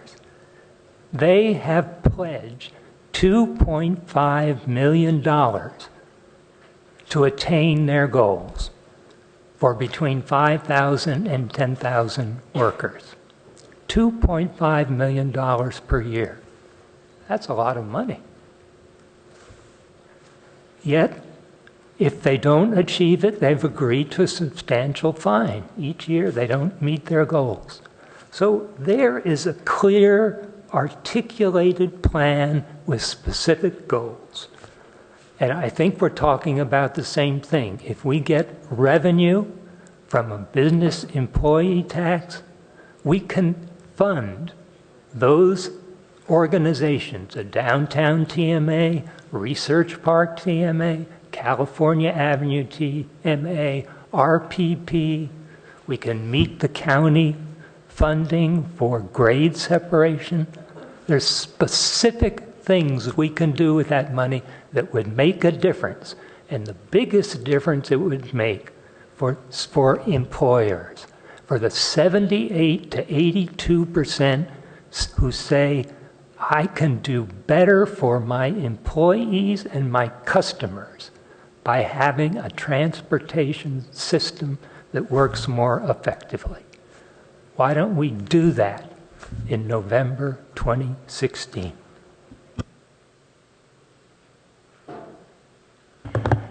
Councilmember Du Bois. So I think the question tonight is, can we define the parameters of a tax for citywide improvements and have staff flesh it out in time to meet the ballot deadline? I think the need is clear. I think 3 years from now it's going to be much worse. So there is pressure to act boldly. I think Mayor Burt has showed real leadership in pushing this issue. And I think it's clear that commercial growth has been a strain on the community, and that doing something about it's going to be expensive and complicated. And so on one hand, the sooner we start, the better. And I think the idea behind the head tax was really creating a nexus between the source of the impacts and payment to help improve the situation. So I think if we're going to move forward, we need to address a lot of issues tonight in terms of definition. When the staff report brought up kind of a time frame, I think a long time frame like 2028 makes sense, but having a sunset date, I think definition of what an employee is, a full-time equivalent. I think we should consider exemption for nonprofits. I wasn't around the last time we tried this, but my understanding was that there weren't clear definitions of who was exempted, and that caused problems. And from the polling, I think it said 67% were more likely to support it with an exemption for nonprofits. So I think that's something we should consider. And then there's been a question raised in emails. Is this in addition to the business registry, or is this a replacement for it? Maybe that's a small detail, but I think we should address it. I think there's been a well-founded criticism that this isn't well defined, and I agree. I think we need to fix that and fix it quickly if we're going to move forward. And the online opt-in survey was not representative, but I think there was a striking disagreement between suggested projects in the staff pages. I think 5 of 12 of them were bike projects versus the desire of the business community and things we've heard mentioned tonight, such as traffic signal optimization, improving intersections, parking garages. And so I think it would behoove us to listen to the businesses and really have a broad range of transportation projects. If the tax is only focused on getting people out of cars, I think it'll fail. But if there's a balance there, I think it'd be more viable. And when I say balance, I mean things like grade separations. It's not going to pay for all the grade separations, but we're going to need a lot of money for that. Again, traffic flow optimization, parking, transportation options for peak periods with school traffic. I think there's a lot of other areas where it would create more of a balance. And so rather than, if we talked about a longer term tax to say 2028, I don't think we need to list all the projects, but I think we need a framework.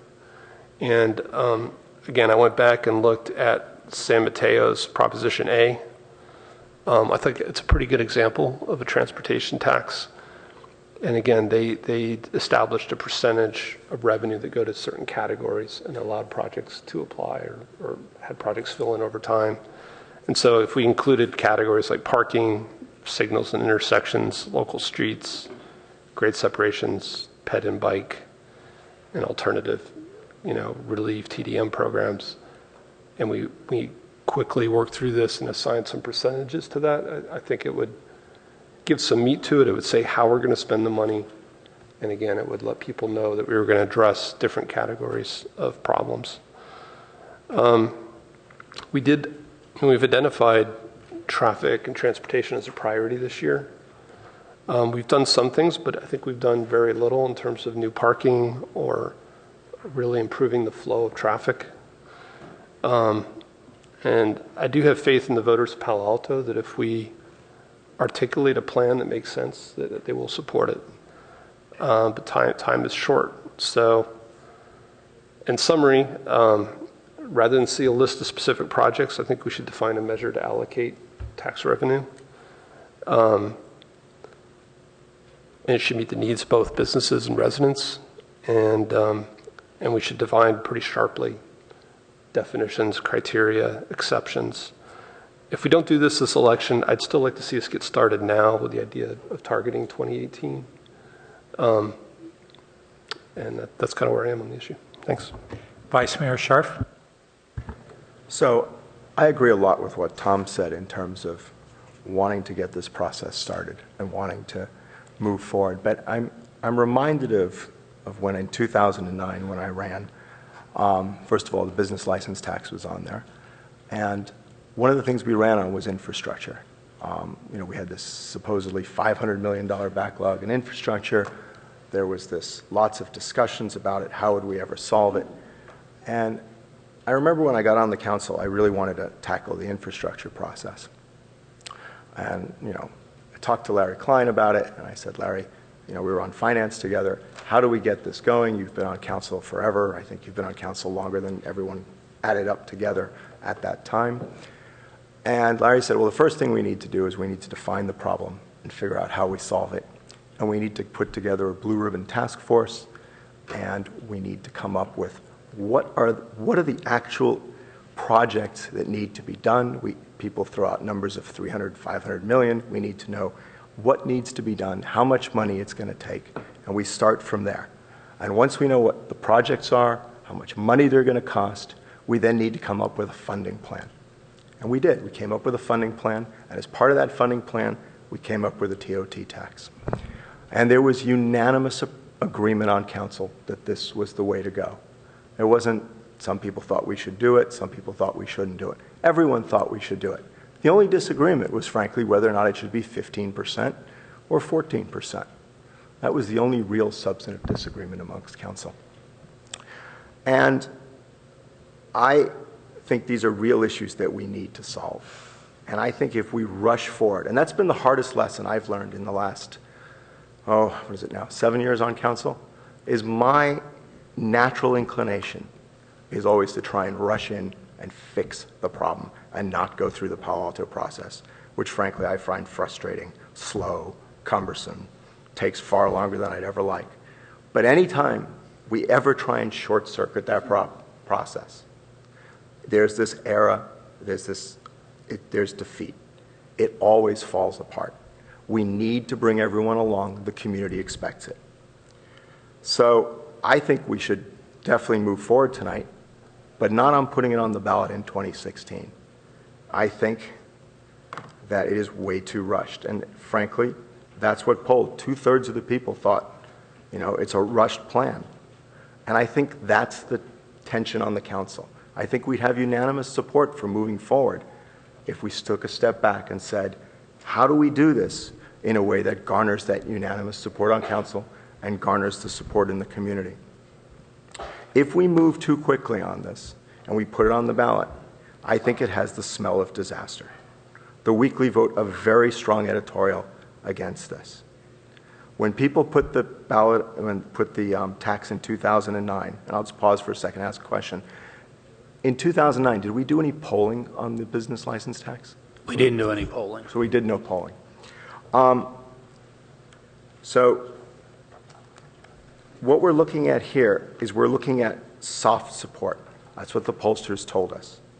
In fact, somewhere in here it says, basically half the support for the measure is soft support and could erode. And on page 4 of the staff report, I think it's really very telling when TBWB, that's you guys, our pollsters, right, stated that a fundraising effort for proponents of the measure would likely need to be in the 150,000 to 200,000 range. That's a joke. I mean, that is never happening. On the TOT, we raised 5, I thought it was 5 to 10,000. I thought we raised more. I don't think so. Yeah. I mean, but the point is that the notion that you would raise anywhere close to that kind of money is just not happening. And a lot of this depends. If the business community spends, $150,000, what I heard our pollsters say in the meeting, and you can correct me if I'm throwing a wrong number out, which would be a concentrated effort, that support could easily erode. And this measure could go down to defeat, which would be really unfortunate because we have the opportunity to step back a moment, form a blue ribbon commission or something similar, identify the projects that need to be done, identify how much money we need, and come up with a plan. I just want to remind everyone what the Weekly said about this. The Weekly said the current effort is half-baked, lacks any commitment to what will be required, I can read it, it's my handwriting. So current effort is half-baked, lacks any commitment to what is to be just read that for me. We'll fund and fails in detail how it would be implemented. The point is that that's a really strong statement. And then they contrast that with the 2014 TOT measure, which says that the measure was carefully developed with a clear purpose and funding high priority infrastructure projects. And that's what we need to do. We need to fund high priority projects that deal with traffic congestion. That's what we need to do. And if we don't know what those are, and we're not, I just don't see us sitting here tonight and being able to figure that out. We all then go on break. We put that stuff, try and put it together. Jim Keene, our city manager, and Jim, you're going to hate that you said this because I'm going to repeat it as well as one of the speakers, said staff can't do their best work in this time frame. If staff can't bring their A game, why are we shoving this forward right now? So it reminds me a little bit of David Cameron and the Brexit issue. David Cameron, that's right, decided to put on the ballot the whole Brexit thing because at the time the polls showed that it couldn't win. And it was a short-term political gain that he would become prime minister for it. That's pretty obvious. No one foresaw that this would happen and we would have this vote in the EU would have. We don't want unintended consequences, which would be losing this and then not being able to do the kind of things that Palo Alto deserves. I also think the whole jeopardization of the VTA measure, that's pretty scary. That's pretty short-sighted on our part. Why not wait? Staff has told us it's a difference at most of a year. So we could do this right and get the money in 2018. Get the money in 2019 and have a program that we've all bought into, or we can rush this forward and get the money in 2018. And then look at the way the business license tax unfolded in the community. And that's not nearly as complicated as this. And it hasn't been the most shall we say, well felt. It hasn't been felt by the community that it has been the most rolled out in a way that has been efficient and well done. And I think a lot of people recognize that. I think that there's a lot of anger about a lack of outreach and a lack of bringing people in the business community, and a sense from several of the council members who've spoken tonight that we haven't really explored the options. And now we're going to do that again. We're going to go on break, and I heard the city manager, the city attorney, or somebody say we should appoint a small committee to deal with this issue in the absence of the council while we're on break. So again, what we're going to do is not even do really full outreach to the council. I just think this is the wrong way to do it. And I agree with Councilmember Schmidt in terms of we need to get this done. I just think it's a timing issue. And I think we put it all at risk if we don't get the timing right and we rush into this plan, which is exactly what it feels like to me. And there's all these little details on it. I just noticed that the research park, for instance, pays as much sales tax as the entire downtown. So what this plan does, and why is it 50 employees, not 35, not 30? It's because we took the number 50 and we went like this. Oh, 50. When you do that, we don't really know what the right number is. We don't know how much money we need to raise. And what we're doing is we're basically saying the large employees in the research park who pay as much sales tax combined. I mean, I know there's some who don't pay any, and there's certain ones who pay a lot. But we're saying the largest employers, primarily congregated in the research park, will fund this tax for the entire city. And yes, there's, the city of Palo Alto is another big employer, assuming we don't exempt them. And then there's obviously a couple large employers downtown, but the majority of them are clearly in the research park, and that's what that showed.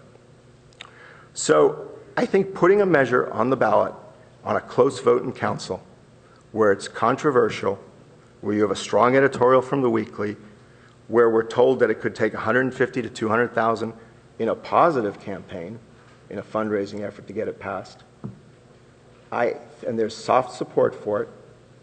I think all of that basically smells disaster if we go forward in the fall as opposed to either in 2017 or 2018.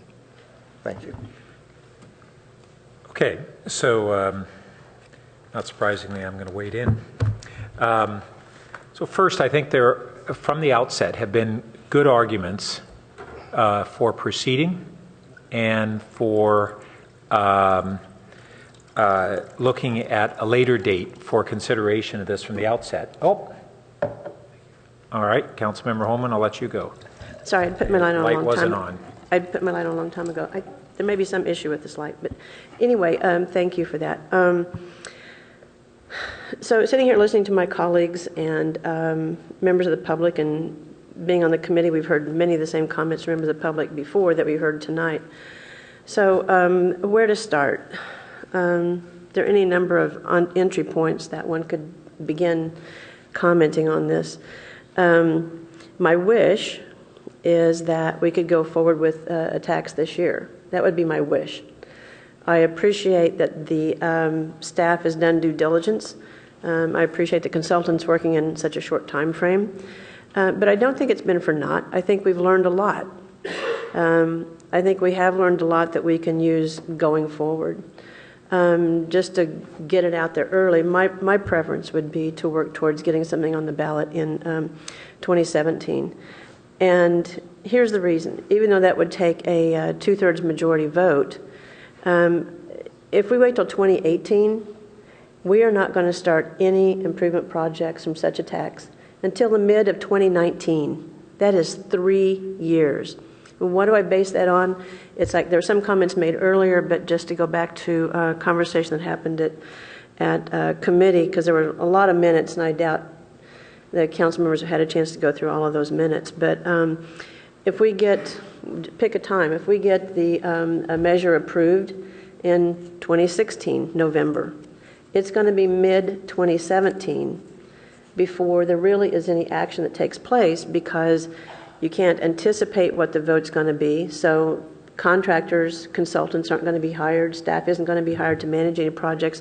So you're looking at 6 or 7 months, which staff has said is I think it was Assistant City Manager Shikata who said that is pretty much an accurate timeline, 6 months before you can bring people on board to implement whatever the program is. So I'm not eager to wait to put something on the ballot 2018 because that leads us to mid-2019, 3 years. In the meantime, like I say, we have traffic situations that are exacerbated short of a severe downturn. So I appreciate Mayor Burt for bringing this forward. I've been a little frustrated with the timing of it takes a long time to bring something forward, but that said, and I also appreciate getting to serve on the committee. 2009, and I've tried to assure the business community that I did not support. Councilmember Scharf has mentioned that he also was running for council. In 2009, I also was running for council. I did not support the business license tax because it was not well written. It was not clear what the businesses would get out of a business license tax that was on the 2009 ballot. Whatever we put on the ballot, I'm hoping in 2017 will be clearly identified what is going to be in it for the businesses as well as the residents to benefit. We've had businesses have come forward and said, I can't, it's true for the city too, I can't keep and hire employees because the traffic is so bad. I can't attract employees to Palo Alto anymore. That is a desperately negative comment on the vitality, some who don't like that word, but the vitality of this community and our ability to, continue to improve. So I think that's a critical comment that we really need from our business community that we really need to take into consideration. It's clear that we need to do something because of these kinds of situations, these kinds of comments, even from our business community. Why 50? Why 11 to 50? Why 50, 51 to 100? Whatever we do is going to be a kind of a, finger to the wind. It could be 35, it could be 65. Who knows? And it's always going to be some kind of a, less than litmus test. It's going to be some kind of a best guess estimate. There's no way to get that kind of critical estimation of that.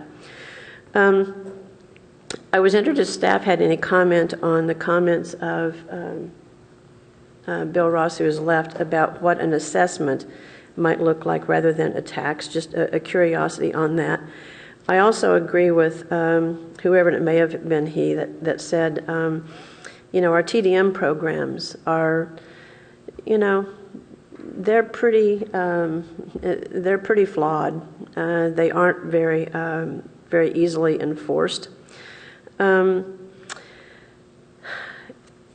If we wait till 2017, we'll know what the outcome is of the VTA tax. And I think it's important to look at whatever we do this year, next year, 2018, God forbid 2018 is our delay tactic. But it's always been envisioned as being a companion tax with the VTA tax. That the VTA tax is, while it has some local implications, that this is in companion with that because some of the monies that we would garner would not be able to be used in the larger framework of things, and also supplement things like grade separation. So those are some things we ought to consider. I'm interested in staff looking at Tom's example of the San Mateo transportation tax, and the funding campaign. Just to put things in perspective a little bit. A funding campaign for a local measure. The TOT tax, no, it didn't have to raise very much money and didn't raise very much money. But I hope going forward we'll have the support and encouragement of the business community, because if I remember correctly, and somebody will correct me, I'm sure of it, I don't think the business community supported the TOT tax either. And that didn't take very much money to be able to get a very large majority positive vote on that. So my perspective and hope is that we will work in this next year to put on the ballot in 2017 a measure that will provide transportation tax funding for specific and identified projects that will improve our quality of life. Oh, and one thing I did mean to say, and then I will stop there, is that if we do nothing and we do business as usual, or if we even look at what the comp plan scenarios are right now, we will be adding millions of square feet of business space. So even if we are very fortunate, very lucky, and very hardworking with the help of the TMA and staff and our individual businesses, such as those in the research park that have their own programs, even if we reduce our single occupancy vehicle trips by 30%, there's still that additional square footage that's going to provide a 70% of that 100% is going to be added to our streets. So it's not like, a 30% reduction is going to save the day if we keep growing the way that we have been. And I don't hear anybody saying that we want to stop growth. That's not where I am. But we have to consider that what the impacts of growth are in terms of trips and what a 30% success rate even indicates for the future of transportation and traffic in this community, transportation congestion. So I am hoping and promoting a 2017 ballot measure and spending the next year to work on outreach to appropriate entities, including the residents, and more outreach to the business community, and identifying more finitely what monies would be used for and how much money would be raised. Thank you. So going back to where I was starting off, which is that I think there are good arguments to be made on each side of the question of going forward on it at this time. And I don't think we need to use distortions of facts or hyperbole or misrepresentation to be able to have this discussion around the good arguments. Vice Mayor Scharf said that 2/3 of the pollees didn't or thought that the measure was rushed. That's actually not what the question was. It was whether an argument that it was rushed, whether it was rushed or not, whether that argument would be a persuasive argument.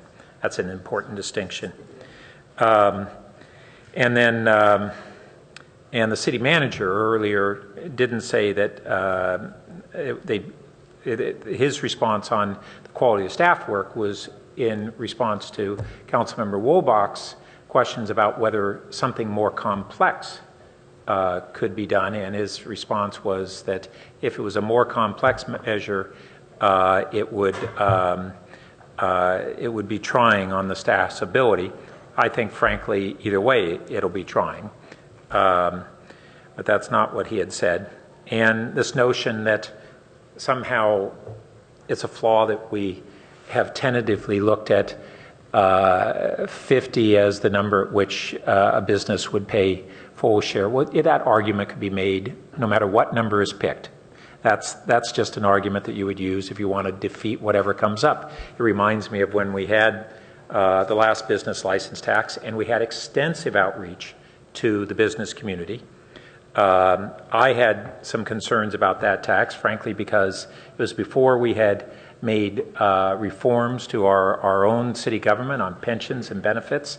It wasn't focused principally on infrastructure, but it was not rushed. I'm sorry, Councilmember Berman, that you weren't there. It wasn't a rush measure.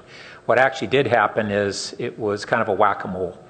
No matter what scenario was proposed, virtually the same members of the business community opposed the changes that were made. And the notion that we're going to likely see business support if we did an extensive outreach and we somehow refine this, I think is very wishful. We, for instance, on the last TOT increase and the previous TOT increase, as well as previous business license tax, the Chamber has opposed all of those. And the last one was one that went with extensive outreach with a very focused purpose, which frankly got 70% support or thereabouts, over 70% from the electorate. But the Chamber and the business community opposed it as well. And so the notion that we're going to see support from the business community if we have outreach, and we had a number of speakers tonight from the business community, they weren't saying, they were saying do the outreach and at the same time, all the reasons why they're never going to support this. Now, we might have some members of the business community who would come around. I would hope so, but don't hold your breath on that. What we did have was something that 65% of the electorate was in support.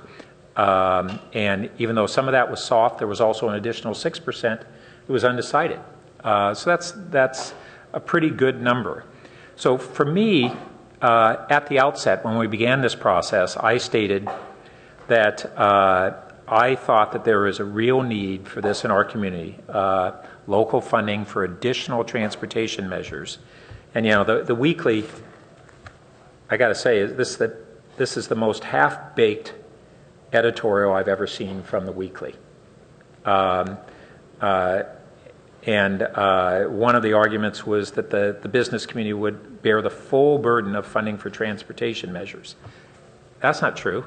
I mean, as the city manager stated earlier, we have extensive funding for transportation measures today. This would be supplemental transportation measures.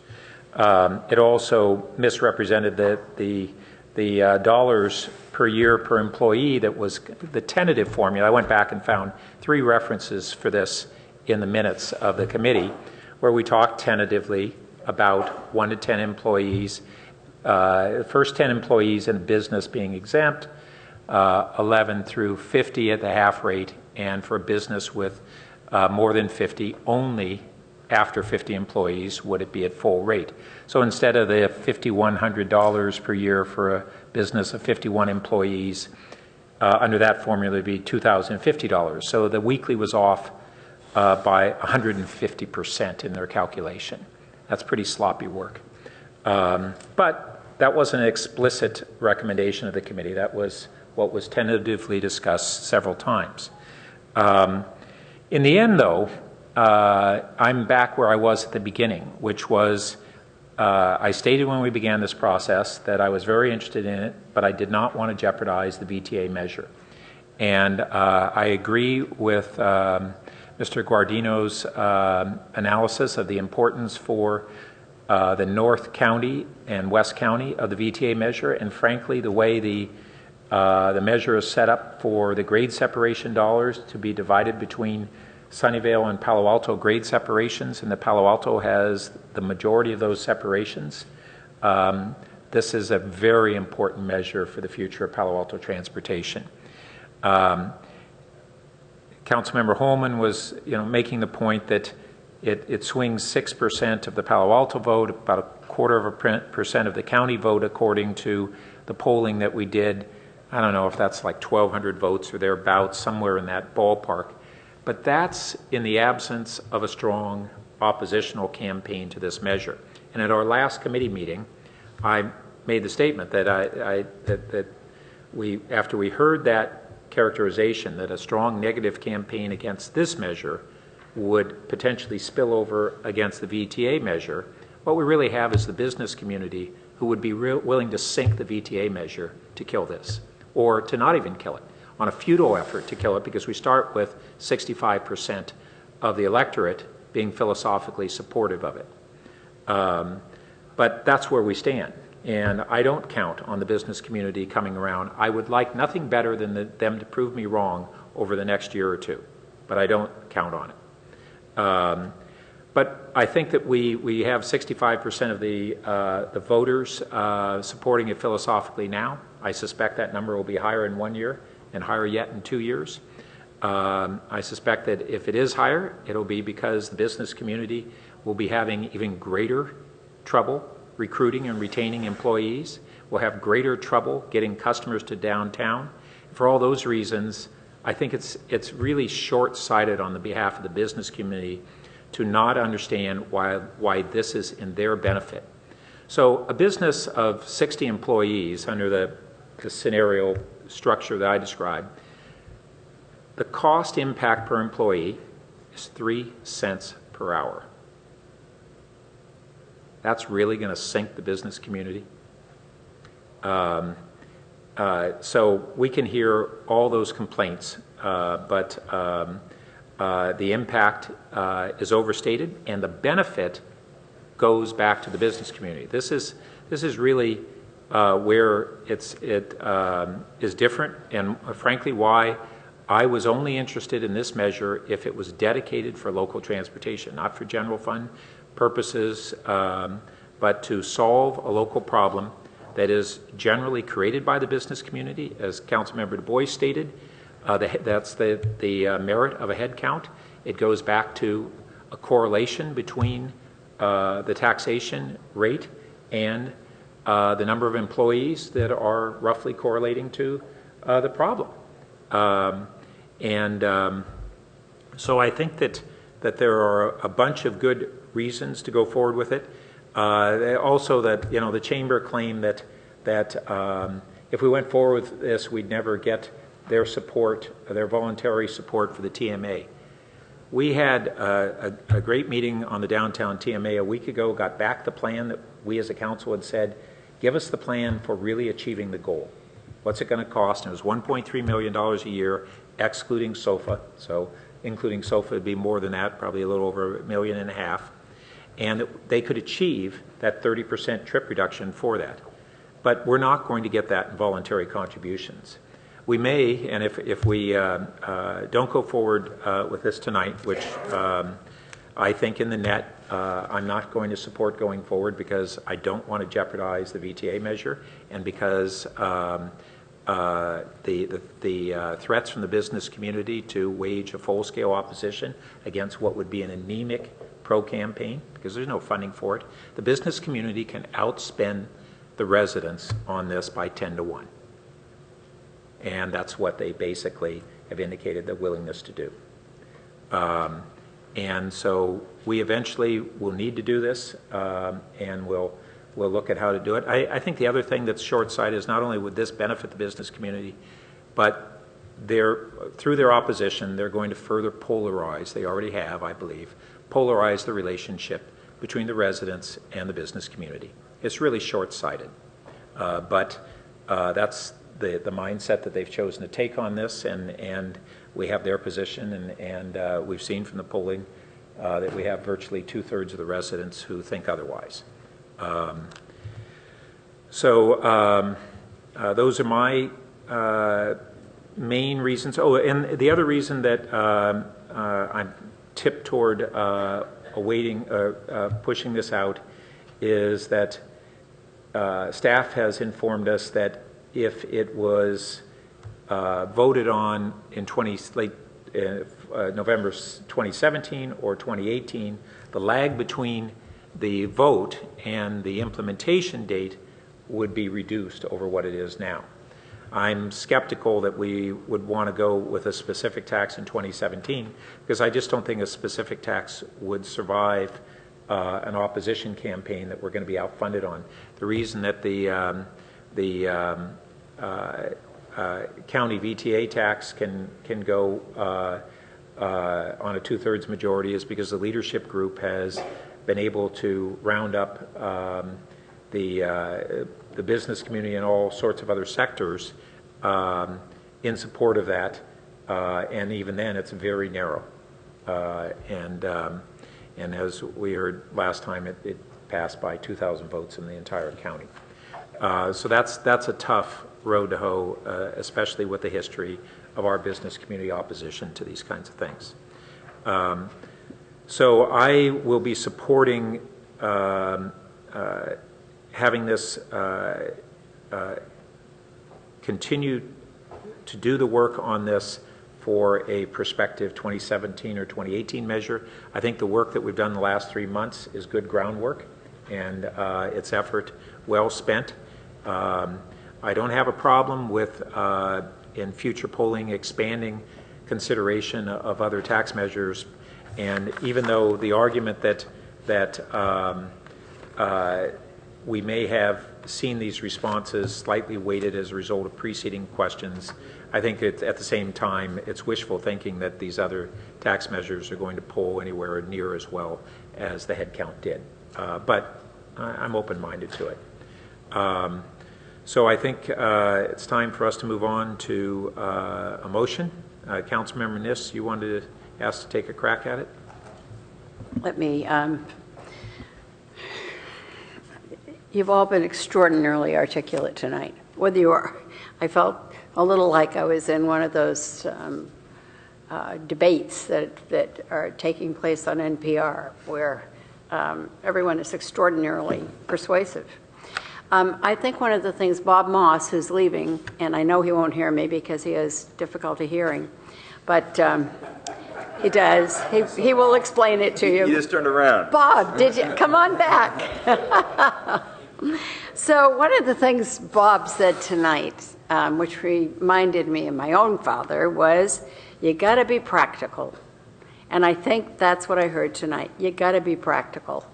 And I think what we've heard on both sides of this tonight, as I said, has been very persuasive. I was most persuaded, actually, by Councilmember Holman, and would very much agree that we should go ahead, I would hope, with a special tax in 2017. So let me put that motion out and then speak to it if it gets a second. So my motion would be that we take either on page 2 of the staff report, consider placing a special tax measure requiring a 2/3 vote on a special election in 2017, utilize the additional time to refine the proposal, build consensus, and neutralize potential sources of opposition, and/or consider placing a general tax measure requiring a simple majority on the November 2018 ballot, utilize the additional time to do the same. I would add to that we need to put a stakeholders committee together. I actually have more confidence in the business community, Pat. I think that I know they all sounded pretty cranky tonight, but I actually think if we can come together, really have a good discussion, I think it makes a difference. Carl, I'm glad you came tonight. I learned a lot from going to your meetings. Greg and Pat were there as well, but I have seldom seen anyone build consensus the way you did with that. And it is polling. It's polling well, and I can see why. You practically chose every word by looking up whatever that was in the thesaurus. It was very impressive. So having gotten a second on this, let me pause. Councilmember Holman. Yes, thank you for the motion. I really appreciate it. And as I stated previously, it's like I think we've learned a lot from doing from doing the work that we did this year. I don't want to waste that work. And for those who are going to promote, and some already have, going to 2018, I think if we have a goal of looking at 2017, depending on what the work of the next year indicates, that will tell us whether we should go to 2018 or not. So that's why I'm glad this motion is for 2017. The other advantage of 2017 is if we do our homework and we do our research, we do our outreach, we do our collaboration, then a specific tax in 2017 would eliminate the argument that it's a general tax, the money could be used for anything. So it will just take that argument away. As Mayor Burt indicated, we are in the mid-60s or so now, and not all of it is hard support, but we have that kind of support. And this is with very little, information out in the public. So I think we can accomplish a 2/3 threshold for a 2017 ballot measure if we do our due diligence. And we have, excellent consultants that we've worked with. We have very good staff that can, I don't want to compare them to excellent staff, that can also work with us on towards this end. And I think identifying the benefits for the businesses, the residents, and also the environment, which has kind of been played down tonight, but reduced traffic and the benefits to the environment are significant. Air quality, we have another Spare the Air Day tomorrow. We have more and more of them every year. The less traffic we have, the better our air quality is going to be. Now, are we going to be able to change the world? No, but we can do our fair share, as we talk about very much in Palo Alto. What are we doing? What are we doing to help the environment? And are we doing our fair share? So I'm very happy to support the motion that is, let's see, I want to read this here, so. Yes, it should be 2018. And I'm not quite sure how to word it, but I'd like to have 2017 be the priority. Yeah, and that's how I would support the motion. Right. Is with the priority of 2017, and let the work in the next year inform whether it's 2017 or 2018, if we can get that kind of language out there. So maybe we can put "and if necessary," because I'd really like to concentrate on 2017 for a whole variety of reasons. Yeah, okay. All right, very good. Thank you much. Okay. Councilmember Du Bois. I think I have my light on before the motion, and with the changes you just made, I think I can support the motion. Okay, Councilmember Berman. So I can support the motion also, and I think in 2014 with the TOT tax, the chamber did oppose the measure, but there was an active opposition to the measure, and that was intentional. I had a lot of conversations with members of the business community, including some that are here today, and while I could tell they weren't going to support the final resolution, I could tell they weren't really ramped up to fight it either. And there's a big difference there. And so my hope is that with more outreach with the stakeholder committee, and the same goes for the press, in showing to them that we're having a thorough process to identify the best possible solution, whether it's a tax measure or I hope we also discuss other things. This is a much better process to coming up with some sort of a solution to this. So hopefully, even if everybody doesn't get on board and sing Kumbaya, at the end of this process, we don't have folks who are actively raising money and running an opposition campaign. And I was wrong, Greg. I looked it up. We raised $7,000 for the TOT. Yeah, I'll give myself too much credit. Councilmember Wolbach. I'd like to offer a friendly amendment or two, just to provide a little bit more guidance here, and I think some things that will improve the language. We'll see if they take or not, but I hope that council members Niss and Holman will consider them. First is, I guess they would actually both be to C. So the first would be to create a stakeholder committee to explore priority transportation needs, identify funding requirements, and explore various funding options.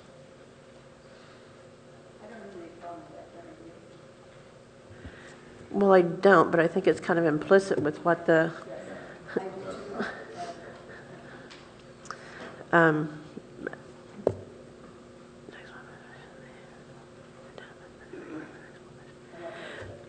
I'm okay with it, so okay. And then the second would be, and this one's, again, up to the maker and the seconder if they want to accept it as friendly, but I would suggest also saying that the stakeholder committee would ideally include but not be limited to, and then it would list several potential participants that we would invite to participate, including Stanford, SRP, TDM Working Group, our TMA, and Palo Alto Unified, as well as residents and other members of the community.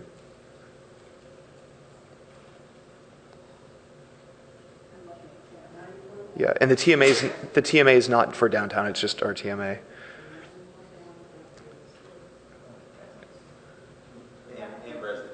Yeah, no, I definitely, and residents, absolutely. So Stanford University, the TMA, I would also add as a separate invitation, because it's a little bit different, the Stanford TDM, the SRP TDM working group. So I think the word balance is what you're after, and I'm worried, Cora, we're getting awfully prescriptive. Well, what if it said? I'm trying to keep this as general as we can at this point. This is going to go forward. Pat, will have a lot to do with where we head with this. And I can understand why we should include all that. I'm not going to strike it down, but I probably wouldn't go quite that far. Karen, where are you on this? So I'm okay with the list, but my concern is, and I think I heard somebody down there say the word balanced. Balance, so and that should be in there. I'm okay with adding the word balance in there too. Hold on just a minute. So if you have a member from Stanford University, somebody from the TMA, somebody from the POSD, and somebody and a resident, so it needs to not be stacked by numbers. The representation needs to be broad, but the numbers need to be balanced. Suggested I'm fine with adding the word balance in there too. So if it was to say a balance of residents and business representatives, and then you could go on to say including representatives from the following. That would be absolutely fine with me. And again, it's ideal, but not That's a good prescription. improvement. Yeah, that's good. Yeah. This is just to get us started on the right foot. Thank you for... and does that still identify, though, that it's a balance of numbers as well as interests? Yeah, I think balance of business and residents is pretty clear. So, okay. And again, this is ideal. So thank you for accepting those. Just a couple more comments. I'll keep it short because I spoke so much earlier. So we've heard a couple of different predictions from my colleagues about how this will unfold and what the reaction of various parts of our community, including the business community, will be over the next couple of years. And some predict that in the end, business might still oppose. Some predict business community might be neutral in the end. Some predict that the business community might even be at least tentatively supportive. I think this really is an opportunity for us all to work collaboratively together. It's a chance for the business community to prove those who are skeptical wrong, that we'll work collaboratively. And I think I think we are setting ourselves up for success with this kind of approach, better than by doing something with too much haste. Vice Mayor Scharf. Thank you, and thank you both too. Could we add one more thing? Karen had one last comment. No, it's an amendment that I think you will find is acceptable. Do you want to just mention it, Karen? Oh, sure. Thanks for indulging us. Yeah, thank you. And that would be a D, which would be staff to return to council with a timeline for activities Let me hear you. to plan for a ballot measure. And the reason for that is because we don't want to end up in the same situation next year where we're again in a rush situation. So it's Vice to hopefully. Mayor Scharf. Is that acceptable to Liz? You're okay with that, fine. right? Yeah, I think a timeline is critical. Got it. Vice Mayor Scharf. Yeah, and thank you to Councilmember Niss and Councilmember Holman for putting this forward. I think it's a good measure. I think it captures the concerns. A couple little details. So I think there's a little bit of a tension between a stakeholder committee and a blue ribbon task force. And I think this captures that it's really both of those. I think you really want that blue ribbon task force people who sit down and say to themselves, what is the funding plan? What are the projects that need to be done? And how we get there and create a plan. And I think that's fine the way we have it. I just think that we need to, when we put this together, I'd like to see staff come back with some options like we did with the IBRIC of how to constitute the committee and have council input so that we get some sense of what we're really trying to achieve and debate that then. So in D, I thought that was good. I'd like to add and have staff come back to us with options about how to constitute the stakeholder committee, if that would be acceptable.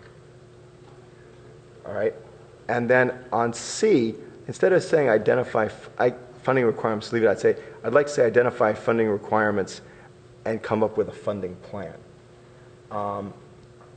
So at the IBRIC, it wasn't just the tax. There may be such things as parking revenue, for instance. Or, right. So I'm just thinking we should make it where we come up with a really good plan and have that in there. So I'd like to see identify funding requirements, explore various funding options, and develop a funding plan, if that's acceptable. Okay. Just waiting to see it in writing. And then I did want to speak a little bit to the business community.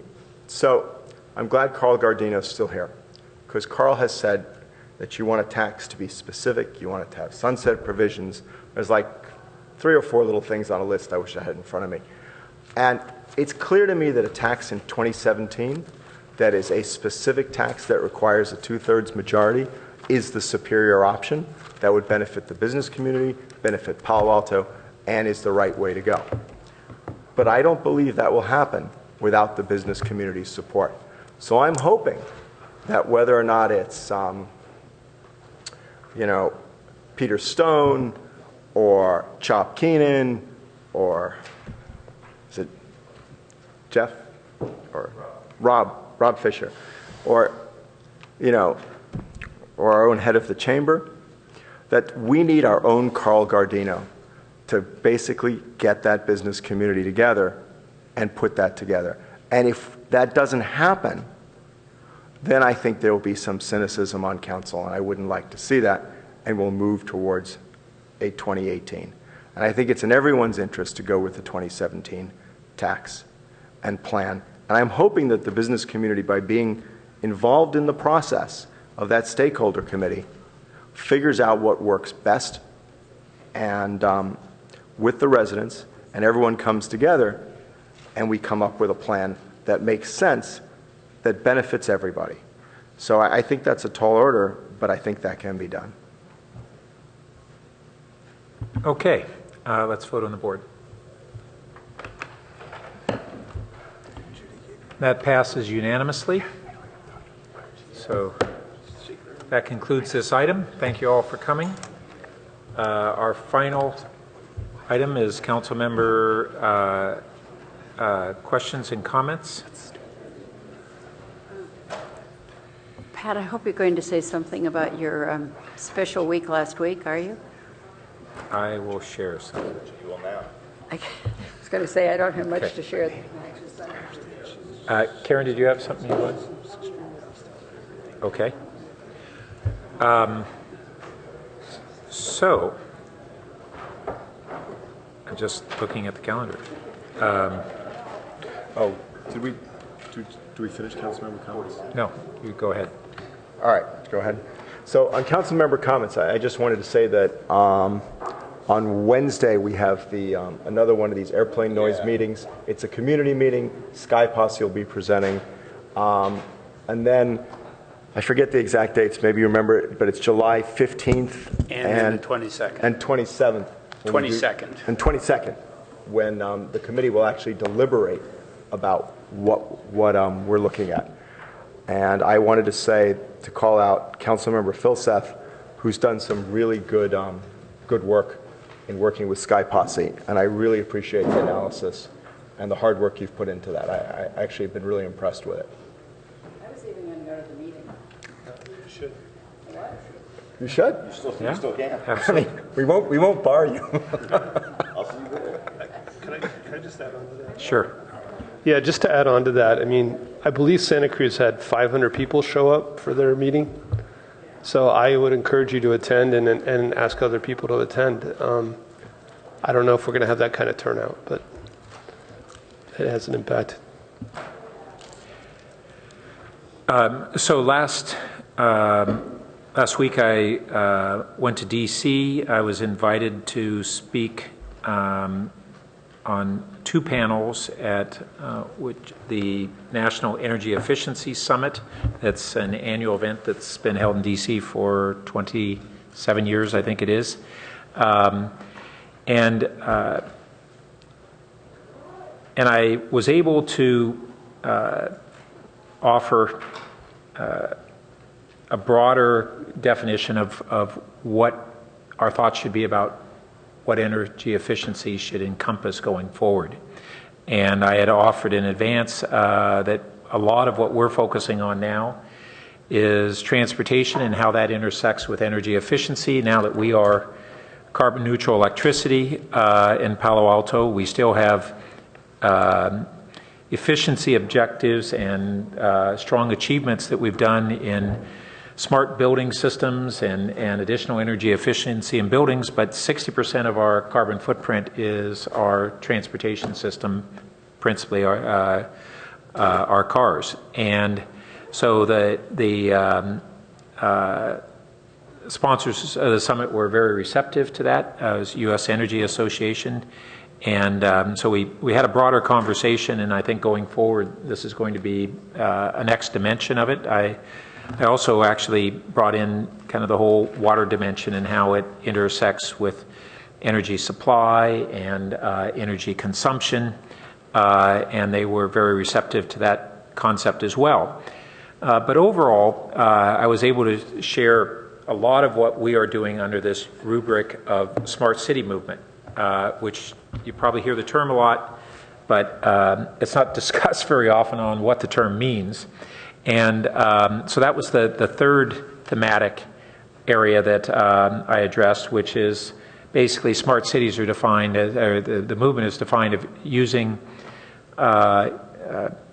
innovative communication and information technologies to improve the lives of residents.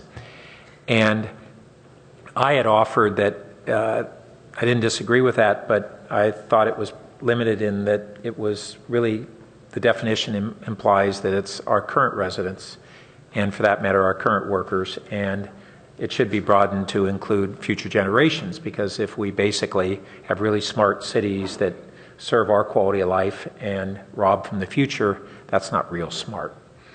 And so that theme was also well received. And so I think those are areas that we're broadening that conversation. Frankly, our staff and I are being asked to speak at a lot of these events. I recently spoke at two different Valley Smart City events that were sponsored by Chinese Valley initiatives, and have some more coming up.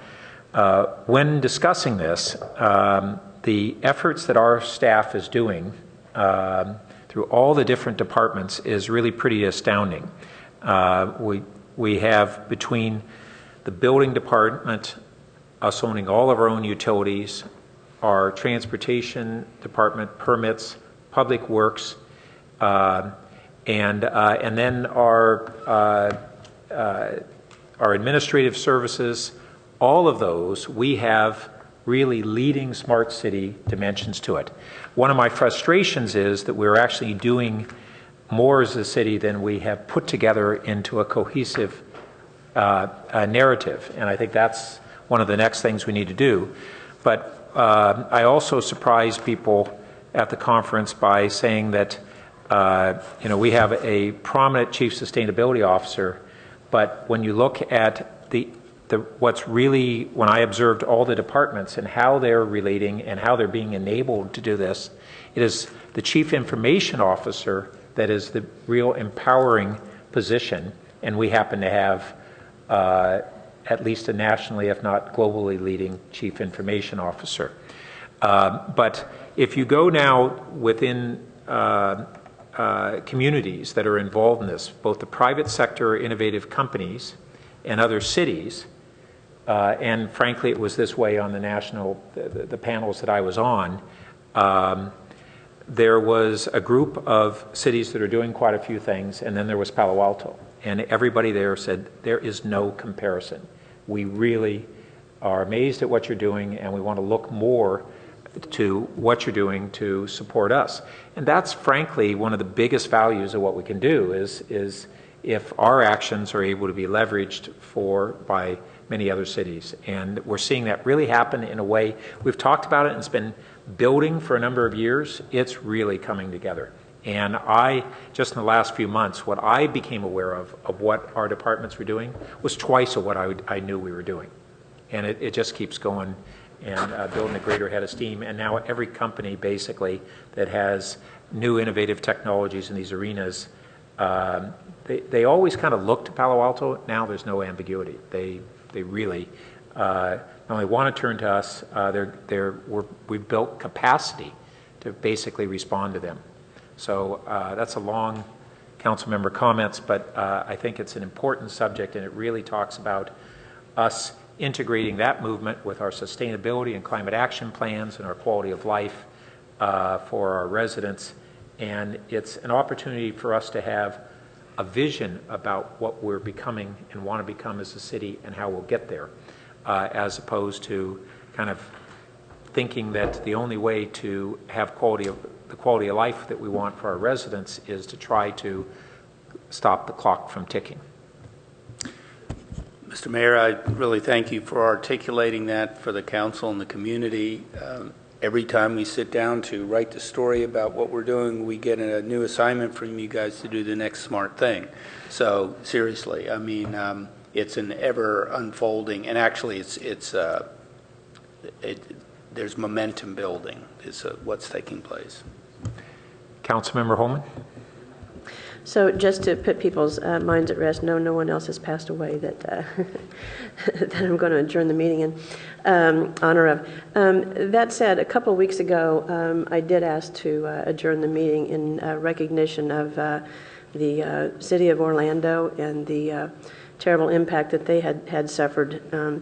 And so tonight I want to do something a little bit different, and that's to adjourn our meeting in recognition of the large number of congresspeople who conducted a sit-in to end assault weapon access to at least some parts of our population. And the reason I bring it up is because we had several local legislators, Anna Eshoo, Zoe Lofgren, Jackie Spear, and some East Bay legislators as well, who participated in that sit-in. This city has in the past taken action to eliminate means restrict or to implement means restriction, and that's exactly what this is too.